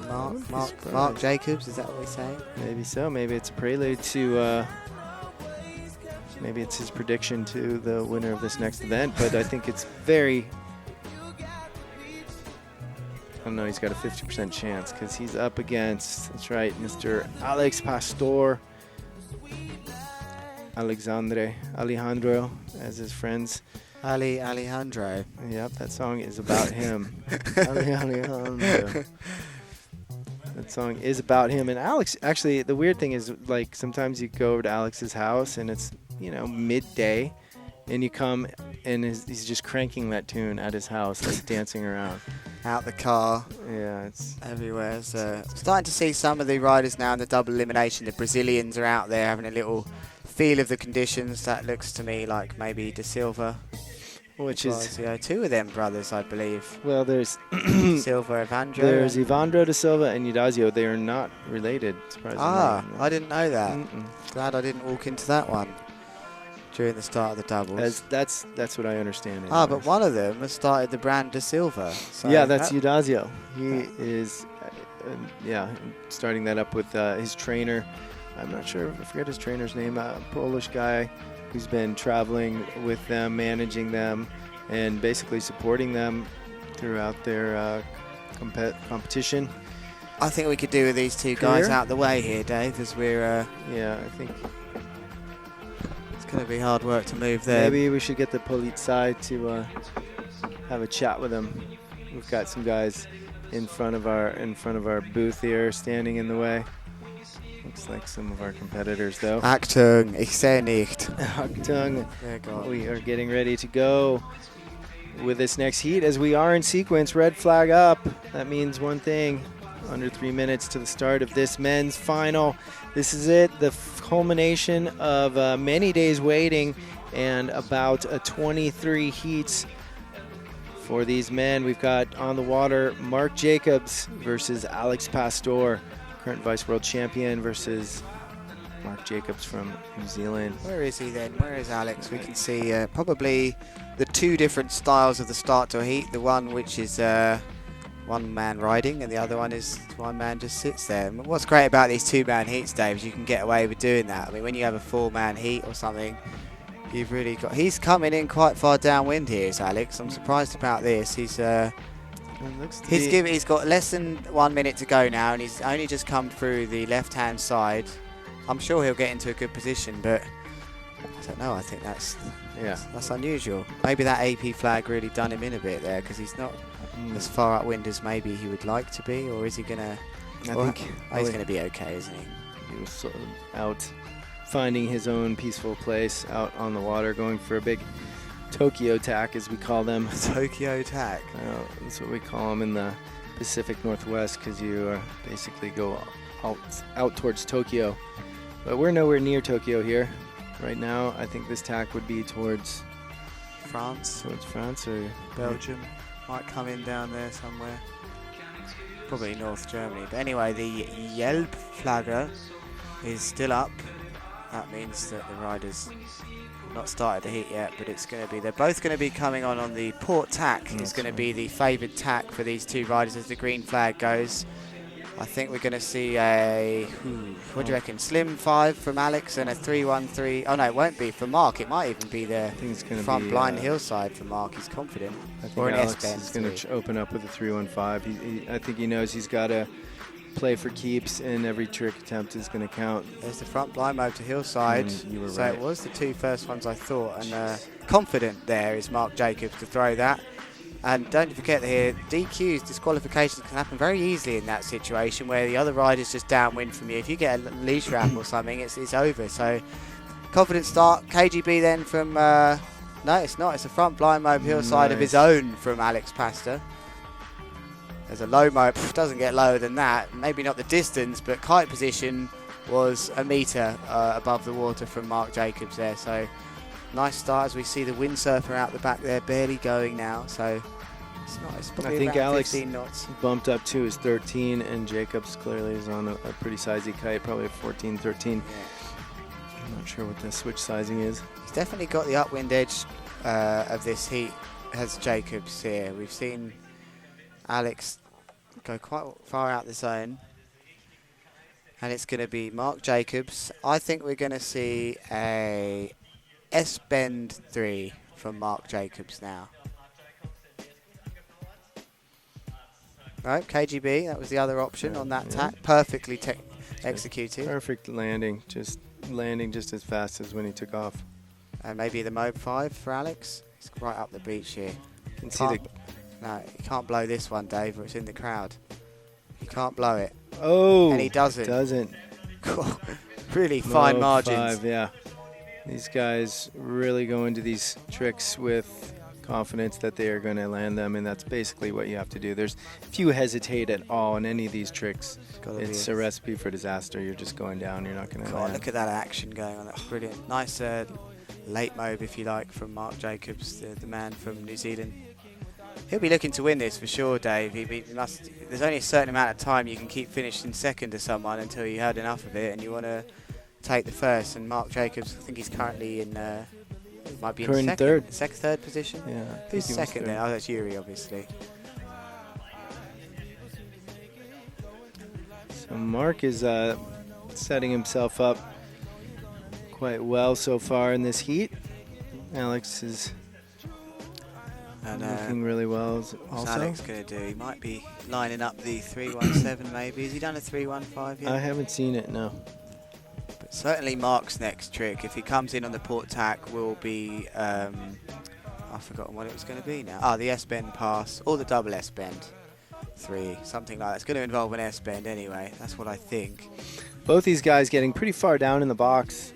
Yeah, but Just, that was a here in great the tap first. for both of them there as the lagoons start to fill in St. Peter. So what are we going to see? Are we going to see anything? Good filming here from Forrest. He believes that Mark's going to do something. Keep believing, Forrest. He might just pull out an S-bend 3. Oh, double S-bend to blind and just styles it out. And I think that was an NIS from Alex down below, but just off camera. But landed it clean. Loads of spectators on the beach now. Yeah, there are definitely thousands of people around here right now. That is without a doubt. Nice slim from Mark as well. Really nice to have a guy like Forrest Backer on the camera. He's a rider himself, competes in the World Tour. He knows the moves, and he's spotting these riders prepare for their tricks. Yeah, it definitely takes some knowledge of the riders. Who's this then? Are we going to see? It's risky to do it there though. Would you do a 3-1? I don't know, that little lagoon on the inside as the sandbank, the tide retreats, it kind of, sandbanks kind of come into play and go out of play, but there's a little bit of a flat section on the inside, so Alex has been... Has he done a KGB yet, Alex? If he hasn't done the KGB, I really think that's going to be the trick that we see. Otherwise, if he has, I think it's time for the 3-1-5. Sorry, the Blind Judge 5. They always do me in them too. So I think we're going to see the Blind Judge 5 from Alex, or I suppose an S-bend pass if he hasn't already done that. He usually does them pretty early. Oh, there it is, the double S-bend. S pass, stomped it.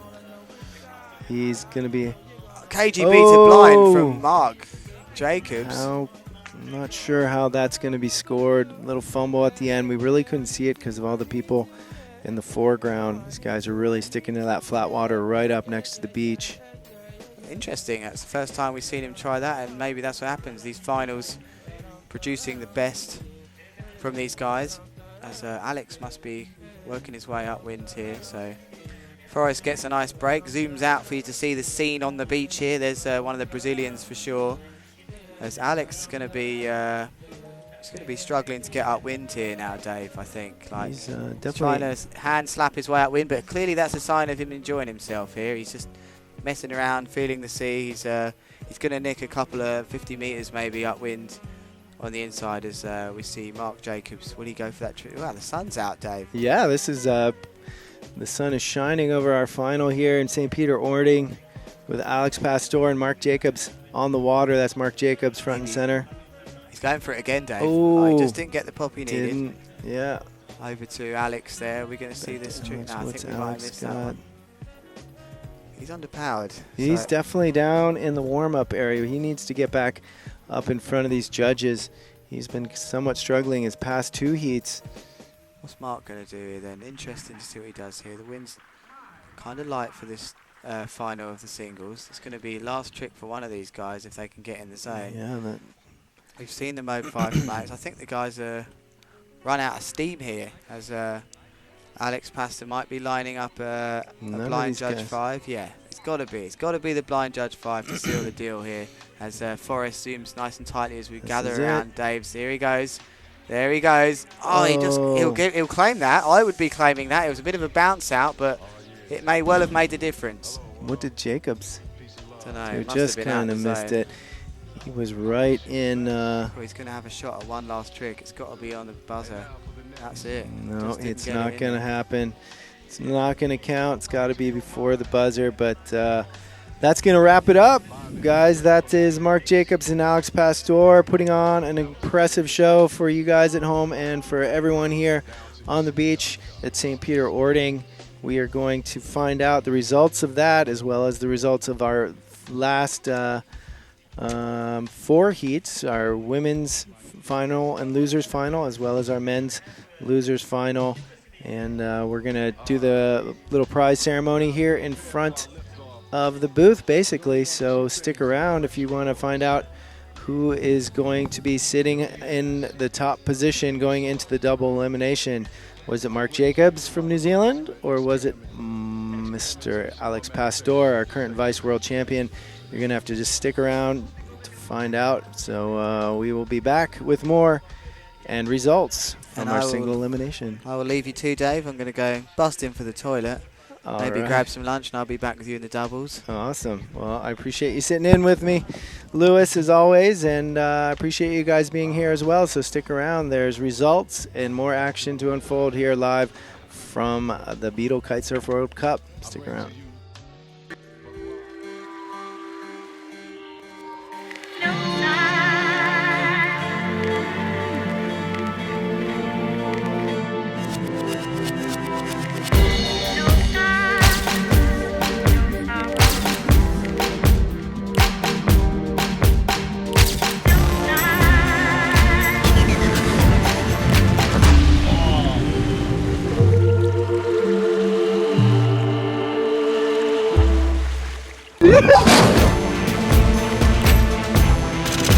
Just one more.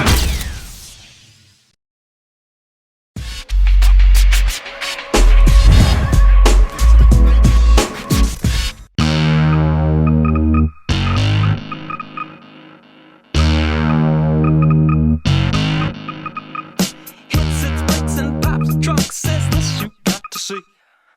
I got chains and diamond rings, 8 tracks and LPs. Do you like my merchandise? Says still that ain't for me. Just give me the beat. That's all I need. Just give me the beat.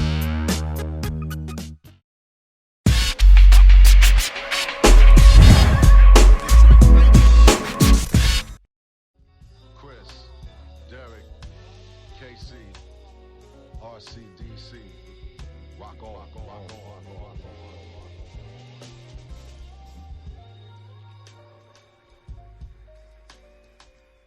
This is it.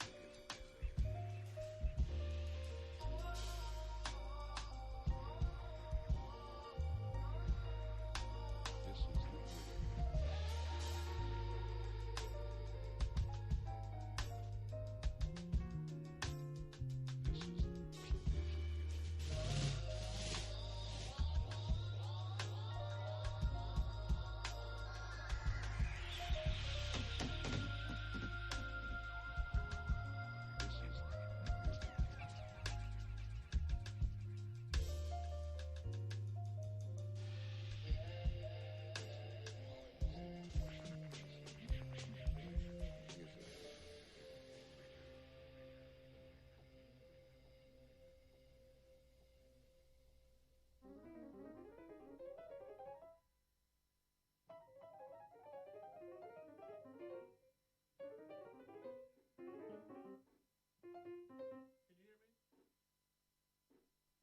One, me, me, me, me, me, me, me, me, me, me, me, me.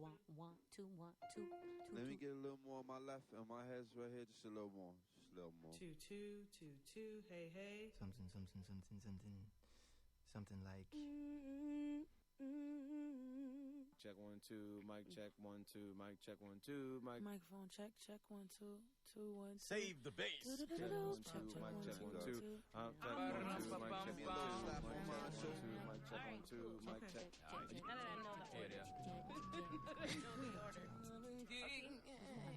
I mean, I'm mastering this. Turn it on. Turn it on. Turn it on.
examines that I imagine once a figure will be the start of world peace and the transformation of niggas.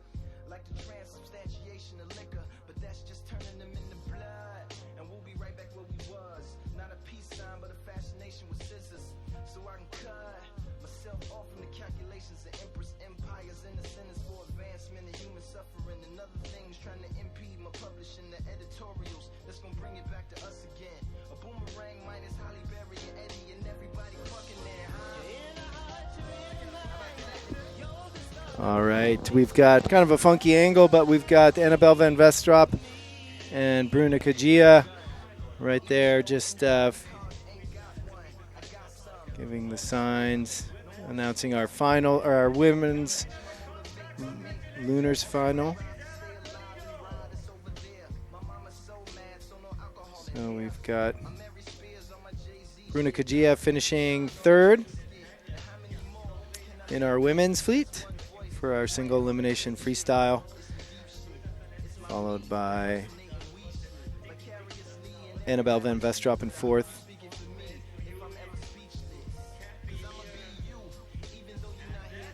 And they are talking about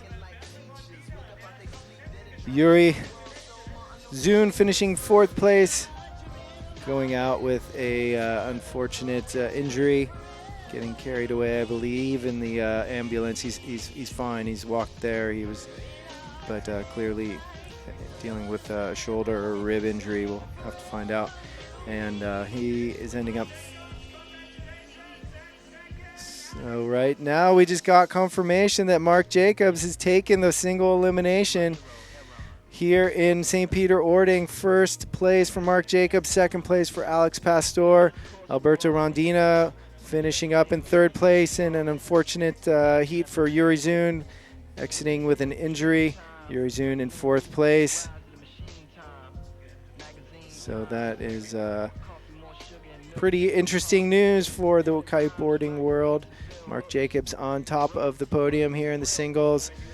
Alex Pastor in second.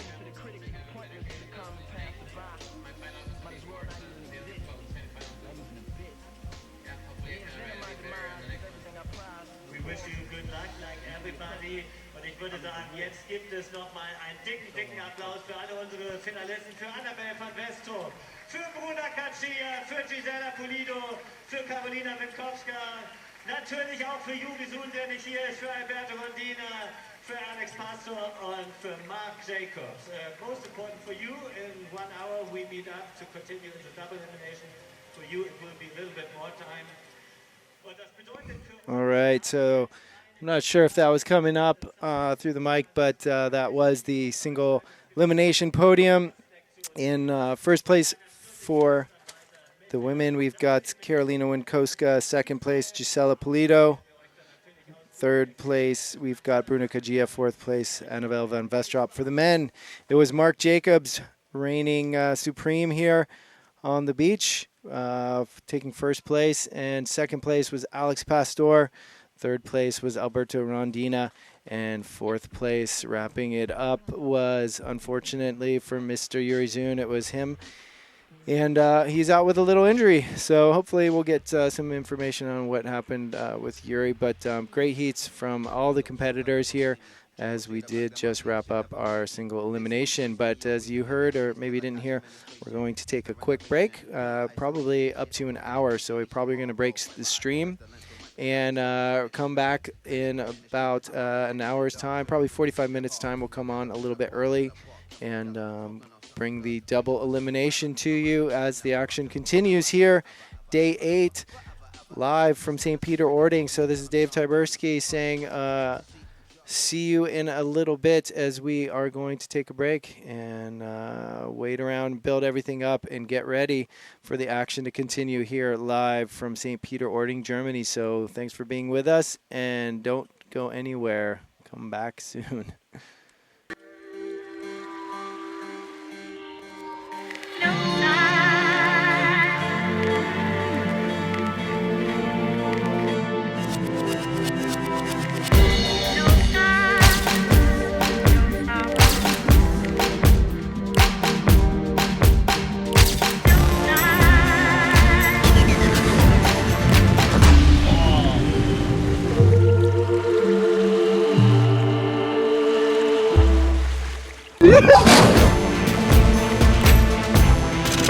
Just one more.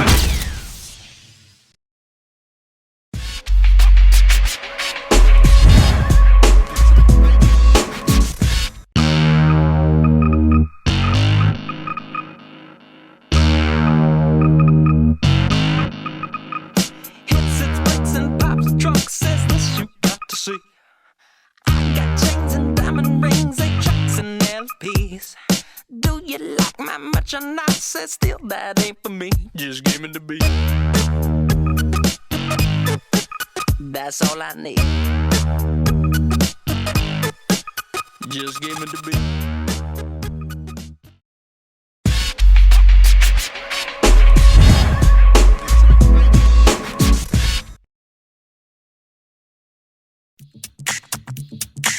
beat.